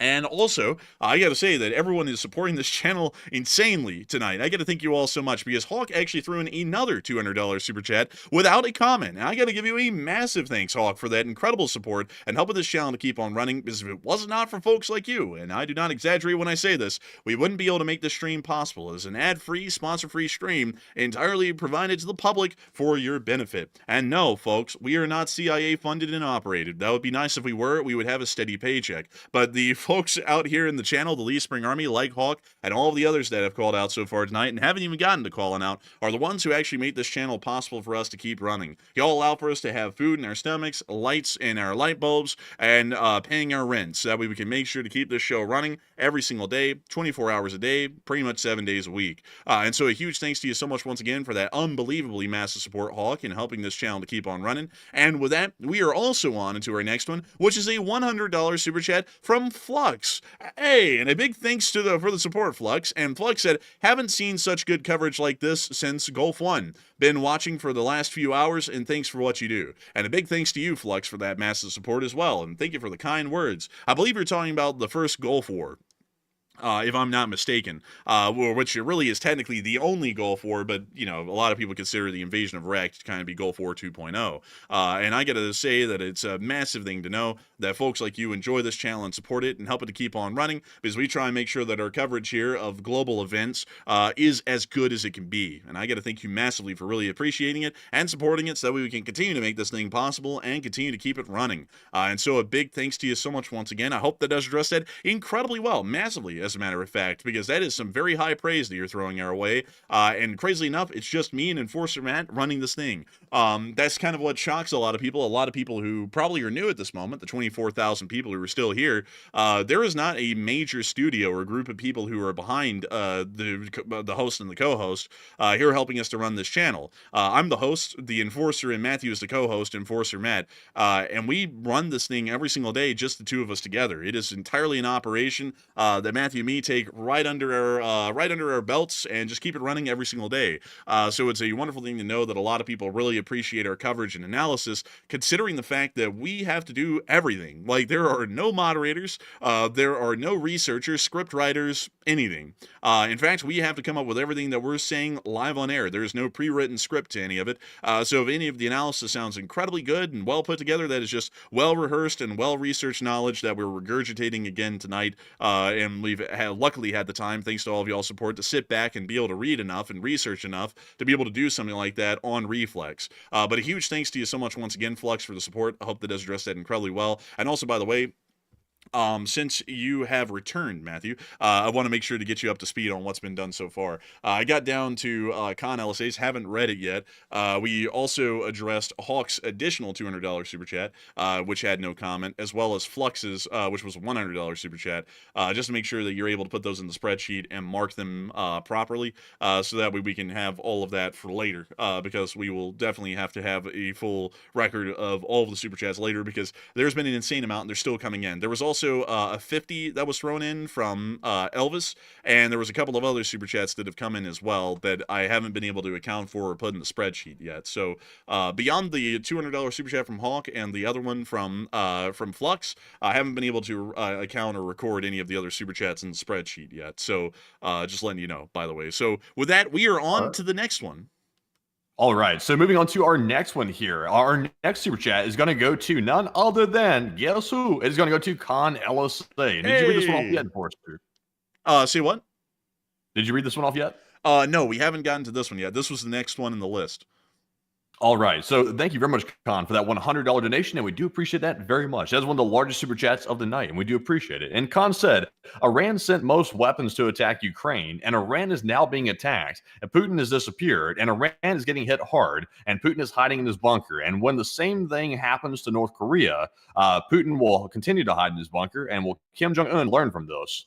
I don't think Kim Jong-un is ever going to learn anything. It seems as though the North Korean government, under all of the Kims, has been wildly incompetent and has had its priorities in all the wrong places the entire time. I have a feeling that the North Koreans will learn absolutely nothing from the messages that are going on around the world. And I think that another important thing to realize, at least tonight, is that the Islamic Republic of Iran was not the formidable beast that everyone made it out to be. Once again, a lot of it was overhyped and overstated. The Israelis targeted and destroyed most of all of their nuclear research abilities tonight, and it once again is showing that doing things against our enemies is actually a lot easier than people would think. Like, it can actually be done in a very short kind of an engagement. And it's just absolutely absurd. It's crazy to think that our enemies keep on pretty much living in a position of comfort because of our general fear of them, which is poorly placed, at least in my opinion. That's how I look at it. But I don't think Kim Jong-un will ever learn from anything from anything really that's going on around the world in either Iran or Russia at the moment. And Putin, of course, is hardly ever seen anywhere. He's pretty much hiding in bunkers or in private residences throughout most of the war at this point. And so with that, I hope that does address it the best I can. A big thanks to you once again, Con LSA, for that massive support and helping this channel to keep on running, because folks like you do help to make this thing possible and keep it rolling. And with that, we are on to the next one. All right, and our next one here is going to go to Joe in the Box, who puts in a $100 donation. And thank you very much, Joe, for that $100 support and also helping to keep the channel running. And we do appreciate that very much. And he said, thank you for your work and keeping us all informed. And thank you so much, Joe in the Box, for appreciating the work and enjoying us keeping all of y'all informed. It has been a massive effort by Matthew and me tonight to make sure that this show runs smoothly. Matthew has been getting the news. I've been trying to cover the news, and it's been a massive thing to undertake tonight. Really, it's like these streams are actually incredibly fun, but at the same time, they're also mentally taxing. And I thank everyone for their massive support tonight, both in the live chat and just kind words, and the massive support, both monetarily, because all of y'all really make this worthwhile to run. And it really fills us with a lot of appreciation and pride to know that a lot of people find this channel to be their primary source of news. So far tonight, 430,000 people have watched the stream so far and have found this to be their primary source of news on the event. It's really crazy to think that our live viewership tonight is probably rivaling that of major news networks out there on mainstream TV that are also live streaming here on YouTube. And we always love to know that we were able to get out the most well-researched and thought-out news that really puts the mainstream media to shame. And so a huge thanks to you so much once again for appreciating our work and supporting it, because we are able to continue to be the main rival and competitor of all mainstream news platforms and to continue to put out much better news than they ever could have. So a huge thanks to you so much once again. And with that, we are going to be moving on to the next one. All right. And also, real quick, we do have some breaking news right now. We are hearing from the United States president that he is committed to defending Israel and U.S. resources in the Middle East if Iran retaliates. So we're expecting retaliation coming up here very soon. So I would say that, we're looking at that pretty eminently right now. So we have committed, at least officially, through the United States president to defend itself, meaning the United States and Israel, in the event of retaliation. So that was a big one. We were wondering what was going to take place with that. And that was one of my big concerns literally just 30 minutes ago. So it turns out we will be, apparently, at least from what we're hearing, in good shape when it comes to defending Israel in the Middle East. So that's a very good sign right there, and very relieving to hear that. I'm not going to lie, Matthew. Your call is starting to break up a little bit on Discord. You sound like RFK Jr. like half the time. And it's like, you're like sitting there and you're like, I got to say that it's great news that they're hitting them and they're going to defend. And I was like, dang, dude. I was like, the Discord is roughing it right now. It's bad, actually. I don't know if we can fix that, though. Like, I was trying to think in the middle of that. I was like, we could try and disconnect the calls and reconnect them. That might fix it. Yeah, I can try. So let me see if that fixes it. He's probably going to be, there we go. He's joined back on. So Matthew, speak really quickly for just like a couple of sentences so that way we can see. Hopefully it has fixed it. Can you hear me now? Is it coming through loud and clear? Can you hear me at all? It's coming through perfectly now. I think that was just the issue. Good. I think the call was like getting like backlogged with too much data or something like that because it was going on too long, maybe. But anyways, now that we got that fixed, it's great to hear that was an easy fix. It was an easy fix. It is time for us to move on into the next one. But actually, we did have breaking news here. I just realized that because you were reading that off, and the whole time I was like, dang, that call is dying right there. It does appear that the United States is saying that it will now defend itself and Israel if Iran retaliates, and the Iranians are also saying that the United States is going to be responsible for the consequences of the Israeli attack. So it is quite clear at this point that I don't think a sixth round of talks is going to be happening anymore. Yeah, I don't think so. I don't think any talk's going to be happening. I don't know if maybe he's trying to be sarcastic by saying that they're going to show up on Sunday or what, but it's obviously not going to happen. I mean, if Iran showed up, I would be blown away. Like, seriously, I would actually be shocked. And y'all can quote me right now. If Iran shows up to talks on Sunday, that will have blindsided me completely because I don't understand why Iran would even want to show up, considering that their nuclear sites have been destroyed. They have nothing left to discuss with the West except for, start exacting vengeance on us, basically. So I personally wouldn't want to be there if Iran is going to show up. I'd have a fear that they were going to try to do something bad. Man, maybe when they show up, they need to pull out a metal detector and check them, just in case that there's something on them. Because if they're showing up, it's not at all to even talk about anything anymore. It's probably to end up martyring themselves, possibly. So we'll see. But anyways, with that, I hope that does address that somewhat well. And with that, we are on to the next one. All right, and our next one here, also let me grab two things here from the live chat. There we go. Our next one here is going to go to Hokey Redneck, who throws in a $100 donation. And thank you very much, Hokey, as well for that support and also helping to keep the channel running. And Hokey says, does Israel have air-launched nukes? And I don't know the answer. Israel technically could have an air-launched nuke. If they have missiles large enough to have the kind of explosive yield that we saw hitting Tehran, it is actually possible that the Israelis may also have small enough nuclear warheads to be mounted onto those specific missiles and then air-launch them. So it is entirely possible that the Israelis could deliver a nuclear payload through an air-launched method. We do generally understand that Israel doesn't have any intermediate-range ballistic missiles of large numbers that could be used for a nuclear strike on Iran, so most likely would be air-launched in every scenario, including that of a gravity bomb. So the answer to that, from what I generally assume, Hokey Redneck, while we don't know the exact answer, because once again, the state of Israel officially claims that they do not have any nuclear weapons in their possession, we would generally assume that they probably have the capability to air launch their nuclear warheads if they wanted to. So with that, I hope that does address that the best I can, and a huge thanks to you once again, Hokey Redneck, for the incredibly massive support and helping this channel to keep on running. And with that, we are on to the next one. All right. And also, by the way, just to let everybody know, I am scanning for breaking news as we go through our super chat. So we're not like tuning out or like zoning out or something. We are looking. It's just that we don't really see anything right this second. So we're currently waiting on the retaliation strikes by Iran. That's what we're really waiting on right now. But moving on to our next super chat while we're waiting on that, this one is going to go to Elvis, who puts in a $100 donation. And thank you very much, Elvis, for that $100. Oh, well, yes, thank you, and thank you very much, Elvis, for that 100. And he said, "Thanks for hanging in there tonight, guys." Hey, and also Matthew, by the way, that was supposed to be like an Elvis impersonation that I was doing while I you're thought you saying. were like, I thought you were like saying something. I was like, "What's he saying over there?" No, man, I was trying to sit there while you're reading that off and just go in the background, huh, thank you very much. Like Elvis would, kind of like that. But then you're like, huh? Like, dude, you turned into that cat and you went, huh? And I was like, well, it's supposed to just be a meme. But beyond that, I do thank you for the massive support, Elvis. And thank you so much for enjoying us hanging in here tonight. It was a long show. I got to give a huge thanks to Matthew for helping to put together the news while we were putting it on the air, so that way I could then talk about it and analyze and give like some deeper input onto it. It was a huge effort tonight on both of our ends to make this thing possible. And it's crazy enough that the news segment actually lasted like 3.5 hours. It was a very long period of time. And I got to thank you so much, Elvis, for supporting the channel and appreciating it. Because could y'all ever imagine, like, Matty, could you ever imagine someone like Wolf Blitzer or like a main host of a mainstream news channel covering news just dead on for 3 hours straight, 3.5 hours straight, without any commercial breaks or any breaks at all? Like that's unheard of on mainstream television. Like you just don't see this kind of stuff. So yeah, it's unheard of to hear them actually go through minute by minute real time news coverage like that, because they don't really do that anymore. Like mainstream doesn't.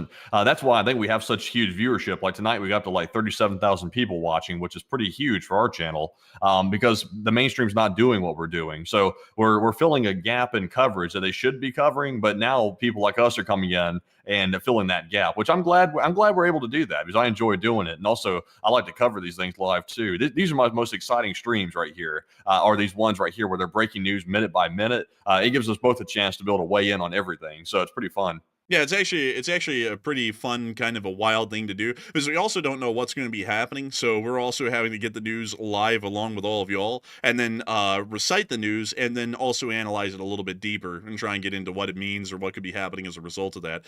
So it's actually a really, actually, I got to be honest with y'all, these are like the kind of streams that Matthew and me joke about in the background. It's the ones that we live for, because these are the ones that actually are the funnest to do instead of the 24-hour cycle ones. Not saying that those are boring or low intensity in action. Those usually are action-packed news streams as well, and there's a lot that happens over a 24-hour news period in the world. But at the same time, those are more rehearsed on all of our ends. We both have very well rehearsed kind of roles that we play on those shows, and also it gives me a lot of time to mentally prepare to just monologue the whole thing out. And so those are a lot more rehearsed and a lot more well executed, in my opinion. But these are the most fun ones for us to run, as far as actually getting to do something live and pretty much have to work with the shots that are coming off as we're covering it, which is incredibly cool and really fun. But with that, I got to thank you so much once again for support and helping this channel to keep on running, Elvis, because we sure as hell hung in tonight, and we're still hanging in, actually. We're still waiting for more news to come out. And so with that, we are on to the next one.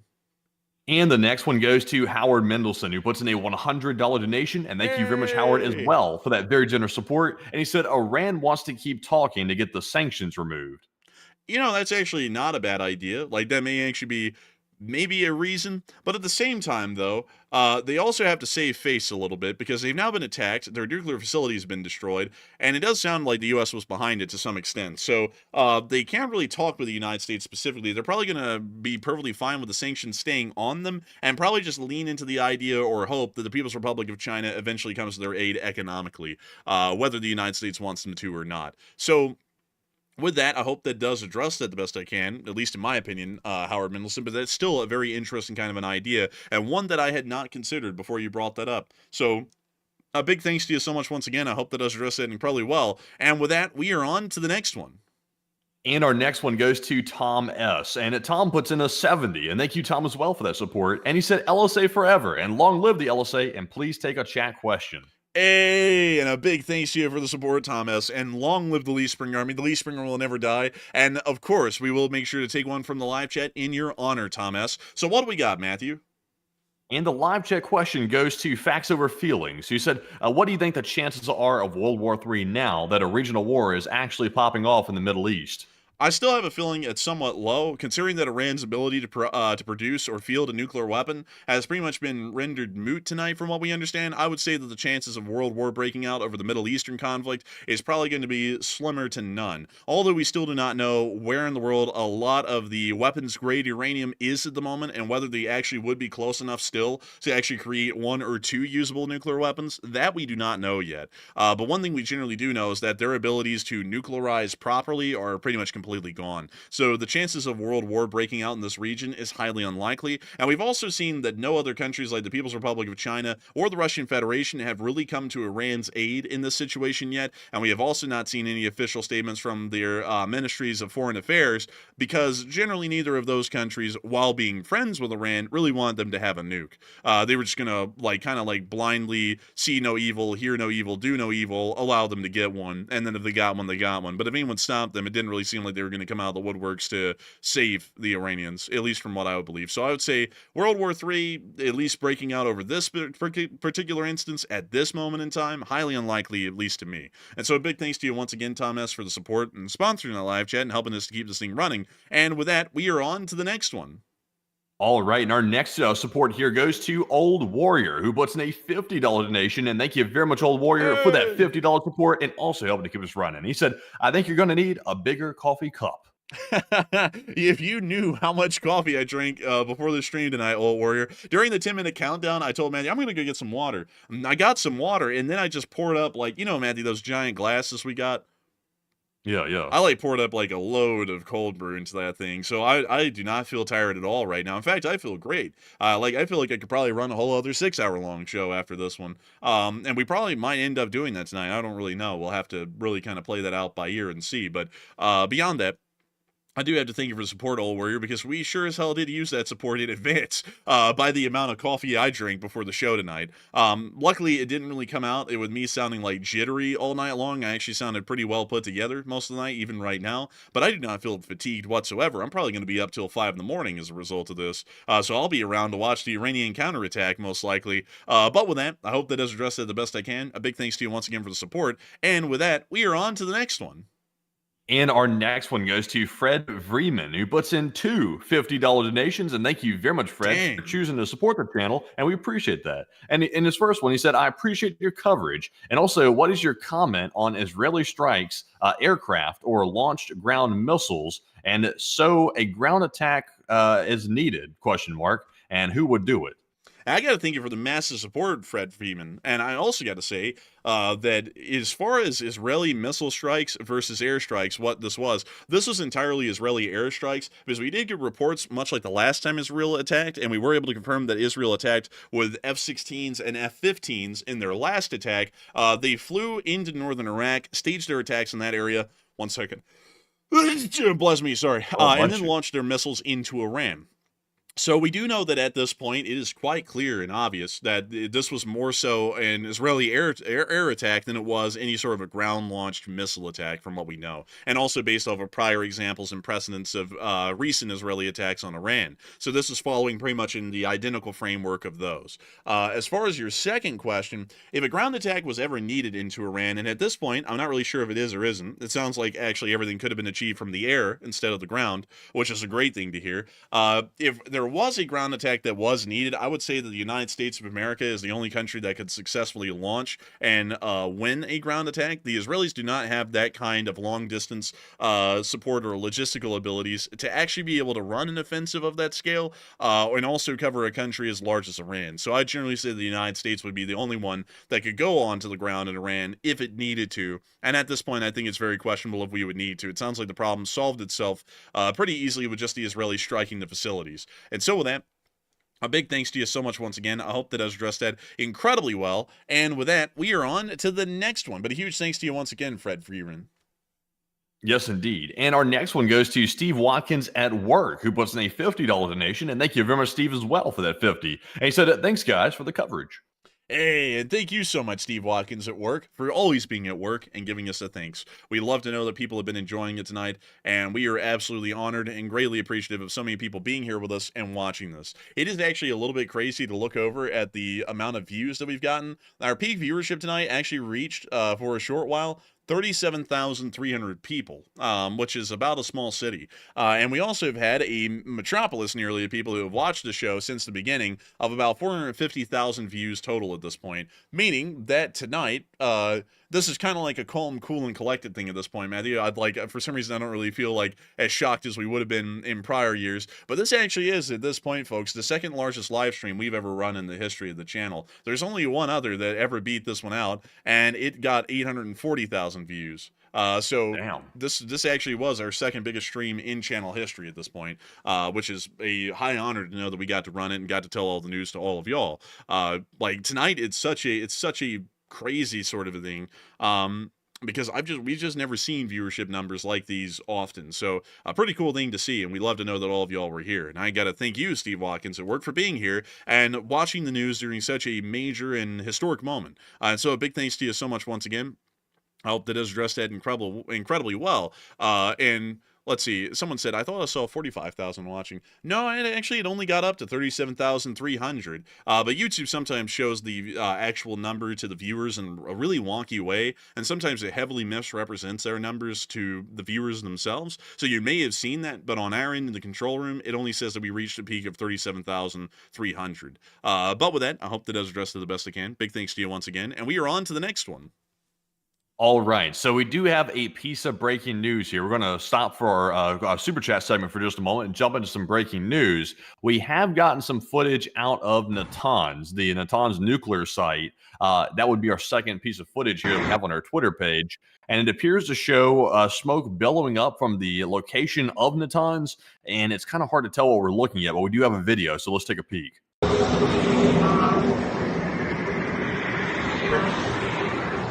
That's billowing up very forcefully. Kutade. Fireball, Kutade. Oh. The potato. The potato. Oh. Natans. Natans. Natans. Natans. Natans. Bro. Natans? No what? Natans. Natans. Natans. I'm just saying, if those guys had any sense, they would have not stayed anywhere near that, because obviously Natans is an active nuclear facility and it's billowing smoke out of something. So, it would seem not very wise to stay near it, but that's just dumb. Man, with the speed at which that smoke is billowing upwards, it almost gives you kind of like a feeling of a Chernobyl reactor meltdown. With how it kind of looks. It looks very similar.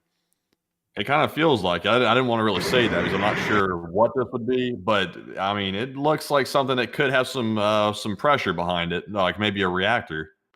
Yeah, possibly. I mean, they did have a enrichment reactor in there, so it's possible. And we also got to see a fire up here at the let's see, in Kermanshah, which actually, let me show y'all where Kermanshah was. It was right here. This is Kermanshah. So this is also some footage that was coming from that city. And this appears to be some sort of protected missile site that was hit, penetrated, and then actually caught on fire and exploded. So it was a successful hit. What kind of a car horn was that? Like, what the hell was that? Did you hear that? That sounds like a mix of a train horn and a car horn. That's that crappy sanctions car horn right there, the type you get when you're like sanctioned to hell and back. Dude, that's that Crapatola car horn right there. But we can see the fires burning at the missile facility. And also there's another fire coming from the hillside over there. I thought that guy got hit by a car at the end, the way that camera started flying around. But those are the clips that we have at the moment. And it does appear that the missile facility was hit inside of Kermanshah. And we also were able to see that the Natans nuclear facility is having a very weird letting off of smoke. May possibly be radiological in nature. So with that, I hope that does address that well. And with that, we are on to the next one. All right, and jumping right back into our super chat questions while we still scan for breaking news, the next ones go to Hokey Redneck. And Hokey put in a $50 donation, actually two of them actually. And we do appreciate that very much, Hokey, for that support. And also for you being a longtime channel legend. And he said, congrats of the massive number of folks here, and sub if you aren't already. And also, he is right, subscribe if you haven't, because we've gained like 5,000 subscribers tonight, which is crazy. But also, Hokey said in the second one, he said, Matt, did you think it would be the U.S. or Israel?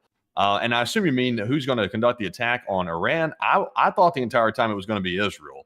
because the U.S. was acting very skittish about the whole situation, and they're still acting skittish about the situation. So I never really thought it was going to be the U.S. I maybe thought there was like a 20% chance maybe the U.S. would involve themselves in some way or another, but it turns out they really didn't. All they did was provide intel to the Israelis, which is something they did already. So pretty much a non-involvement, in my opinion. But I always thought it was going to be Israel. But Enforcer, what did you think? I was always thinking it was going to be Israel as well, pretty much for the exact same reasons Matthew was saying. The U.S. administration was very squirrely about the whole thing. They still are. So I had very little faith that the U.S. was ever going to be involved in any major way in conducting the attack. And from what we were able to hear, we either were not involved, or if we were involved, we were only involved in a non-aggressive manner, providing intelligence to the Israelis. So it seems as though it lined up with what we were originally thinking. And so a big thanks to you once again for the support on that super chat. And also, I got to say, Hokey Redneck, please, I agree with you. Please, everyone, subscribe if this is your first time here. I see that there's still 21,000 people on here, and I don't want to make it sound like all of y'all have a duty to subscribe, but if you enjoy the way we cover the news, and I'm assuming y'all do because y'all are still here, and there's a lot of y'all still here, make sure to subscribe. We run these streams religiously pretty much every single day at 10 p.m. Eastern time. Every single day. Unless if there's a day like today where something big is happening, and then we go live immediately. So if you really do enjoy our news coverage, and you even enjoy the little question segment we're having here right now, subscribing will be your best course of action, because it will ensure that you're able to hear the news from this channel in the same kind of way that we presented it tonight, with the same kind of information well on into the future. Like forever, really, once you subscribe, because you can hit the bell button, and then you get to know what we're doing, when we're doing it, all the time, forever and ever. There's no end in sight. So with that, I hope that does address that the best I can. Big thanks to you so much once again, Hokey Redneck, for that massive support, both your $100 super chat earlier and your 250s right here. And with that, we are on to the next one. And also, I see everybody talking about the possibility of that being radiation or smoke from a radioactive fire of some sort at the Natans site. I would love it if one of our Iranian viewers, believe it or not, we actually have people from Iran that watch our show. They're actually in the live chat right now. I would love it if they have access to a Geiger counter and could take a picture of the display on it and show me what the readout was, because I would be very curious to see if what type of radioactive fallout, if any, is coming out of that facility, because that fire does look very forceful. And it kind of makes me wonder if maybe there is a radiological threat coming out of it. So right now, we just don't know. I don't want to say that for certain. I want to make that clear. We're not saying that there's radiation coming out of it, but of course, it's a nuclear site, so that's a real threat with that being on fire. So I don't think any of my Iranian viewers in the live chat have access to a Geiger counter, but I would love to just toss them one and let them give me a reading off of it. I would love to know right now. But anyways, jumping into our next super chat, this one goes to Elvis, who puts in a $50 donation. And thank you very much, Elvis, for that support. And we do appreciate that. And he said, incredible reporting, guys. And flight tracker, geolocation, intelligent analysis, zero domestic politics. Can we all just get along and agree to disagree? And guys, mainstream media has nothing on you guys. And thanks for what you do.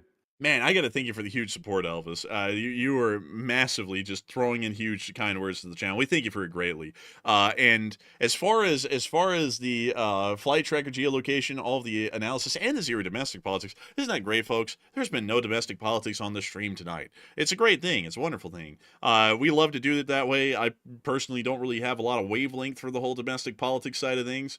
Some people do. I just personally don't. I just generally like to avoid it. Doesn't mean, I just want to make this clear, doesn't mean that I'm completely disinterested in internal American affairs. I'm very interested in it. I'm just not interested in the mainstream kind of dialogues that are had about it. I just don't really find them to be intelligent, so I just completely avoid them. But beyond that, I do thank you so much for the support, Elvis, and helping this channel to keep on running. And I gotta say, thank you for enjoying what we do, and thank you for saying that the mainstream media has nothing on us. I would have to say that beating the mainstream media is an incredibly low bar to pass. Really, anyone can, as long as you know what you're talking about. But the mainstream media, they are terrible, and it's really a shame that they are pretty much the main news source for most Americans. I wish more people would come out to places like here on our channel and actually listen to real news instead of whatever the hell they're putting on CNN and Fox now. But a huge thanks to you so much once again. Hope that does address that well. And with that, we are on to the next one. All right, and our next one here goes to Travis IHS08, who puts in a $50 donation. And thank you very much, Travis, for supporting the channel. I think that might be your first ever support, and we do appreciate that. And he said, hello from Henderson, Nevada. And a big hello to Henderson, Nevada. Great to hear that we have a lot of viewers out there in the western part of the country in Nevada. Where in the world would that Henderson, Nevada be? So he's probably up here because most of Nevada is actually federal land, so you really can't live in most places because it's just public land, as they call it. And you can't buy it anymore either. So let's see here. Actually, not finding it. Let me just type in Henderson, Nevada. Henderson, Nevada. Let's go take a little look. Oh, actually, it's a part of Las Vegas. I did not know. And it's right near to the Hoover Dam. And damn, what a dam right there, I tell you. But beyond that, I got to say a big thanks to you so much once again for the support and helping this channel keep on running. And wow, this is actually a very impressive place right here. Look, they even have like that covered like a medieval style bridge right there. Really, really cool, actually. They have this nice little house. They have all kinds of cool stuff. And I got to thank you massively for support and helping this channel to keep on running. Because if it wasn't for folks like you, we wouldn't be able to make this thing a reality. And we got to thank all of the people in the LSA from here, there, and everywhere who helped this channel to keep on running day in and day out. And so with that, we are on to the next one. All right, and our next one goes to Michael Lieber, who puts in a $50 donation, and thank you very much, Michael, for that support as well. And also a big shout out to 04429ED1 for putting in a $50 donation as well. And a big shout out to the both of you for supporting the channel very bigly, and we do appreciate that. But Enforcer, what say you? And I got to thank the both of y'all for the massive support and helping this channel to keep on running, Michael Lieber and 04429ED1. Because while y'all didn't throw in comments, the support is massively appreciative, and we are able to keep this channel running thanks to y'all. So a huge thanks to both of you once again. And with that, we are on to the next one. And our next super chat is going to go to none other than Elvis once again. And Elvis puts in another 50. And Elvis, you've been supporting like crazy tonight. And thank you very much for the multiple massive super chats. And we do appreciate that. He said, I have been watching the day after for a while. And embarrassed to say, I just figured out how to send a super chat and want to tell you how grateful I am for the coverage and insight in LSA. And let's get the merch store going when you land in LSA HQ 3.0. Hey, and hopefully, here's to hoping that we can get the merch store running at LSA HQ 3.0. But I got to thank you massively for the support once again, Elvis. And I got to say, thank you so much for being grateful again for our coverage and insight and greatly appreciating it and supporting it so we can keep it running. It is folks like you who have made this thing possible for quite some time. And I got to say that we're massively appreciative. I saw someone who's never been on the channel before, Matthew, like when I said, we don't run ads or have sponsors. We just do this thing off of viewer support. And someone said, man, that's absolutely mental to do that, but I respect it. Yeah, we're like the only people who do that on YouTube. There's like, you can easily cash in pretty much getting the amount of viewership that we get even on a normal night, which is around like 130 to 100,000 views per stream. It's pretty easy to cash out if you had sponsors and AdSense on those kinds of streams. But the thing is that it's not really, like, not to make it sound stupid like a corporate thing where it's like, it's not about the money, it's about the customer. But it really kind of is, because I've been for years, I was, you know, I'm Gen Z, I'm 23 years old. I grew up on the internet, and I know how annoying the ads are. And for the amount of money that they make, like, we could bleed a turnip dry, but I don't really find it worthwhile to do that, you know, especially when people could just enjoy the channel, and if they enjoy it enough, they'll support it, and it'll be possible. And if they don't, we don't. Like, you know, we just don't have a channel to run. So that's kind of how I look at it. That's how we've been looking at it for years. And I got to thank everyone for really appreciating that, because we're one of the few channels that isn't completely profit incentive driven, although there are others out there. And so with that, I hope that has addressed that the best we can. And with that, we are on to the next one. All right, and our next super chat is going to go to Susan Lowell, who puts in a $35 donation. And thank you, Susan, as well, for that generous support. And she said, thank you for your ongoing professional reportage tonight, and a lot of Russian propaganda flying as well tonight.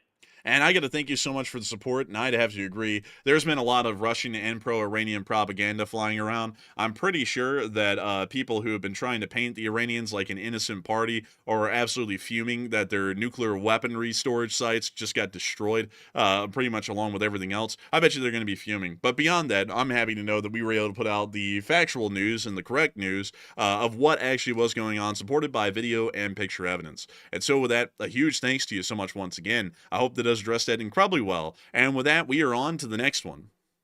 And our next super chat goes to Marion Deemer, who throws in a $30 donation. And thank you very much, Marion, as well, for that $30 support. And Marion said, hats off to the great reporting.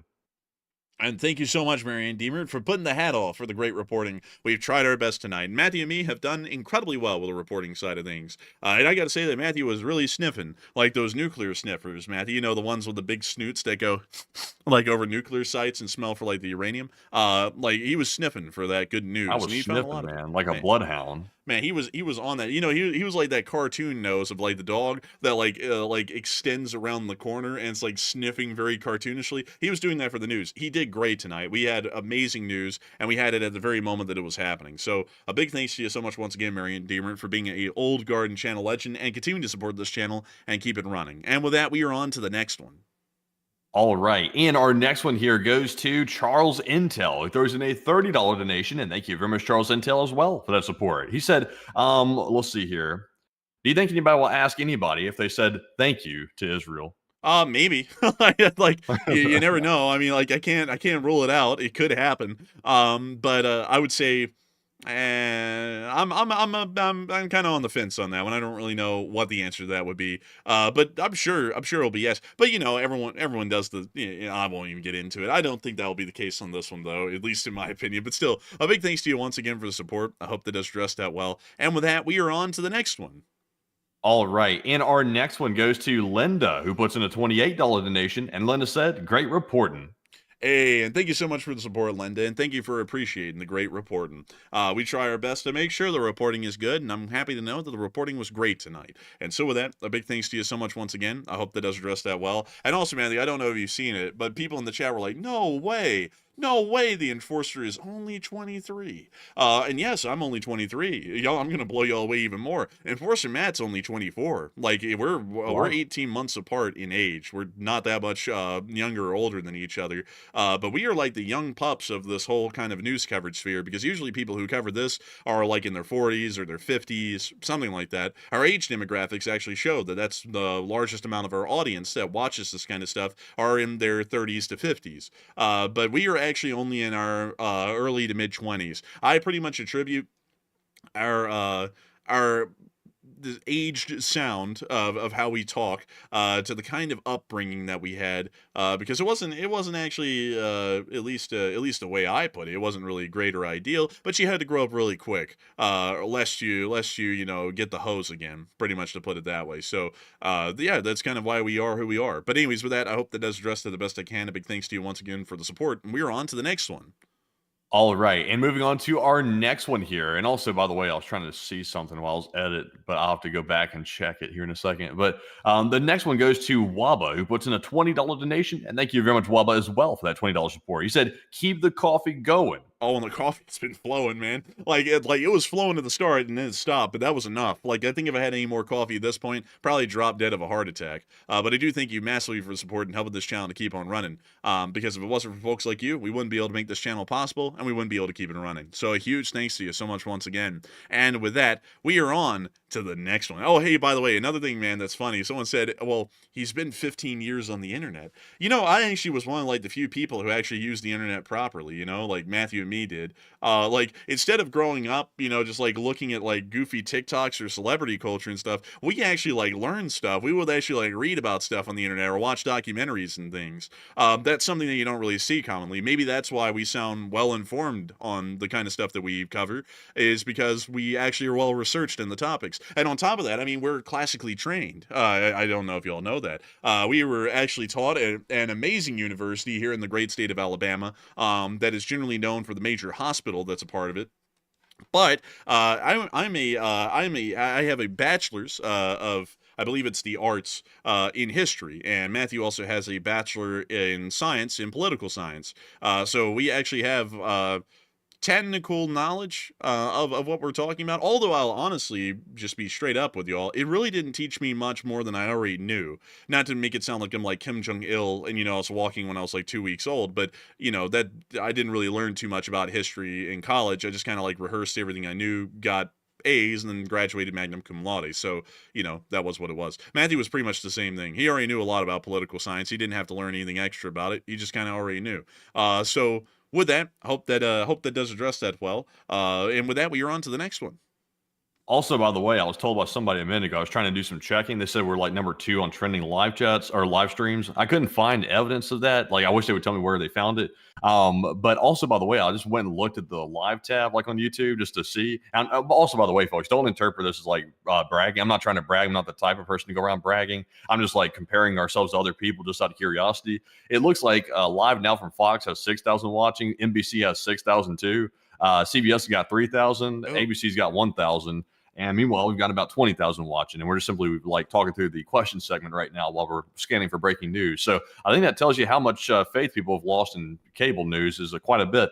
So, with that, we're now going to move on to our next super chat here. And this one goes to Zyper Sniper 1, who puts in a $20 donation. And thank you very much, Zyper, as well for that support. And they said, keep up the great work, and you do, to keep us updated on what's happening around the world. And you guys are amazing, and keep doing what you do. And LSA forever, and long live the Western world. Hey, and long live the Republic and long live the Lee Spring Army. And I got to thank you so much for being here with us as well, Zyper Sniper, another old guard and channel legend. And I got to thank you massively for supporting the channel and helping it to keep on running, because it is folks like you who have made this thing possible and made it a reality. And so a huge thanks to you so much once again. Hope that does address that well. And with that, we are on to the next one.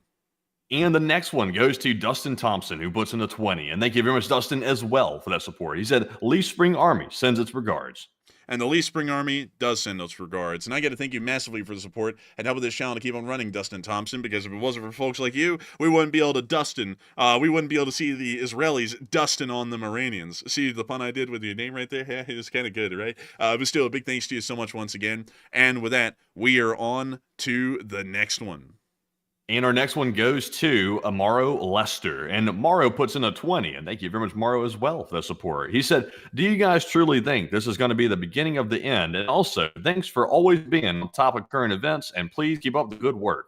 And I got to thank you so much for the support and helping this channel to keep on running. And I also have to say that we are, this is not the beginning of the end. I think this is just more so the beginning of the beginning, as most things are, really. But I would say, at least in my opinion, and sorry, I'm trying to multitask here and deal with something else in the background. I think it's going to just be the beginning of the beginning. And thank you so much for always for enjoying our upkeep of really being on top of the news. It was actually Matthew who said that they were striking, and that's actually what got us on air. But beyond that, I got to thank you massively once again for the support and help this channel to keep on running. And so with that, a huge thanks to you so much once again. Hope that I was addressed that well. And with that, we are on to the next one. Also, by the way, I was sent the proof from Keeper of the Records, Miss Disa. Apparently on Playboard right now, we are trending number 2 on the entirety of YouTube for top live streams. Number 1 is Agenda Free TV, which is our competitor basically these days. We're obviously, we enjoy Agenda Free TV's coverage. I actually watch him when I'm not covering stuff that we don't cover. He covers things that are political and we don't, so to some degree. So he's obviously agenda free. He doesn't cover politics, but things that are slightly political in nature, he will cover with just no like bias to it. So it's just between us and him right now, which is kind of fascinating. We're up there like competing on the board. I think he's got quite a few more viewers than we've got, but pretty close. But anyways, jumping into our next super chat here, this one is going to go to none other than Alan Orchard, who puts in a $20 donation. And thank you very much, Alan, for that $20 support. And he said, good coverage, guys. And thank you so much for the support and enjoying the coverage. We tried our best tonight, and actually I just was told by Urban Rubble, I believe is your name. He said, we're number 1 now because Agenda Free just went offline. So it looks like we may actually be number 1 trending on YouTube at this point, which is kind of crazy because this is actually the low point of the viewership on the show, because we had a peak viewership of about 37,000 people earlier. But I also heard that Steve got up to 130,000 live viewers, I believe. So he absolutely blew us out of the water by an extra 100,000 live viewers. But then again, he's known for doing this. He's been doing it for what's been, Matthew, like 13 years or something. It's been a long time. Long time. Yeah, so he's known for he's clearly going to get a lot more viewers than us. And he's a competitor to our channel. We kind of like cover almost the same thing. But at the same time, we respect Steve Lookner and his channel. It's a very good channel. He does a great job. He's known and respected. He's been doing it forever. So really cool channel, and it's great to see that he's been doing so well lately covering the LA riots. I mean, we would not cover something like that at all, because it's just not within our purview. We're entirely about world news and global events on this channel. Agenda Free TV kind of does a little bit of everything. So he'll do world events and also domestic events that could have a political spin to them. But we just don't cover domestic political events with a 10-foot barge pole. Like, we just will not cover them. So that's one thing he has his speed on, and he's been doing really well over the past few days covering that. And I got to say, it's a very good thing to see. Big kudos to him for doing that wildly well with a great deal of grace. But with that, I hope that does address that the best I can. Big thanks to you once again for the support. And with that, we are on to the next one. And our next one goes to Geopolitics, who puts in a $50 donation. And thank you very much, Mr. Geopolitics, for that $50 support. And we do appreciate that. And he said, great coverage. And thanks from Sierra Vista, Arizona. Hey, and a big shout out to you, and thank you so much for enjoying the great coverage. And I was trying to look at your town, Sierra Mist in Arizona. Sierra Vista from Arizona. For some reason, I thought it was Sierra Mist. That's why I was having a hard time. I was like, is that where Sierra Mist is from? But it's Sierra Vista in Arizona, which is right down. Wow, that's really close to the border. That's a couple of miles away. That's crazy cool, actually. So let's see here. And then there's the town of Fry. That's neat, actually. Let's take a look at the pictures from around here. Oh, wow. That's actually a pretty cool place, really. That's nice looking. I like that. Yeah, look at all those saguaro cacti. That's pretty cool. Pretty neat. But I do thank you so much for the support and helping this channel to keep on running, because if it wasn't for folks like you, we wouldn't be able to make this thing possible all the way from Birmingham, Alabama. On the other side of the nation from you, almost. But still, a huge thanks to you so much once again. Hope that does address that incredibly well. And with that, we are on to the next one.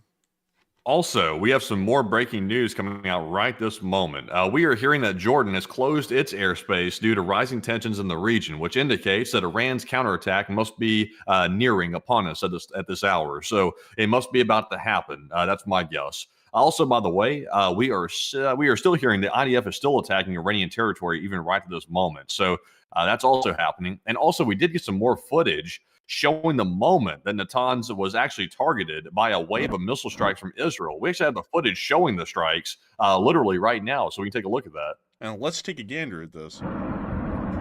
So we can actually see the first explosion right there.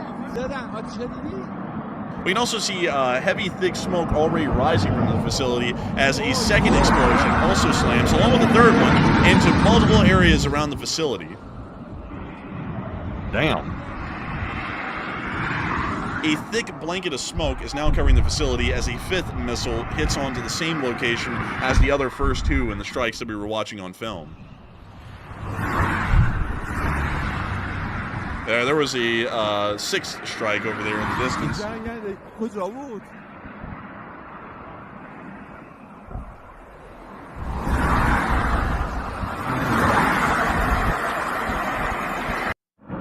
But that's the end of that clip. Crazy stuff. That's wild. Like, that was like they were hitting exact spots, like we've been told they're precision strikes. It wasn't just like a carpet bombing. It was like actually hitting exact little spots. So I wonder what munition they were using for that. I actually would not know at the moment. It seemed as though it had significant amount of explosive yield, at least greater than, I would say, 1,000 pounds. So it was quite a large ordnance that was being fired, and it traveled a great distance over Iran to make it to Natans. So I wouldn't know at the moment, because I don't really know what kind of Israeli cruise or ballistic missiles that they can fire that are aircraft mounted, considering that they were fired from an aircraft. But that still was significant explosions that were happening at Natans, and we would have to assume at this point that reactor has, really that facility, the enrichment plant, has been completely destroyed because of those strikes. I mean, that hit literally all over the facility. That wasn't just the singular pinpoint hit that we thought it was earlier. That was quite truly multiple different areas throughout the entirety of the facility. So with that, I hope y'all got a little bit better of a bird's eye view on what was going on right there. But with that, we are on to the next one.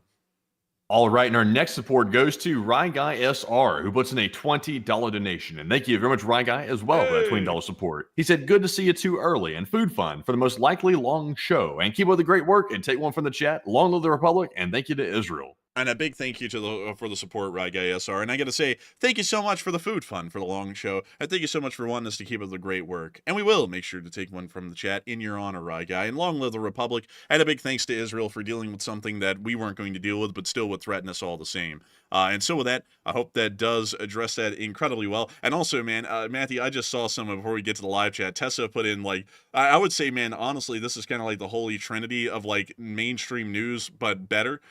Is our channel, Agenda-Free TV, for, like, you know, domestic and global news coverage, and then Ryan Hall for the weather. Like, that really is, like, the big three combo at this point, in my opinion. Like, that's a really great selection right there. Yeah, you can't go wrong watching that Enforcer channel. I've heard they're pretty good. Yeah, I mean, like, you know, not trying to, like, self-promote. We definitely are, but hell yeah, we're self-promoting, man. Hell yeah. Yeah, hell yeah. I mean, like, you know, like I know a lot of people say, like, it sounds like we're braggadocious or, like, you know, egotistical, but the thing is, folks, is that this is our business. So it's kind of our business for y'all to like us. So, you know, that's kind of why we go through all the effort to be like, hey, we're a really good show. You know, y'all ought to hang out a little bit, because that's the way we, you know, make a living here. But Ryan Hall and Agenda Free TV as your two backup channels for news and domestic news events, and we kind of cover, like, world news events, or, you know, kind of do that half and half with Lookner. I mean, that's a really, really good trio right there. Honestly, man, if like all three of those channels came together, that would be one hell of a news channel right there, really. But anyways, well, that would be a damn expensive cable package right there. I tell you what, that'd be like a $200 a month cable package. Yeah, that would be expensive. I mean, 30 grillion, like, you know, like maybe that. But still, with that, I hope that does address that well, at least the best I can. And with that, we are on to the next one. And our next one goes to John Person, who puts in a $20 donation. Wait. I forgot we didn't get the live chat for Rye Guy SR. Oh, the live chat question. We need to grab that. And our live chat question in honor of Rye Guy SR goes to Jeff Alley, who says, will Israel end up ground invading Iran if this escalates? No, Israel does not really have the capacity nor the armed force large enough to actually conduct a successful ground invasion of Iran. Israel's abilities are inherently limited to airstrikes only. The U.S. would be the one that pretty much had to go in on the ground if they wanted to deal with Iran that way. So with that, I hope that does address that live chat well. A big thanks to you once again, Rye Guy SR, for sponsoring the live chat, and we are on to the next one. All right, and let's see here. We are getting some reports. So let's see here. We are getting some reports of breaking news. Okay, so it appears that Iran has started its retaliation as of right this moment. It started the retaliation by launching 100 drones toward Israel, according to the IDF. That has happened just right this moment. So that is the first sign we have of the beginning of the retaliation. It appears to be in the very, very early stages of it, but it has started as of right this moment. This is the first confirmation we've gotten from the IDF that drones are en route to Israel right this moment. So it has started. We're waiting to see what else is going to be flying, but I'm sure it's going to be a lot more than that. So we're currently watching that right now. But Enforcer, can you see anything else on your end? I can't see anything else on my end, because if I go to the homepage, it'll just wipe out everything for you to look at. But as far as I can tell right now, it will most likely take approximately 1.5 hours for these drones to make it to Israel, based off of our prior attack patterns that we saw last time, assuming that these drones are going at the same speed. The drones really are not the threat. It really is more so the ballistic missiles that the Iranians are going to fire here in the future that are going to be the significant threat. So right now, just to give you all a little bit of a threat analysis on the situation, the drones are a low-level threat, even in this kind of a large volume. It really is going to be more concerning to see the large ballistic missile battery launches that will be conducted here very soon by the Iranians. That really is where the threat lies. So right now, this isn't really a big thing. Like this, it's a large number of drones, yes, but it's not an incredibly big thing as far as our concern goes. It'll be a really big thing when they start launching the missiles, or they start launching hundreds of these drones. It sounds as though, based off of it only being 100, there is absolutely no intention of these making it through Israeli air defense. These are just meant to consume Israel's missile interceptors at this point and start opening up the ground for those later ballistic missile attacks. So I think that the Israelis may have to start deciding what they're going to let through and what they're not going to let through at this point. We'll have to see. But still, I hope that does address that the best I can, at least off of the breaking news development that we have at the moment, because it appears that the Iranian counterattack is now on as of this moment right now. But in the meantime, while we're waiting for those drones to continue to make their way through the Middle East, and while we're also waiting to hear of the launches of ballistic missiles by the Islamic Republic of Iran, considering that it now seems that all Israeli attacks have stopped at the moment, and now we're waiting for the Iranian counterattack. We're going to continue answering questions and super chats that people have thrown in the meantime until we see the ballistic missiles being launched or another wave of drones being launched or this current wave of drones reaching Israel. So we're still going to be on air most likely by the time that happens. And so with that, we are on to the next one. All right, and our next one here goes to John Person, who puts in a $20 donation, and thank you very much, John, for that support. He said, thanks for interrupting this breaking news to give us even breakier news. Thank you so much for supporting our breakier news, because we've been covering breaking news, and then it became breaking-er tonight in the middle of the whole thing. So I got to thank you massively for the support and helping this channel to keep rolling. If it wasn't for folks like you, we wouldn't be able to make this thing possible. And it's an amazing, incredible thing to know that folks like you have enjoyed the stream massively tonight. So a huge thanks to you so much once again. And with that, we are on to the next one.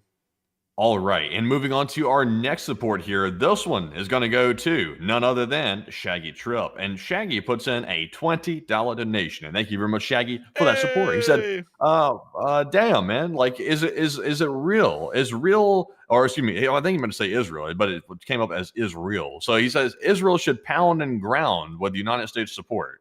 I'd agree. It would have been a much more advantageous position to see U.S. support in the current strikes by the Israelis. But it appears the United States did not want to get that avid in conducting operations against the Islamic Republic of Iran. Why? I have no clue, because it quite clearly was easy to knock them out. I mean, hell, look at what the Israelis did. Imagine what the United States could do. We could have killed the entire Iranian government tonight if we wanted to, and the problem would have been, it would have solved itself. There would literally be no one to even call shots anymore. Like, the government would have collapsed. Instead, we decided to sit back and let the Israelis do it. You know, honestly, tonight, folks, I think this is more so the kind of wake-up call that people ought to have, is that you know, Matthew, how the Iranians have been portrayed in the media, because we've been watching it. They've been portrayed as like this beast, like it'd just be impossible to go up against them. Like, you know, their research centers are too far underground; they can't get hit. The Iranian government, they are everywhere all the time. It'd be impossible to hit them and kill them. And then tonight, the Israelis, in about 4 hours, killed most of the top officials in the Iranian government. They're now threatening to kill Khamenei because they know where he's at. They also went and blew up every single nuclear facility in the country and completely destroyed those. It's like, imagine with the Israelis doing what they're doing with the limited air force size that they have compared to ours, what the U.S. could have done. I mean, the Iranians quite truly are not even a threat that registers on our scale. We could have gone in at any moment and literally wiped out the entirety of the Iranian parliament, the Khamenei. We could have wiped out everyone, and it wouldn't have even been a sweat for the United States. It would have literally been easy said, easy done. So it's just interesting about that. I don't know why in the world the United States is that scared of a country like Iran. It truly makes it seem like it's a position of cowardice, because we could easily beat the hell out of them. The Israelis proved that tonight. But instead of doing that, we want to act like they're an actual formidable force, one to be reckoned with, and one that we can't just issue an ultimatum to and just say, you're going to do this or else. We have to talk to them and coddle them and give them 6 rounds of talks, and then unlimited soup and salad and wine and dine them. And it's like, they're a terrorist country. We ought to treat them like a terrorist country. So with that, I hope that does address that the best I can. And I see a lot of people saying that the U.S. is wanting to deal with the Chinese. But the thing is that the best way to deal with the Chinese is to grow a spine and start bombing people. That sounds like a warmongering kind of statement, but it's kind of the truth these days, is that if you want to make the Chinese scared of doing something against the United States, instead of letting the whole world collapse around us while we keep our eyes deadlocked on China without blinking, beat the shit out of the Iranians, and that'll really send a message to the Chinese. Because then the Chinese will know, don't play with America, because it is possible that we have a pretty formidable armed force, at least on a regional level, but it's entirely possible they could kill Xi Jinping within 6 hours. Like, we don't know, so probably best not to mess with them.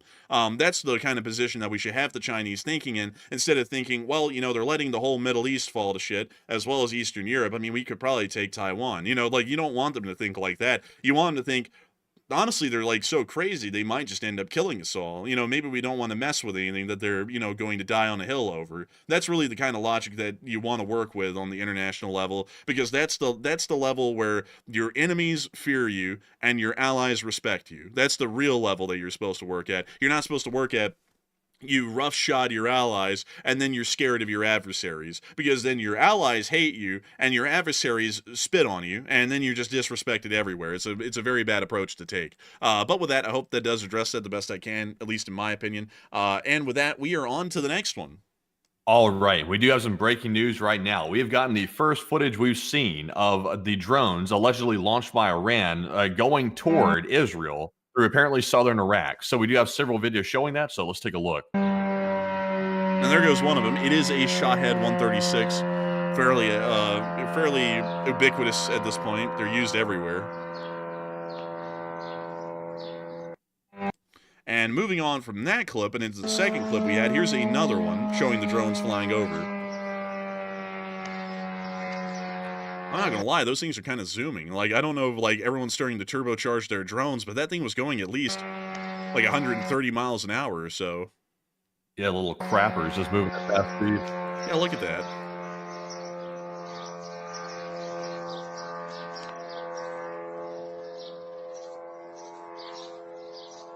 So they're currently over southern Iraq. Unfortunately, we don't know exactly where, but we do know that they're over southern Iraq. So that's kind of giving us a little bit of an idea. Based off of the fact that there were palm trees, we'd have to assume that they're somewhere within the Tigris and Euphrates Valley area, or the Crescent area. So they haven't made it into the middle part of Iraq yet, or the western part of Iraq. So they are still a good bit of ways away from actually reaching the Jordanian air defense perimeter or the Israeli air defense perimeter. So it's still going to be some time before we see air defense action commence. So with that, I hope that does address that fairly well. And with that, we are still waiting for those drones to make contact with Israeli air defense at the moment. Once again, folks, we're just getting questions and chit-chatting with everyone in the meantime because, you know, this is a fairly slow-burning kind of a development here. We have to wait for the drones to actually make it to Jordan and Israel for the air defense action to begin. So we'll be waiting. So pretty much is what we're saying. So once that starts to kick off heavily, we'll pretty much stop all the questions and we'll get back to covering the news during that time. But for now, we're just going to keep going with the questions. So with that, we're on to the next one. And our next one goes to Don Juan, who puts in a $50 donation. And thank you very much, Mr. Don Juan, for that support. And we do appreciate that very much. He said, absolutely awesome coverage, guys. Thank you. And thank you so much for the massive support, Don Juan. And thank you so much for enjoying the absolutely massive coverage, because folks like you have made this thing possible for us to be able to be here long enough to keep this thing rolling, to keep covering news like this. So a huge thanks to you so much once again. Hope that does address that incredibly well. And with that, we are on to the next one. And the next one goes to Christine C., who puts in a 20. And thank you very much, Christine. And she said, great work, gentlemen, and thank you very much. Also, we had a $20 support from D.E. Bowen, who threw in a 20 as well, along with Elvis, who threw in another 20 also, which is like several supports from Elvis tonight. So huge shout out to Christine, D.E. Bowen, and Elvis. And Enforcer, what say you? I got to give a huge shout out to Elvis. Didn't throw a comment, but Elvis is throwing in a huge amount of support tonight. Elvis is a fan of this channel. No joke now. It's actually true.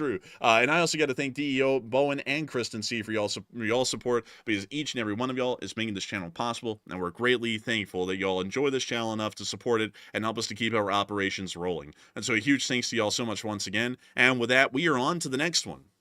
And our next one goes to TX Tornado 91, who puts in a 20. And they said, thank you guys for all you do, and you are a nightly staple in our home, and we are grateful for the breaking news. And thank you so much for the support and enjoying this channel. Thank you so much for also saying that we're a staple in your household for breaking news. We love to hear that. We love to hear that we're supplanting mainstream news as the way that people really get news. I think that's a wonderful thing to hear. We love that, and I think it's a great thing for the country as a whole to actually have more intelligent and well-researched information for people's daily news coverage. And so a big thanks to you so much once again. That's very high praise of you, and we thank you once again for enjoying this channel and helping it to keep on running. And with that, we are on to the next one. All right, and our next one goes to Glassy Biscuit, who put in a $20 donation, but sadly they went berserk on us for whatever reason, because apparently they actually told me to ban them in the super chat. So I don't know. It was one of those weird instances where somebody gave us support, but also chewed us down at the same time. So I don't understand. But Glassy Biscuit, thank you for the support. We appreciate it very much. And if anybody else wants to troll and bash us, I guess a 20 will do. But anyway, I'm joking, by the way. I prefer not to be bashed. But anyways, we're moving on to our next one here, which goes to Brent, who puts in a $20 donation. And thank you, Brent, as well, for that $20 support. And also a big shout out to Earl Hunt, who threw in a $20 also, along with Brent. So huge shout out to Brent and Earl Hunt for the support. And Enforcer, what say you? I gotta thank Brent and Earl Hunt. No thanks to Glassy Biscuit, though, for the support of the channel to keep running. Because y'all are making this channel possible and making it a reality every single day. If y'all saw a Glassy Biscuit put in the super chat, like, I actually can see it on my end. Like, that is some mentally unwell stuff right there, Matthew. That person clearly has some kind of a bad mental illness. I hope they find help, because it was just like, it was the kind of stuff, folks, that you would expect from, like, you know, like, people, like, who were in, like, the insane asylum writing on the wall. It was that kind of stuff that was in the super chat. Very, very bizarre stuff. But anyways, I hope that does address that well. Big thanks to the both of y'all, not him, once again, for helping this channel to keep on running. And I also just saw a moment ago, really quickly, let's see here. Dang, someone put something in the channel, in the live chat that was actually pretty good, and I can't find it. Dang, I can't find it at all, so I guess we'll just have to pass on that.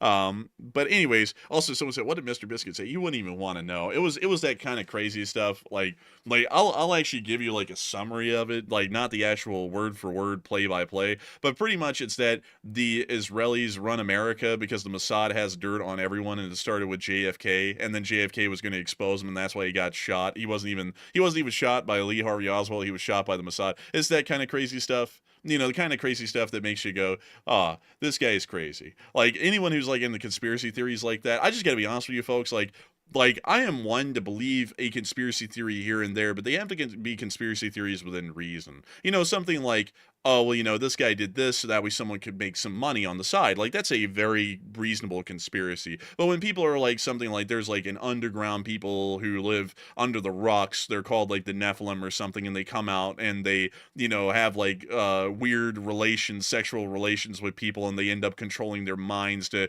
you know, put bugs in people, you know, like that kind of stuff, that gets insane to me. I'm like, okay, you got some severe mental issues to believe this kind of stuff, and you're clearly not well. Like, those are, like, that's kind of how I view conspiracy theories. So when someone comes in here and just starts saying something off the cuff, I'm like, this person most likely has some pretty serious issues. That's just how that's my assessment of the whole thing. But anyways, with that, we are on to the next one.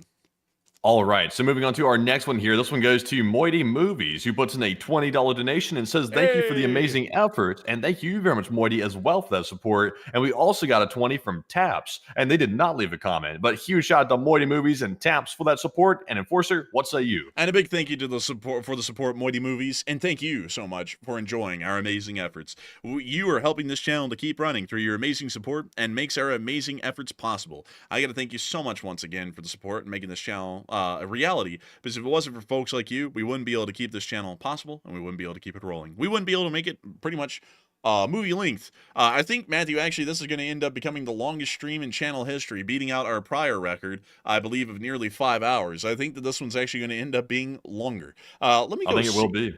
Let me go see. Well, what was our longest stream that we had before this? Because it wasn't that long ago that it happened.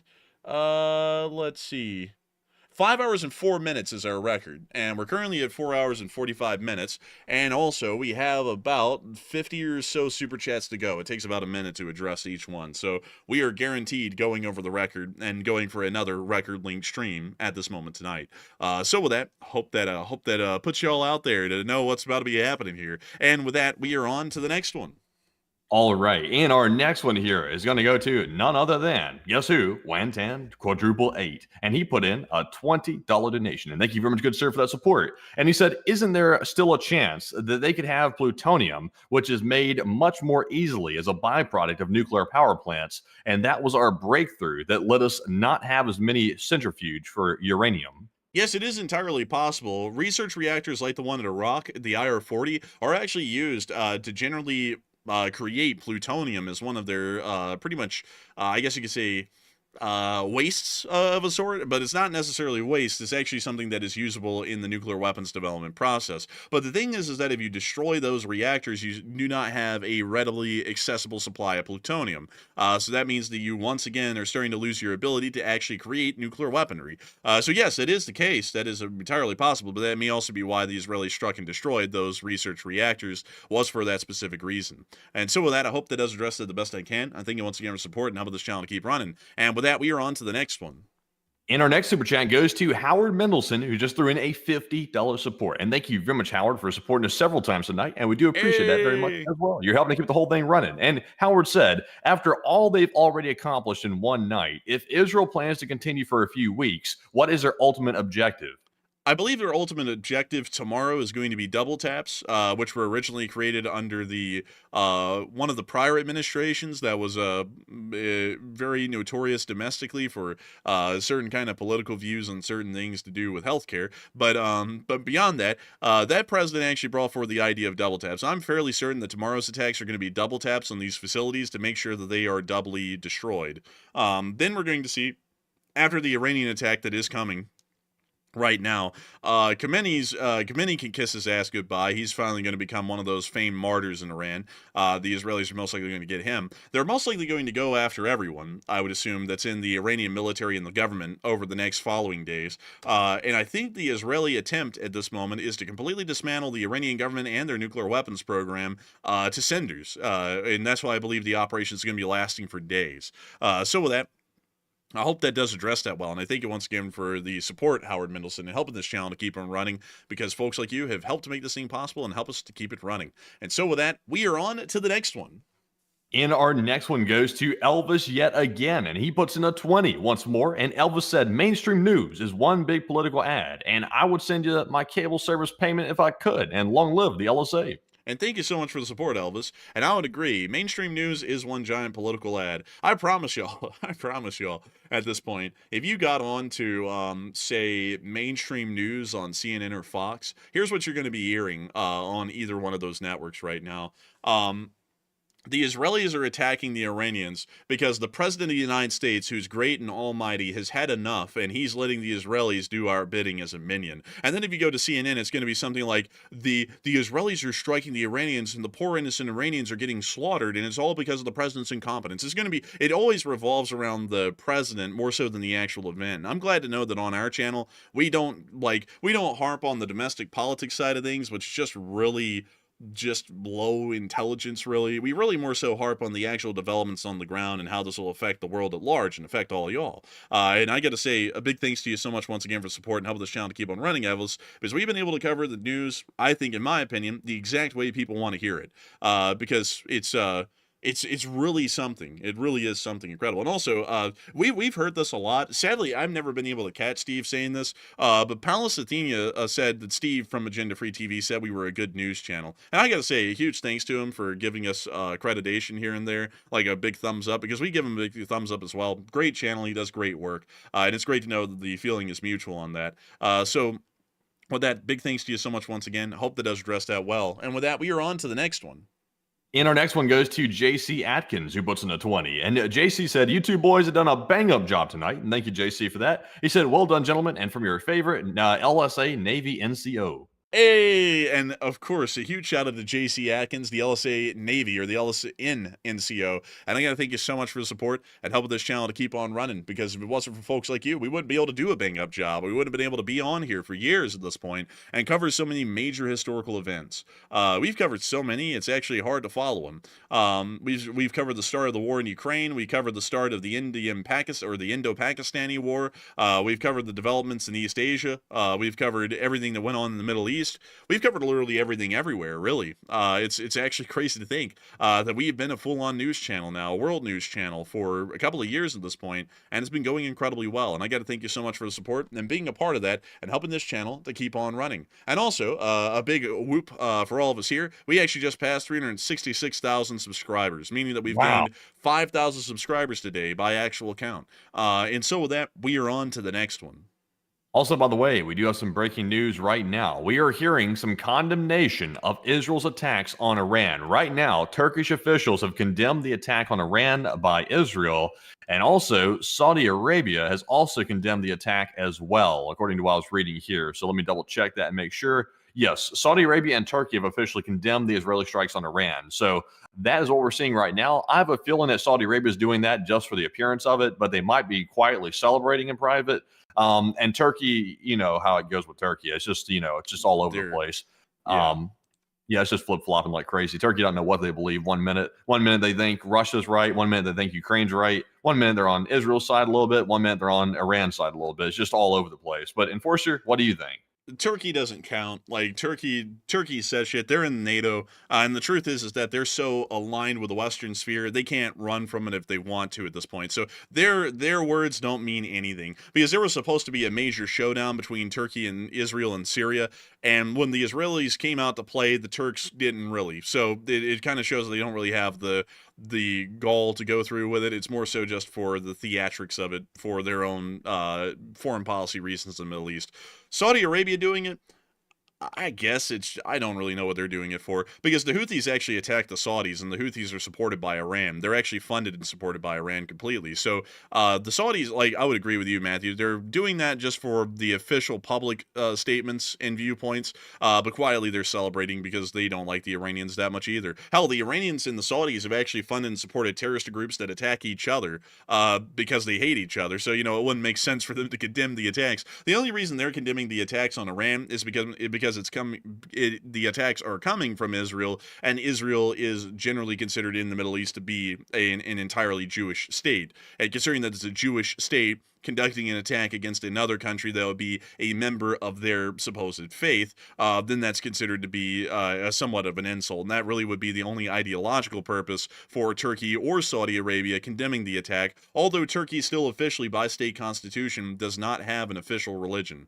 But anyways, with that, we are on to the next one. Still, man, when you said you had big breaking news, I was like, man, it's got to be something big. Man, Turkey? Really? Like, bro, listening to big news, man. You got to understand. You got to document the flip flops when you see them. It's just crazy, man, dude. But really, like Saudi Arabia's statements, that's big. But Erdogan's, I mean, dude, he says anything. Like, you could pay him $50, dude, and he'd whip out that little like Turkish ice cream trick thing, and he'd sit there, dude. Honestly, man, his statements are like that little Turkish ice cream trick thing, like the cone and like the ice cream on the end and it's on the stick. You know what I mean? Like, yeah. Dude, that Turkish ice cream is like sticky or whatever, and they like bounce it around and everything. Yeah, he does that with his words, dude. Like he'll sit there and one day he's like this and then that, and then he moves like the little stick around. Like, he honestly, man, we ought to call Erdogan's foreign policy actions the Turkish ice cream trick, because that's what it is, really. But I'm just kidding with you. That is big news.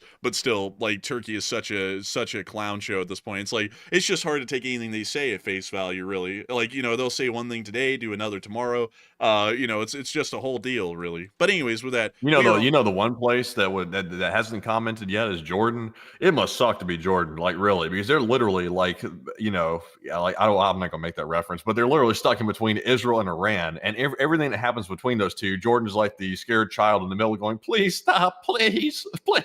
And it's like, oh my God, it's like, I feel bad for Jordan. Like, Jordan's right in the middle of that hellhole mess, like, between those two countries, and there's nothing they can do about it. All they can do is simply say, we're going to protect the kingdom if something flies over, and then they have to rely on U.S. support to like try to get the stuff out of their airspace. It's just Jordan's just caught in the middle of it. And Jordan's pretty chill. It's actually a pretty neat country, actually. They have a good economy. They don't really have a lot of oil, interestingly enough, but they still have a great economy. They have a lot of artifacts from Roman antiquity, because this actually was a Roman province for a while, a long while, mind you. And it's just a really cool place. I actually had a professor in college that actually went on an archaeological expedition to Jordan, and they actually personally got to meet the king of Jordan at the time, because the king of Jordan was interested in history, and he actually personally invited the archaeologist to the kingdom of Jordan to conduct the archaeological digs to learn more about the history of the region. So it was like really interesting kind of a place. And hearing that story, I was like, wow, that's actually really personable that the king of Jordan, because it is a monarchy after all, has an actual affinity for refined things like history and historic artifacts and such, that he actually would invite archaeologists and historians from around the world to come to the kingdom to conduct archaeological digs. I was like, that's really cool. So it is unfortunate to think that a country that's refined and cultured like that has to endlessly deal with the squabbles of an extremist regime inside of Iran doing whatever the hell they're doing everywhere. Because it literally surrounds them. I mean, Hezbollah's in the north, Syria's a hellhole, Israel's always having to fight Hamas and Hezbollah, so that's pretty much always a war zone. Then the Iraqis are pretty much like, they're like the Tarkov PvP arena. And then they have Saudi Arabia as like their only stable neighbor to the south. It's like, it's a tough thing to be a Jordanian, really. Yeah, it really is. Like, honestly, even if you want to be like a neutral country in the Middle East, it's kind of hard to be that way because one country or another is going to drag you into the mess. Like, there's just no way to stay out of it. So it kind of is like being a product of your environment in the Middle East to a certain extent. And no matter how much a country tries to stay out of stuff, it's impossible. Like Saudi Arabia generally tries to stay out of stuff, but then they got the Houthis down in Yemen firing stuff up at Israel. So it's just everybody's cornered by extremists on every corner in the Middle East. And there's like somewhat peaceful countries sandwiched in between lunatics. And it's just like, it's just bad. Like the whole situation in the Middle East has been bad for a long time. And it's definitely not getting any better. Like today, it didn't get any better. But honestly, today, it was a bad thing that happened. Like, obviously, wars starting aren't good. But this time it was totally justified. Like Israel had every reason to start it. And they had to start it because Iran, is developing a nuke. So it had to be done, but obviously it's not good. It's just kind of like a necessary evil of sorts. I would agree. And also, by the way, folks, I want to make sure that we keep up a good pace here because even as the news is coming in, we also have to keep in mind that we have to address every single super chat before it ends. And I just looked, Matthew, and we have about 70 super chats left, although we've already addressed about 60. So we have a lot to go. So with that, we are on to the next one. All right, and our next super chat goes to Morgan BB, I think it said. And hopefully I'm not butchering your last name, Morgan, but thank you very much for that $50 support, and we also appreciate that very much. And he said, the upside to drones is that they're hard to hit or detect. Downsides are, though, that they can be hit with lasers or cheaper, smaller defenses, and you don't need a Patriot to stop them. And the USN is fitting lasers to ships for this exact reason, and the IDF probably has them as well. And go LSA from WV Navy Vet.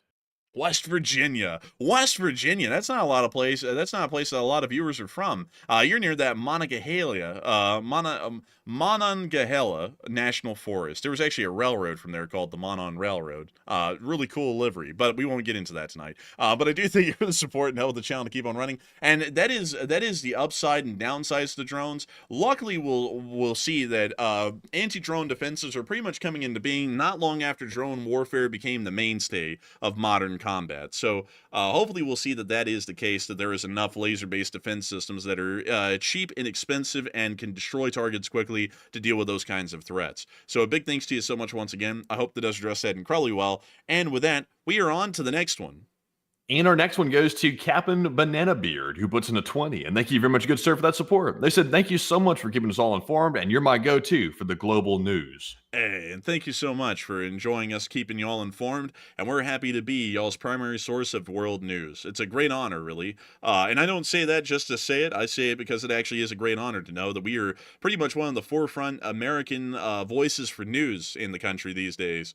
Out of the 37.3 thousand people who are here live at the peak tonight, we don't know who those people are. I mean, we have people who watch like David Petraeus, who was the former CENTCOM commander, some others that would rather not have their name spoken on air. A lot of people who watch this stream, it's just really an honor to know that we get to tell everyone in the world, regardless of who they are, whether they be a 4-star general like Petraeus was, a CENTCOM commander, or the folks here at home who just do simple jobs like we all do every day. The policemen, the firefighters, the store workers, the grocers, all that kind of a thing. It's great to know that we get to tell everyone around the world, no matter who y'all are, the kind of news that's coming out in the day, because each and every one of y'all has a right to know, and I'm glad to know that we are the ones who get to let y'all know. And so with that, a big thanks to you so much once again. I hope that does address that incredibly well. And with that, we are on to the next one. All right. And also, super quick piece of breaking news right here. Flights are diverting out of Jordan to clear the airspace in preparations for the strike that's coming up. Also, by the way, we're getting reports that U.S. and U.K. fighter jets will help Israeli military in intercepting drones launched by Iran. So they're ready to go right this moment, and they're getting ready to respond to it. But just a real quick piece of breaking news right there. But if you want, we can show that video, by the way. I think there's a video here from Israel showing the jets taking off. Yeah, actually, they do have some. We're not sure what role these F-35s are playing. By the way, folks, I just want to make this a little bit clear that this F-35 is most likely equipped in an air-to-air loadout and was most likely not involved in firing the missiles that were a part of the strike into Iran. F-35s do have the ability to mount hardpoints, which are these extra little clip-ons, pretty much, that you can attach to the wings that allow you to carry larger amounts of air-to-ground ordnance. And that's why the F-35 is so much more successful and versatile than the F-22 Raptor, is because the F-22 was a thoroughbred air superiority fighter, while the F-35 is a multi-role aircraft, meaning they can do air-to-air and air-to-ground operations as easily. Considering the loadout of this aircraft at the beginning of our clip here, we would most likely assume that this aircraft was not involved in the ground strikes and was more so involved in the air defense of the ground striking aircraft that were traveling up into the area of northern Iraq to conduct the strike. So I just wanted to make sure to make that a little bit clear. And also, I saw TG Butter ask, is that an Adir? Yes, all F-35s currently in Israeli air service are the F-35I Adir variant, which have been pretty much souped up additionally on top of the American soup-ups with Israeli modifications and equipment that allow them to do just a little bit extra, at least in terms of their defensive abilities and offensive abilities. But here's the clip.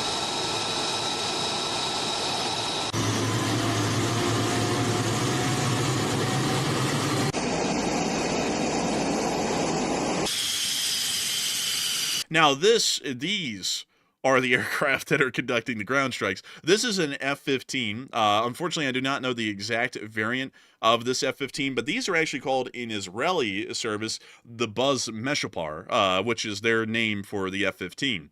These are outfitted with air-to-ground ordnance. Funnily enough, this actually appears to have some sort of a glide bomb attached to it, which would suggest that this one was actually equipped to strike closer to the border regions where there would be a limited range, maybe 20 to 30 miles to target, which would allow for these glide bombs to glide from a higher altitude, possibly 20,000 feet, slowly down towards their targets and then hit them. We can also see another kind of a missile over there on another pylon, although it's a little bit hard to say exactly what kind of missile that is from this viewpoint.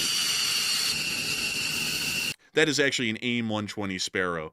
So that actually would be another, that would actually be a semi-active radar homing air-to-air missile. These are the most advanced that are currently in service in the world.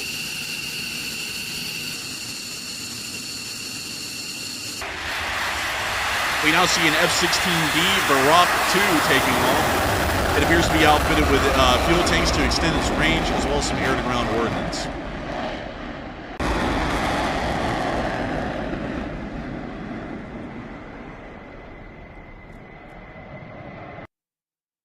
And we can also see one here landing. That was a hard landing. Hey, hey, look, God. it's the aircraft in the thumbnail. What do you know? Yeah, look at that. It actually is a, I believe in Israeli service, all F-16s are called a Barak, spelled B-A-R-A-K.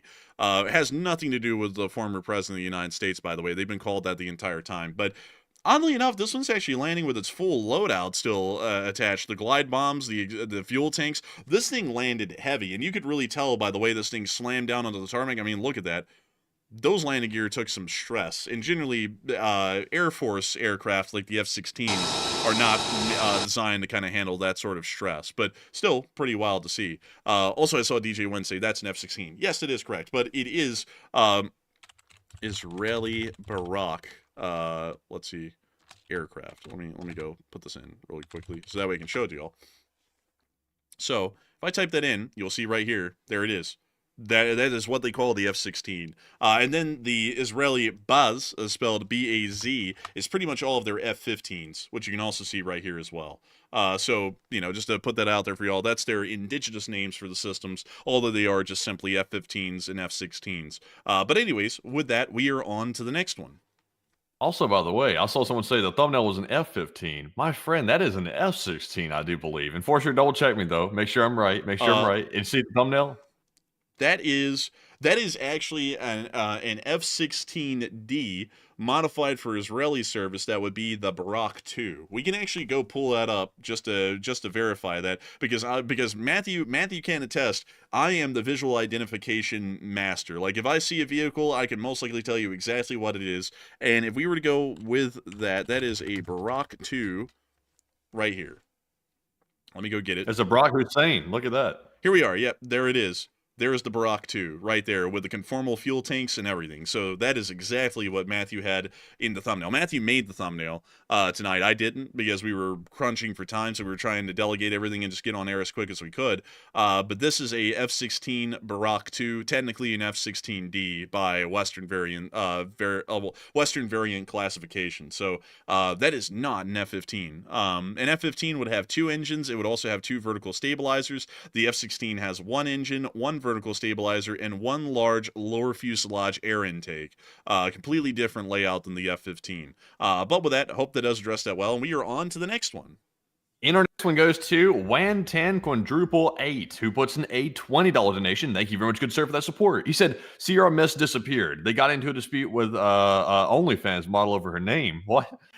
Sierra Mist, and in the midst of the battle, she found out the soda had let the trademark expire, so she took it. Soda renamed Starry. You're actually right on that, by the way. They had to rename the soda because an OnlyFans model was her stage name was Sierra Mist or something like that. And apparently she was pretty smart. She outsmarted a company, so she got to keep her name. But the soda did not keep its name. It became Starry or something like Starry something. Do you know what I'm talking about? Like Starry soda? I know what you're talking about. Yeah, I don't know. I think it's spelled with 2 R's, like Starry. Yeah, it is.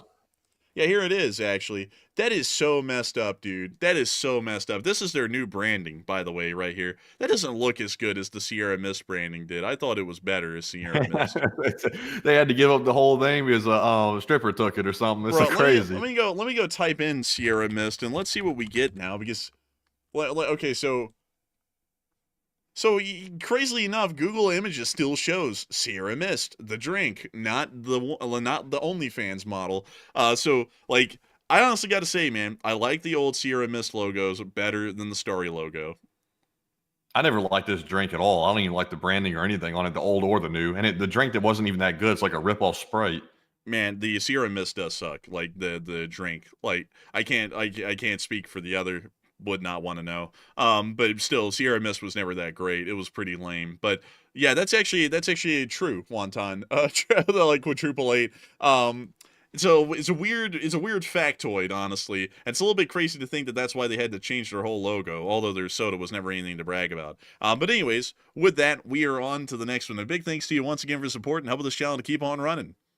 Yes, indeed. Also, by the way, quick flash of breaking news real quick. Iranian channels announced the launch of Operation True Promise 3. So they have officially named it, and they have officially started it with the 100 drones that were already launched. They haven't made it to Israeli airspace yet, but they are heading that way right now. Also, Iran just stated publicly, they said starting a war with Iran is like playing with a lion's tail, and that revenge is near. Boo-hoo, womp womp. Anyways, moving on to our next super chat here. This one goes to Brown Avenger 7, who puts in a $20 donation, and thank you very much, Brown Avenger, for that support. They said, left work early when I saw you guys were live early, and I knew something big was going down, and big good day from Southeast Queensland, Australia, and Viva la LSA.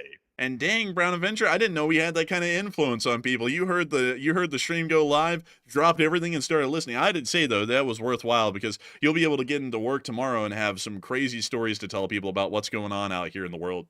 You'll be at the water cooler going, can y'all believe this crap? Like, the Israelis just bombed the hell out of Iran, and they, like, pretty much decapitated their government and their nuclear program. And everyone's gonna be like, what? That's crazy. And then you can tell them to come here, and they can get all the details as it was happening live, like, while we were on air. And I got to thank you so much for the support and helping this channel to keep on running, because folks like you help us to make that kind of a thing possible. And so with that, long live the Lee Spring Army. The Lee Spring Army will never die. And I got to say, folks, y'all are throwing in an insane amount of super chats tonight. Like, it's unreal. I keep looking at the number of them, Matthew, and we're now down to like 20 something more than when we started. So quite literally, at the pace we're going right now, I think we've done nothing but tread water, quite literally. So we're probably going to have to pick up the pace a little bit more. So with that, we are on to the next one. And this one goes to Urban RBL, who puts in a $20 donation, and thank you very much, Urban, for that support. He said, Enforcer, kudos for deciphering my screen name. And thank you so much for the support and helping this channel to keep on running. And of course, no problem at all. And so with that, we are on to the next one. And we've got a $20 super chat from Drew Rajan. And Drew said, is there any chance that Iran already has a nuclear weapon? And thank you for the awesome coverage from Livingston, Montana. And a big thanks to you, Drew. And I'd have to say it's highly unlikely. If the Iranians had a usable nuclear weapon, they would have had to conduct a nuclear weapons test to make sure that they actually had a usable weapon that had the sauce. And considering that they have never tested their weapons to see if they have the sauce, we generally consider that they do not have an operational nuclear weapon at this time. But I do thank you for the support and helping this channel keep on running, Drew, because if it was for folks like you, we wouldn't be able to keep this thing living a ton, like Montana. But with that, big thanks to you once again, and we are on to the next one. And our next one goes to Carwin Holmes, who puts in a 20. And Carwin said, hello from Ottawa, Canada. And I just finished my bachelor's in history and political science, double major. Oh, nice. You got both of our degrees under your belt. And they said, it's been nice to hear people my age with similar knowledge giving intelligent coverage of events, and keep up the good work. Hey, we love to hear it, honestly. We love to know that people are comparable to our age bracket here and there. Of course, it doesn't really matter to us too much. We're just happy to give people the news, but it's still great to hear people who are comparable to us in age with pretty much the same degrees listening to this news and appreciating it. And I got to thank you massively once again. I hope that does address that incredibly well. And with that, it is time for us to move on into the next one. And our next one goes to Elvis, who puts in a 20. And Elvis said, do you think ground troops will be necessary to ensure Iran loses its capacity to deliver on their promise of use of nuclear weapons? I would highly doubt it at this point, actually, Elvis. That's a great question. I doubt it because with the depth of the strikes and the destruction that they've caused today, even according to Iranian official reports, I have a feeling that their nuclear programs and dreams have pretty much extinguished tonight, and we won't have to see any ground action as a result. Not that we should say that as an excuse for not wanting to conduct ground actions. If this didn't do it, I think ground operations would have been the next inevitable course of action. So a big thanks to you so much once again. Hope that does address that well. And with that, we are on to the next one. Also, by the way, I'm hearing some reports Iran has just announced talks with the United States are over. And they said they are over. That's what they said. Oh, shocking. But anyways, moving on to our next super chat here. This one goes to Caleb F., who puts in a $20 donation. And thank you very much, Caleb, for that support. He said, it's my belief that we, the United States, was not directly involved tonight because we are saving ourselves for larger conflicts like Russia, China, and North Korea.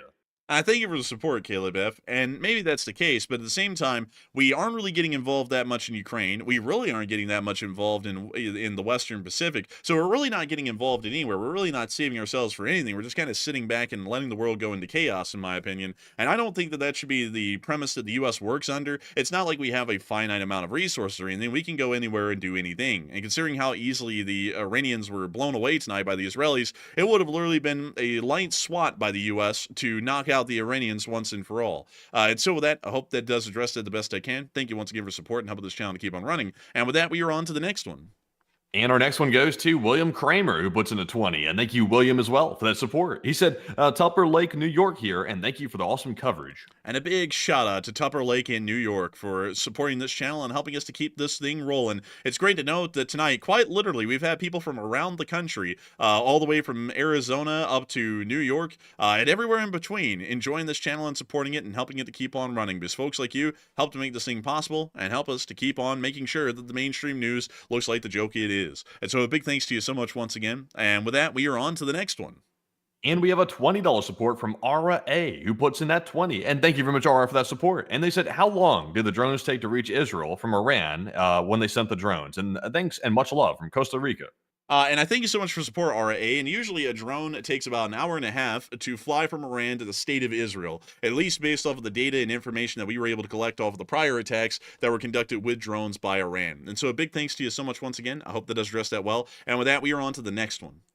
All right, and our next one here is going to go to none other than, guess who? Tyler Sprague, who puts in a $20 donation. Hey. And thank you very much, Tyler Sprague, for that support. And he said, if you go to NASA's Lance Firm's website, you can see the live global fire tracking with brightness data, and things on fire in Iran will show there, and most are reflections from the buildings. I got to thank you for support, Tyler Sprague, and that is true. We have used the firm's satellite imagery before. It's just that right now, I want to make sure that while we don't have any breaking news to cover, I want to make sure that we keep trucking through the questions, because we have had over, I think, 120 or 30 super chats tonight. And even still, going at this speed, we are still far from being able to complete all of them. And even once we get through all of our news, because we're still kind of like in a hybrid news question segment right now, even once the news has officially ended on our channel, we still have to round out all of the super chats. And considering that the stream is now 5 hours and 15 minutes long, I want to make sure that we keep up a decent pace to make sure that we can get to everyone's super chats tonight and not leave a lot of people hanging, because I'd absolutely hate to do that. But with that, I hope that does address that the best I can. And with that, we are on to the next one. And this one goes to Joseph Mann, who puts in a $15 donation. And thank you very much, Joseph, as well, for that support. He said, damn, y'all, what a day. And thanks for what you have chosen to do here. And I know we deride politics, but we, the political types, are grateful for the information. And I thank you for support, Joseph, man. We're happy to provide information to anyone, whoever you are. It's just that we always ask folks to keep politics and religion to themselves, because I can promise you all that nobody wants to hear, and this isn't supposed to be rude, this is just the truth of it. Nobody wants to hear if you're a Republican or a Democrat. Nobody really wants to hear that your soul needs salvation. Like, you know, like if someone believes that, they probably already looked for it. And if someone doesn't like that, you're just begging for a fight at this point in the chat. So we try and make it as civil as we can. And so with that, I hope that has addressed it the best I can. Thank you once again for support and helping this channel keep it running. And with that, we are on to the next one. And this one goes to Flash1, who's a longtime channel legend, and he just threw in a 20 Australian. And thank you very much, Flash1, for that support, and we do appreciate that. He said, live chat question, please. And is the pizza fund low yet? And the pizza fund is a little low. We actually haven't had a pizza in a while, funnily enough. It's been a little bit before we had a pizza. Honestly, I'm kind of craving a pizza. I'd love to have a pizza. And tonight I had orange chicken, which was actually pretty decent. But still, thank you for the support, Flash1, and boo! But still, thank you so much for your support and helping this channel to keep on running. And we will make sure to get a live chat in your honor, Flash1. So what do we got? And this one is going to go to Dalton, who said, do you think a decapitation strike could stop an Iranian response? Largely it could, by pretty much just removing the people who could make that decision to make the strike. So I would say yes. In my opinion, it could stop one. And so with that, I hope that does address it the best I can. Thank you once again for support and helping this channel to keep on running. And with that, we are on to the next one. And this one goes to Carson Van McHoover, who puts in a $10 donation. And thank you very much, Carson, as well. They said, it looks like this is going to be an all-nighter tonight. I would agree. It's almost 1 o'clock in the morning, and we're still going strong. It's really crazy, actually. It's actually insane. So with that, I thank you so much once again for support and helping this channel to keep on running. I hope that does address that well. And with that, we are on to the next one, which is a $10 super chat from Alan Posnick. And Alan did not throw in a comment, but we also got a $10 super chat from Travis IHS08, who also threw in a 10, along with J-Man2112, who also threw in a 10, along with, actually, that was everyone who threw in a 10 without a comment. Actually, M, who threw in a 10 without a comment. There you were. That's what I was looking for. But I got to thank Alan, Travis, J-Man, and M for the support. Y'all all threw in $10 super chats and didn't throw any comments, and we are greatly appreciative because y'all's support helps this channel to keep on running. So big thanks to you so much once again. And with that, we are on to the next one, which is a 10 from Depth Abyss. And Depth Abyss said, "Hi, I live in Israel. There is currently no further warning of anything heading our way from Iran." Well, Depth Abyss, that was correct when you sent in that super chat, but at this moment, there's about 100 drones on y'all's way, and we were able to confirm that with video and picture evidence, so I'd make sure to listen to Homefront Command and Shelter in place if you can. And so with that, a big thanks to you so much once again. And moving on to our next one, we actually got a 20 New Zealand super chat from, wait, what? And he said, Legends! Damn legends! And legends, a lot of you. And I gotta thank you for the support, wait, what, and helping this channel to keep on running, because you are one of the legends of this channel who supported it and helped it to keep on running for years, and are helping us to keep this thing running for years on still. And so a huge thanks to you so much once again. Hope that does address that incredibly well. And with that, we are on to the next one, which is a 10 from B-Man. And B-Man said, Putin, Iran drones on back order. Yeah, it probably will be, really. But luckily, for the Russians at least, they actually started to domestically produce Shahed 136s and rename them to the Garan 2. So they actually do have their own domestic drone production largely in hand at this point, and the North Koreans are going to be helping them to bolster their production numbers as well. But still, a big thanks to you so much once again. And moving on from that and into our next one, we have a $10 super chat from Ninja Kitty. And Ninja said, but you tell me over and over and over again, my friend, aw, you don't believe we're on the eve of destruction. Barry Maguire, eve of destruction. I thank you for the support, Ninja, and I'd have to say that maybe that's a good quote, but we are usually In Schrodinger's destruction, we're on the edge of it, but we're not. Where are we? We really don't know. But I do thank you so much for the support and helping this channel to keep on running, because folks like you make it possible. And with that, we are on to the next one, which is a 10 from Naomi Maid. And Naomi said, but what about groups cells already in the USA? That's what I worry about. I wouldn't worry about it too much because radical groups of people always exist inside the United States of America, and it's just up to law enforcement to kind of predict what they're about to do and stop them before they can do it, or stop them once they commit the crime. That's how this country works for the large part, so I wouldn't be too worried about that. But with that, we are on to the next one. A big thanks to you once again for the support Naomi made. And the next one is a 10 from Noah Adder. And Noah said, would NATO get involved if our overseas bases get attacked, or does that only apply if the U.S. is attacked directly, leading to a provocation of Article 5? As far as we are concerned with the Article 5 charter invocation in NATO, it actually would require for an attack to happen within a specific geographical parameter, and pretty much all bases in the Middle East, if not all of them, do not fall under the geographical parameter of NATO Article 5 protections. So the answer to that question, at least in this instance, is no. NATO could not be invoked through Article 5 to respond to the attacks that Iran will be making on U.S. bases and Israel here in the near future. But I do thank you once again for support and helping this channel to keep on running, Noah, because it is folks like you who help to make this channel possible and keep it running. And with that, Matthew, we are on to the next one. And also, just to confirm, you did get, wait, what's $20 super chat? Yes.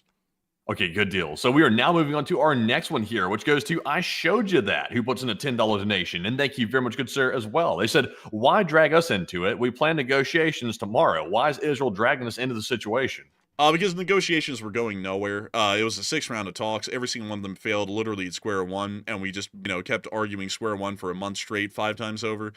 So really the Israelis had the right idea in mind. There's no point in going into a 6th round of talks, clearly seeing that the other 5 weren't working. The Iranians got pretty confident there for a little bit that nothing was going to happen to them, and they could just pretty much fool the United States and pretty much play him like a clown until they got a nuclear weapon, until the Israelis stepped in today and pretty much crushed that dream outright.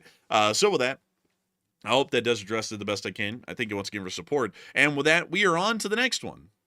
And our next one goes to Daniel McConnell, who just threw in a $20 donation. And thank you very much, good sir Daniel, for that support. He said, great broadcast, and I worked the night shift, and me and my coworkers were tuned into y'all for the up-to-date info. And great job, guys, and keep it up. Hey, that's great to hear, Daniel. We love to know that we're able to keep y'all company while y'all are working out there. And I hope that y'all have had your shift passed really easily, because we've been on air for 5.5 hours now, and the stream prep for this was about maybe 20 minutes long or so, just about. Really, most of our time on air has been pretty much my whole work cycle has been on air from when we would begin a stream to when we would end it. And we're even going well beyond that at this point. So I thank you so much for support and helping this channel to keep on running, because we are absolutely happy to keep y'all company at work and let y'all know what's going on in the big wide world. So a huge thanks to you so much once again, and we are on to the next one. And our next one goes to Sun Woo Kong, who puts in a $10 donation. And they said, America didn't do it because too many Americans have pacifist problem. If there's enough public resistance to strike, they'll wait until after things get too bad, like old America first movement before World War II. I pretty much agree, Sun Wukong. That's pretty much how it's always been in America. It's very frustrating to deal with because if people were just proactive and dealt with the problem, it would be a lot less bad than what it always ends up being. But with that, I thank you so much once again for support and helping this channel to keep on running. And with that, we are on to the next one. Also, Lucky Dip said, do you have day jobs? I love your channel. No, we don't have day jobs. This is our entire full-time job. We do this every single day. In fact, we put so many hours into this, we really wouldn't have time for another job. On average, we put about 60 to 70 hours each into this channel every week. So this is our full-time job covering the news for y'all. And so with that, we are on to the next one. And our next one here goes to Kavath Payandrag. And hopefully I'm saying your name. I have a feeling I'm not saying it right, but thank you very much for that $20 support, Kavath, and we do appreciate that. And they said, a new viewer, and also we're glad to have you. They said, shout out American Fork, Utah. And also, I would love to hear a quick gut assessment from y'all. Why did Israel succeed here when the U.S. struggled against the Houthis, and both were air campaigns, so I can't help but compare the two. And I would say from my assessment, the reason why this was more successful, because obviously they're both air campaigns, but also Israel did have an on-the-ground element as well. There were Mossad agents on the ground inside of Iran conducting their own versions of sabotage and also conducting some assassinations as well on the ground in addition to these airstrikes. The reason why it's different is because we were trying to strike the Houthis themselves down there in Yemen. This time, Israel was trying to strike these facilities, which are clearly able to be seen from satellite, and they could get these bunker buster munitions sent in to strike these facilities, which were underground, and destroy them. Now, once again, the efficacy of being destroyed, that's to be seen. We have heard they're destroyed, but we don't know exactly how badly destroyed they are just right now. But that's my very light assessment of it. But Enforcer, what say you? I'd have to say that is pretty much a dead-on assessment, in my opinion. We could get into more depth and detail, but that would really be pointless. I mean, that really hit all the bases. But that's really one of the general reasons why. And also, the Yemeni Houthis are a lot more slippery to attack and destroy because they are a non-uniform asymmetrical force, meaning that it's really hard to distinguish them from the civilian crowds. And considering that we are having to largely follow the rules of engagement with striking and destroying Houthi terrorist cells, it's very hard to actually identify them. It's a lot harder to identify them than it is to identify targets inside of Iran. Israel is able to physically see, identify, and destroy air defense sites, air defense missile launchers, the top officials of the Iranian government, because they're not slippery people who are like the Houthis. They are publicly seen. Their locations and residences are known, and you can generally follow them around because they usually have some kind of a security entourage with them, which keeps them with a pretty high profile, or really kind of like they really stick out above the crowd is the best way to put them. And then with the nuclear facilities, we could also confirm those and their locations by satellites and then target and destroy them. So as far as an attack against a conventional sort of a structure like Iran, incredibly easy to pull off. Airstrikes on an asymmetrical force like the Houthis, incredibly difficult to pull off, next to impossible, actually. And that's why I was saying back in the day, I was like, look, the airstrikes that Nixon conducted on the North Vietnamese or the Viet Cong in the Vietnamese War, they didn't work. Like, they just didn't work at all. And it's quite clear that major airstrikes against asymmetrical forces just don't work. And there's even better proof of that in the Soviet-Afghan War, because once again, the Soviets were bombing the Mujahideen, once again, another asymmetrical force. And there was absolutely no achievements that were being made by the Soviets conducting those air operations. So it just goes to show, asymmetrical forces and pretty much trying to knock them out through aerial bombardments, it's next to impossible. So that's generally why the Houthi strikes failed, while the Iranian strikes generally appear to have succeeded at this point. And so with that, I hope that does address it the best I can, and we are on to the next one. And this one goes to N7 Warhound, who puts in a 50. And thank you very much, Mr. N7, for that support. He said, 2019 seems like a distant lifetime history, been happening every month, it seems. And and honestly, it really does. I'll agree with you. He said, good job. Putting the eyes is to shame. I'd agree, N7 Warhound. 2019 is quite literally decades away from us at this point. It's actually crazy to think, folks. Like, I remember growing up back in the day, which wasn't that long ago. I'm only 23.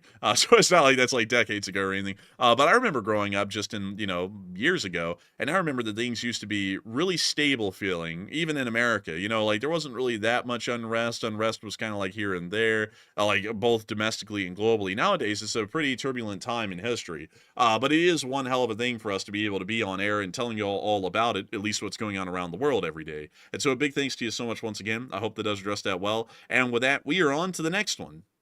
Really, it feels like once that virus hit, it all went sideways. It was like the catalyst for everything. It feels like once the virus hit, it was like crazy times beyond that. Like time felt like it started flying like rapidly, faster than we've ever felt it. And also the whole world went haywire. And I'm not saying the virus caused everybody to go haywire. I'm just saying that felt like the starting point for things going haywire. I don't know if that was the cause or not. I mean, that's up to you. But anyways, jumping into our next one here. This one goes to Charlie Dow, who puts in a $20 donation. And thank you very much, Charlie, for that $20 support. He said, a first-time viewer. And also, I have an MA, a master's in international security. And I love the commentary and coverage. And thanks, boys. Hey, and thank you so much for enjoying it, Charlie Dow. And also really cool to hear that you have a master's in intelligence security. That's really cool. And I got to thank you so much for enjoying the stream and supporting it and helping us to make it possible. So big thanks to you so much once again. And with that, we are on to the next one. And the next one goes to Aqualung58, who puts in the 10. And they said, I've waited 45 years for someone to have the balls to put Iran in his place. Netanyahu is a SOB, a son of a bitch, but he's our SOB. And love Ukraine, and God bless Israel. I suppose so. Honestly, I don't know why it took us so long to do this to Iran. We could have beat the hell out of them at any time, and it would have done about the same. I just don't know what it is with some things we do in America. It makes no sense, really. But still, I thank you so much once again. I hope that does address that well. And with that, it is time for us to move on to the next one. And big thanks to you so much once again. Yes, indeed. And our next super chat goes to Arar983, who puts in a 10. And they said, thanks for the great news coverage. And thank you for enjoying the news coverage and supporting this channel to keep it running. And with that, we are on to the next one.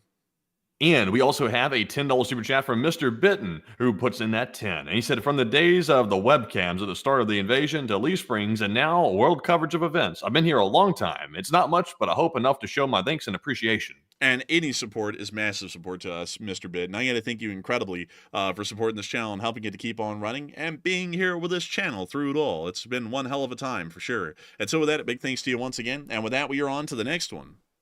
And our next one goes to Morgan BB once again, and he puts in a 10 this time and says, even if Iran made a nuke already and it's launchable on a missile, about 300 of their missiles were shot down last time. So Israel and U.S. assets in the area have already shown they can stop them if they want. That is true, Morgan. But the issue is if they launched hundreds of those, even over 1,000 of those this time, and we couldn't intercept all of them, what if one of them was nuclear tipped?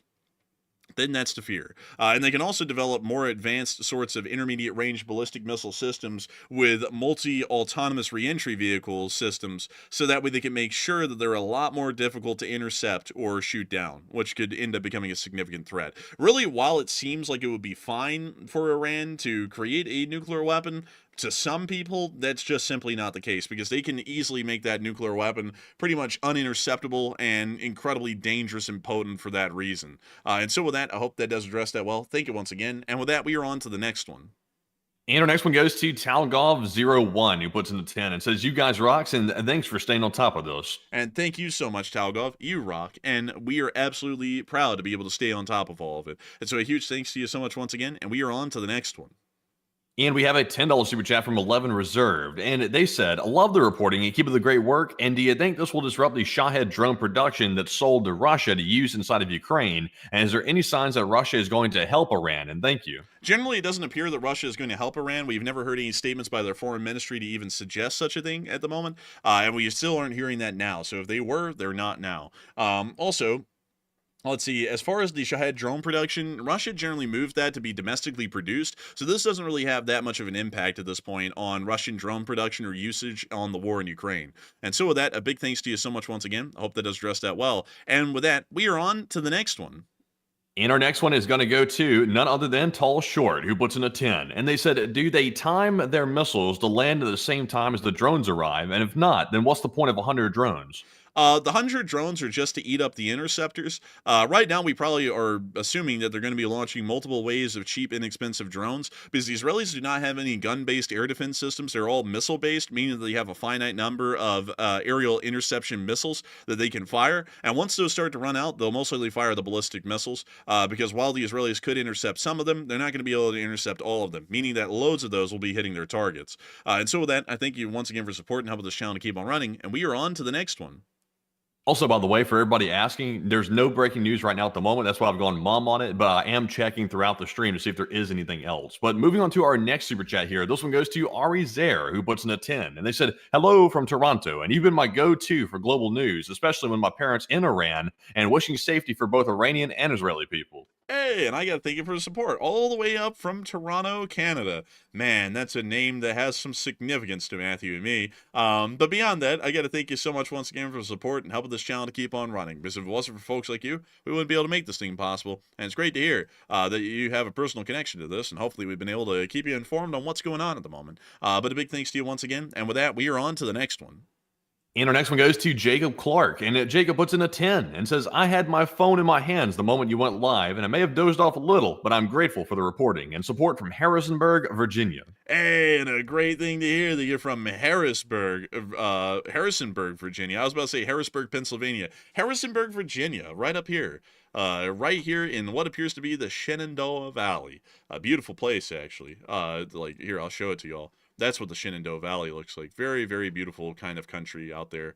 And also, I mean, look at that. That's just impressive stuff. Like, you can't deny it. But a big thanks to you so much once again for the support and helping this channel to keep rolling. Because if it wasn't for folks like you, we wouldn't have been able to make this thing possible. And hey, I mean, who couldn't doze off? I mean, we've been going for 5.5 hours straight at this point. If you have not dozed off, you've got a great attention span. But still, a huge thanks to you so much once again. I hope that does address that well. And with that, we are on to the next one. And our next one goes to Avari Mandabratis, who just threw in a $20 donation. And thank you very much, Avari, for that support yet again and being a longtime channel legend. And he said, for moving expenses, nice stream, and please call up a live chat question. Hey, and thank you so much for support of Ari for the moving expenses. Hopefully, we'll be able to make moving as inexpensive as we can, although it's going to be over probably a considerable distance. And I thank you for enjoying the stream. And we will make sure to get a live chat in your honor. So what do we got, Matthew? And this one goes to Sheffield Steel from the live chat. They said, has there been any NOTAMs declared as there's civilian planes flying in Iran? Funnily enough, I don't think we've heard of any NOTAMs beyond the Jordanian one that's been issued at the point. So right now, see what? They did. Iran issued a NOTAM for their airspace. They cleared it. Oh, okay. So there is a NOTAM for Iran. I just hadn't heard about it. There's also a NOTAM over Jordan. I believe Israel is pretty much operating under an unofficial NOTAM at the moment, and Iraq is it's a free-for-all in Iraq. No one ever issues NOTAMs there. You just fly it through there at your own risk if you want to. But with that, I hope that does address that the best we can. Thank you once again for support and help this channel keep on running. And with that, we are on to the next one. And we have an $8 super chat from Bradley Moore. And he said, breaking, Israel launches second wave of airstrikes against Iran. Explosions heard in multiple cities. And BNO News. And they actually moved on to their fourth and fifth wave, actually, since that super chat was put in. But thank you, Bradley. And Enforcer, what say you? And thank you very much, Bradley, for helping us to keep informed. And a big thanks to you once again. And with that, we are on to the next one. And this one goes to Burning Wolf, who puts in a 5. He said, here's for the lunch funds, and take one from the chat. And a big thanks to you so much once again, Burning Wolf, and we will make sure to take one from the chat as we enjoy a delicious lunch. What are the charges? Enjoying a meal? A succulent Chinese meal? But anyways, what do we got for a live chat, Matthew? And this one goes to Navy Man, who said, hypothetically speaking, what would happen if one of those Iran missiles were nuclear equipped? There would be a massive amount of devastation in Israel. We would most likely assume it would hit Tel Aviv, and it would probably wipe out a significant part of the population of Israel. And so with that, I hope that does address it the best I can. Thank you once again for support and helping this channel to keep on running. And with that, we are on to the next one.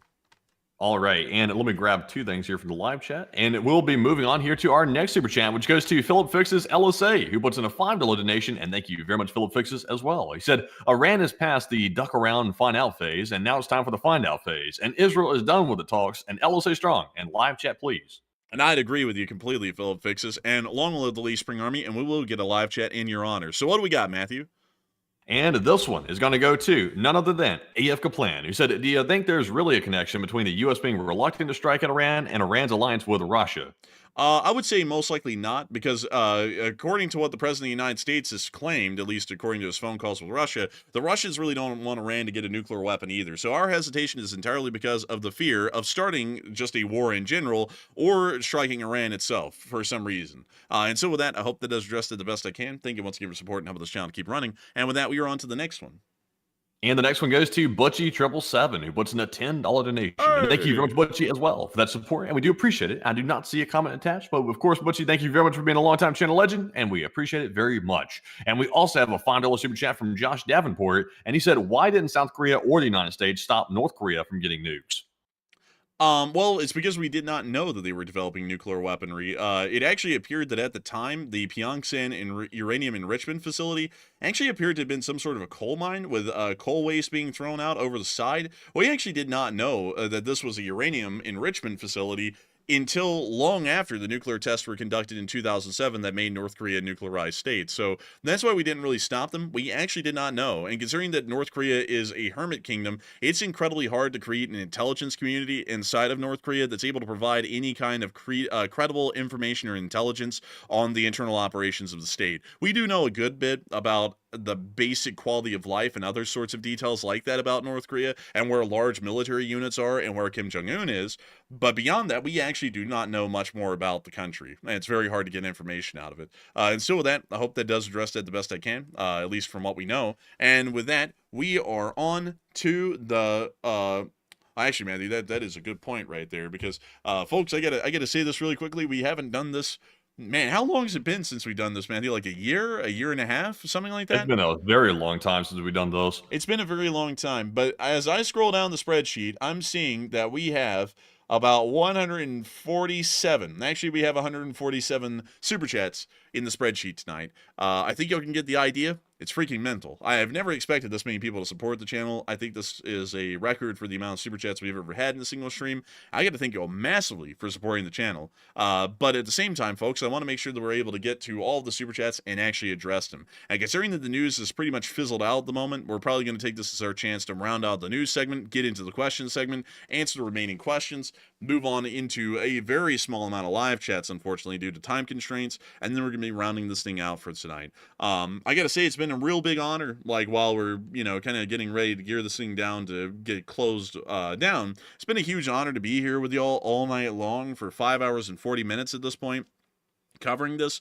Any super chats put in beyond this point, unfortunately, you put those in at your own risk. Buzz's $10 super chat is the last super chat that we're going to be addressing verbally on air. Any super chats put in beyond this point, they will not be read off or addressed on stream. We still thank y'all massively for the support, but we want to make sure that we are actually able to get to a very small amount of live chats at least, and make sure that we also get to the remaining super chats that we have right now, because it's been a long show.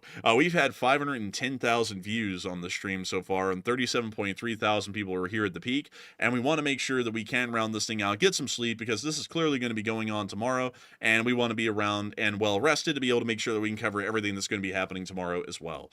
So with that, we are going to be moving on into the remainder of our super chats and then get on into some live chat questions. And also, folks, I got to add in that I'm going to be addressing super chats very quickly from this point on, because we still have about 50 of them left from what I can see on the spreadsheet. So with that, we are on to the next one.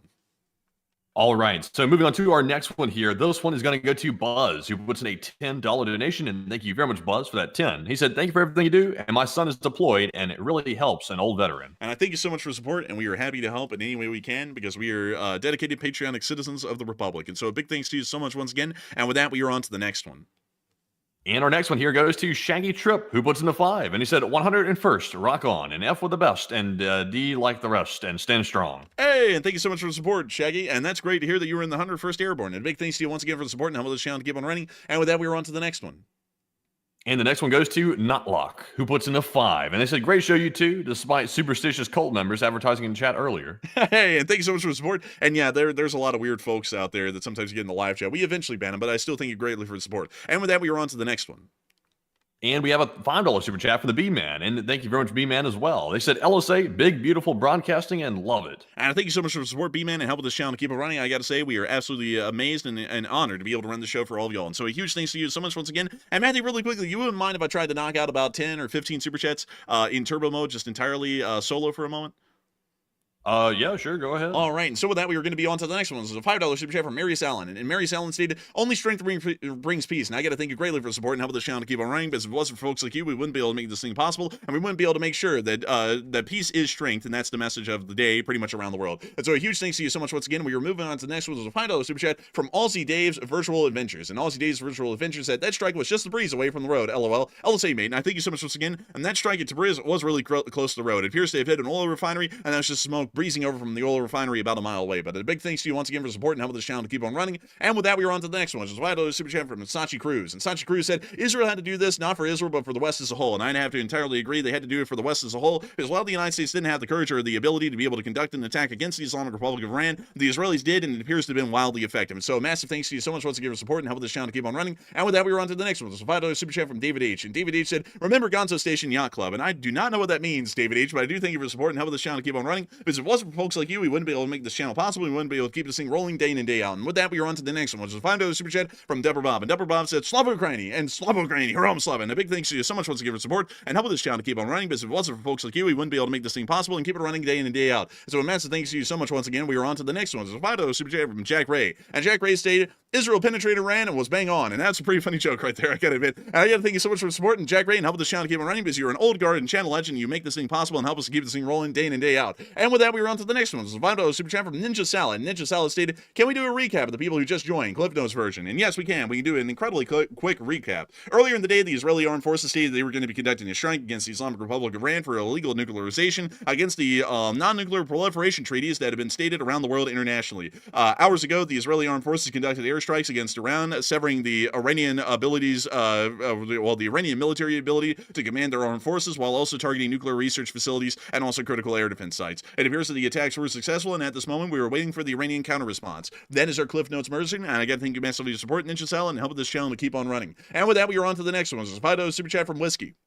And Whiskey stated, top tier coverage. And I got to thank you so much for enjoying our top tier coverage, because we put in a lot of work into this, and we are entirely honored and appreciative of your support and helping this channel to keep on running. And with that, we are on to the next one. So $5 super chat from Earphone1. And Earphone1 said, a very crazy night since Israel has taken out many nuclear programs. They have the experience to do this. And I'd have to agree, Earphone1. They actually did take out some uranium enrichment facilities inside of Iraq back in the 90s, and it does appear that those were wildly successful, and that may have been lessons that they learned and carried on into this one at the moment. We're able to successfully conduct these attacks against the Islamic Republic of Iran. And so a huge thanks to you so much once again and helping this channel to keep on running. And with that, we are on to the next one, which is $5 super chat from Nander. And Nander said, should the current regime of Iran fall, do you think we should see a return of the pre-1979 Iran or an unstable Iran like Syria? First time, don't know. I would say that would be up to the citizens of Iran themselves. I believe, however, that the government inside of Iran is extremely extremist, despotic, and tyrannical, and I do believe that the citizenry would benefit from a refreshing of the government inside the Islamic Republic of Iran at the moment. And so a massive thanks to you so much once again for support and helping this channel keep on running. I hope that does address that well. And we also have a $5 super chat from Crystal Blue Persuasion, a $5 super chat from Mouse Fitzgerald,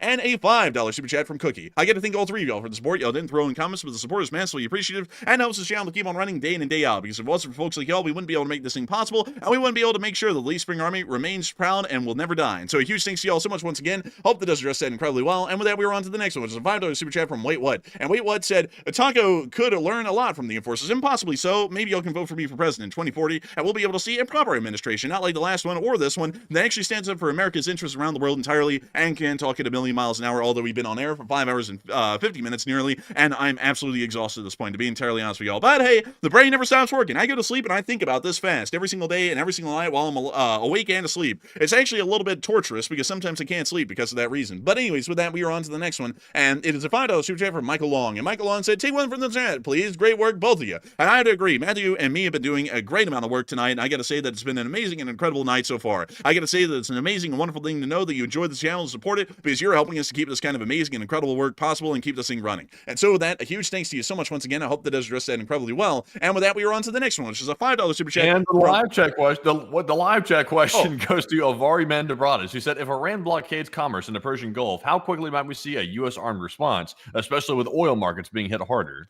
I would say that the oil market is most likely going to take a pretty decent hit from this, considering that a lot of the oil exports come out of the Persian Gulf from Kuwait and Iraq, as well as Saudi Arabia. We'll most likely see that there's going to be a heavy hit on the ability for oil to be exported from the region, and so a lot of other international markets are going to be seriously affected by this, and this will start to raise the price of oil inside the United States at home, unfortunately for a temporary period. And so with that, I hope that does address that well. And Matthew, you wouldn't mind, I feel like I'm keeping up a pretty good pace here. You wouldn't mind if I just knocked out the rest of the super chats in turbo mode, would you?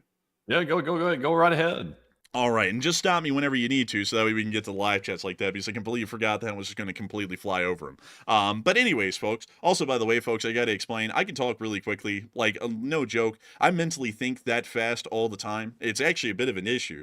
Sometimes I can't sleep because my mind's still going at, like, 500 miles an hour like that. But beyond that, it's no issue for me. It doesn't really take a lot of effort, and it's actually a lot easier to do it that way, because I actually do think that quickly. Like, that's not a bragging thing, that's actually a bit of an issue. But anyways, with that, we are going to be getting back into reading the super chats. And so with that, we are on to the next one, which is a $5 super chat from DMark11, and he said, first place I went for coverage, and I got to thank you so much for supporting and choosing this channel to be the most credible news source around the world. We are putting mainstream news to shame, and so a huge thanks to you so much once again. And with that, we are on to the next one, which is a $5 super chat from Andrew Honeycutt. Andrew Honeycutt said, I'm curious to know what the enforcers think about the Kardashev scale, because it has been debated for quite a bit, and I think there's some truth to it. Well, unfortunately, I thank you so much for support and helping this channel keep on running, Andrew Honeycutt, but I think we'll have to explore that at another time, because it is something that we will not really be able to have time to cover tonight. But a big thanks to you so much once again for the support and helping this channel to keep on running, because if it wasn't for folks like you, we wouldn't be able to make this thing possible and keep it running. And so a big thanks to you so much once again, and we are on to the next one. It's a $5 super chat from Juan Riz, and Juan said, first time giving money, but not a first time listener. Love you guys, cover the news. You guys are the best, and thank you for what you do. And I gotta thank you so massively, Juan, for the support and helping this channel to keep on running, because if it wasn't for folks like you, we wouldn't be able to make this thing possible, and we wouldn't be able to keep it running through this day. And so a huge thanks to you so much once again. And we have another $5 super chat from Wonton quadruple 8, and Wonton said, just for the funny, if you Google Natans nuclear facility, it currently says properly closed. And actually, we did do that earlier. It was absolutely hilarious, and I got a complete kick out of that on air. And so a huge thanks to you so much once again for support and helping the channel to keep on running. And we have a $5 super chat from Mark Torango, and also a $5 super chat from Ninja Salad. And we have a $4 super chat correction from Plazoth,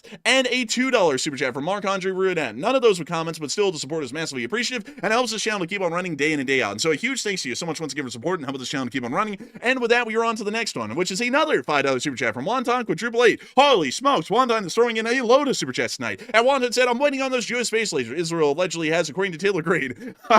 Well, I think it's sort of support, and we'll have to see one day if they have those or not. I'm highly doubting it. Space programs really aren't Israel's suit. But moving on from that and on to the next one, we also have a $5 super chat from M. And M said, talking about trains again. LOL. Haha. EMD SD78. Great train made by EMD. Makes up a small part of the market percentage in the modern day. But still, I think it's a generally decent locomotive, although railroad crews say that it's highly uncomfortable for the engineers and firemen to ride inside of them. So, you know, take it for what it is, but it's still a pretty neat one. But still, I thank you so much once again for support. I hope that does address that well. And we were on to the next one, which is a $2 super chat from Dean London. And Dane London said, long live the Lee Spring Army, and long live the Lee Spring Army indeed. The Lee Spring Army will never die thanks to folks like you supporting this channel and helping it to keep on running. So a massive thanks to you so much once again for support. And we are on to the next one, which is a $2 super chat from Josh Davenport. And Josh Davenport said, don't forget to hit that like button and subscribe. LSA, LSA, and long live the Lee Spring Army, and the Lee Spring Army will never die. And make sure to hit that subscribe button, folks. We run this stream every single day, every single night, 6 days a week, at 10 p.m. Eastern Time, missing only Monday as our day off. Beyond that, you can always expect us, when there is enough news, to be able to make short war summaries and keep the news rolling for each and every one of y'all every single day, to make sure that we are able to get the news out to all of y'all and let y'all know what's going on around the world. And so with that, we are on to the next one, which is $2 super chat from John D. And John D said, if Iran hits U.S. assets, do we join Israel? Absolutely. We will most likely join Israel in conducting counterattacks against the Islamic Republic of Iran from that point. And so with that, a big thanks to you so much once again. I hope that does address that incredibly well. And we are on to the next one, which is a $2 super chat from, actually, where did that one go? Oh, actually, it's from CO. I was actually misreading that there for a second, and I looked away and looked back and got confused. We have a $2 super chat from CO. I'm guessing that's Colorado.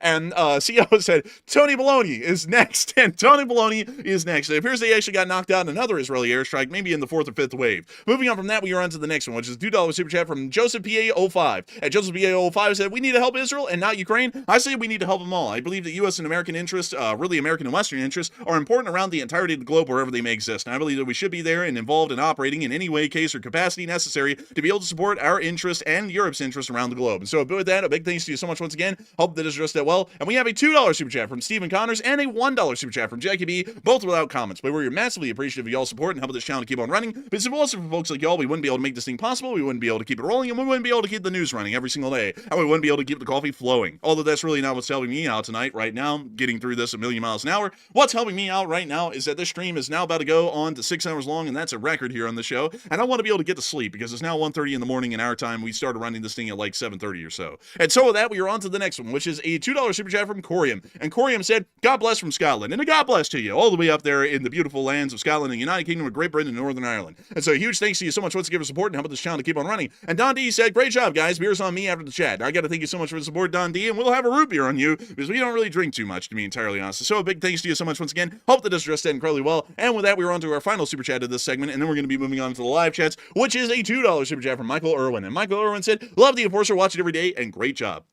And a big thanks to you once again while I try and take a moment to swallow there for a second so I can make sure to keep going at 1,000 miles an hour because everyone absolutely loves that. But a big thanks to you so much once again for support and helping this channel to keep on running because we try to do our best at keeping a great job. And I know that this little end segment here is going at a gazillion miles an hour, quite literally, but we wanted to make sure to get to each and every one of y'all and give y'all the thanks that we could, considering that y'all support this channel and help to keep on running. I guess, you know, some people have been talking about how fast I've been talking about on the stream. Maybe I'm like that guy who sung that song at Eurovision this year. He was like, Espresso macchiato, por favore. You know, maybe I'm like that or something. I don't know. But I actually, the coffee's completely worn off at this point. I'm actually absolutely exhausted. But with that, it is time for us to move on into the live chat questions. And for that reason, I'm going to be slowing back down to our normal pace. But I do have to say that due to the time constraints tonight, which I'm sure that many people understand, we have been running for nearly 6 hours at this point. We're only about 7 minutes short from a 6-hour-long stream. And we want to make sure to be able to get off air here in a minute, probably go get something to eat, and then round out to bed so that we can get to sleep, wake up tomorrow, and probably cover all the craziness that's going to be going on in the Middle East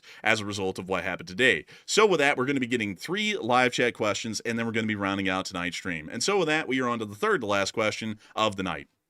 All right, and moving on to our Morse code decoders of the stream. Tonight we had Paul Schultz, Kevin J, Mason Miami, Joni Dog, Norm Pritchett, and Arabelle Garbo. And they said the Morse code says for today that they have to do since the outset hope, distorted transmission, and LLT LSA. And ding, that's the sound of money. Y'all pretty much got that correct. I can't believe the Lee Spring Army Signal Corps even picked up on it because we almost fast forwarded through all of it. But still, that was the correct Morse message. It was the same one as last night. I didn't really get to make a new intro because of how quickly we had to get on air. But a big thanks to you so much once again for getting that Morse code message correct. And with that, folks, it is time for us to move on to the third to last question of the night. It seems as though a lot of people got a great deal of value out of me going at hyperspeed, but I got to tell you, folks, when streams start dragging on and we've got to do like our usual segment, I'm like, oh my goodness, it takes longer than a minute to get through the super chats. I was like, it'd be quicker to just go 100 miles an hour nonstop through all 40 of them we had left. Believe it or not, I actually knocked out 40 of them doing that, and just make sure we get to all of them or we're not here till 3 in the morning.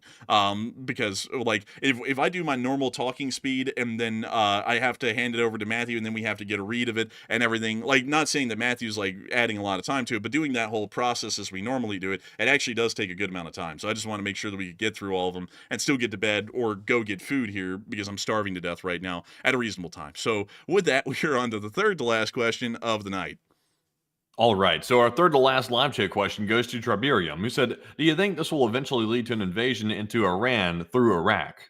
I would highly doubt it. Iraq doesn't really want to be involved in any kind of situation in the Middle East, and I generally feel like the Iraqis would never give permission to conduct an invasion into Iraq, into Iran through Iraq. We'll most likely see that any kind of an invasion of Iran will be along its Persian Gulf shoreline. And so with that, I hope that does address it the best I can, at least in my opinion. And with that, we are on to the second to last question of the night.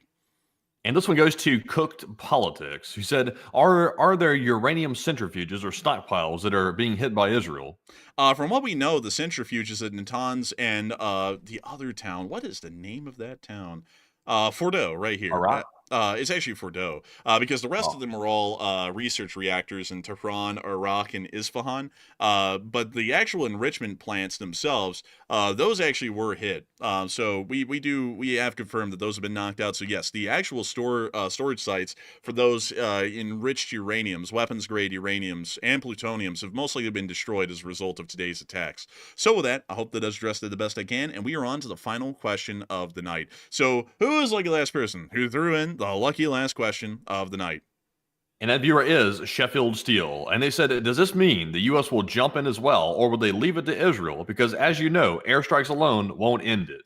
Airstrikes alone may actually end this situation. That's something that we said with the Houthis was not the case, but with a conventional country like Iran, it may have actually ended the whole thing. But if the Iranians attack the United States, I have a feeling we are most likely going to get involved and actually join in with the Israelis on attacking the Islamic Republic of Iran, at least from what I believe right now. But I could be wrong, so take it with a grain of salt. But with that, we have reached the end of tonight's stream. I've got to thank you all so much once again for watching. Crazily enough, we've had 514,000 viewers since the beginning of the stream about 6 hours ago. And we've also had a peak viewership of 37.3 thousand people. I cannot say enough again how honored and appreciative we were to have all of y'all on here. There's still 12,000 people here at the end of the stream. Crazily enough, that was about the peak viewership we got last night, which was actually a pretty big stream by normal channel standards. And tonight, this is what we're rounding out at. That's the lowest number of the night. I got to thank you all so much once again for watching. It's been an absolute honor and a pleasure to be able to cover this news with all of y'all,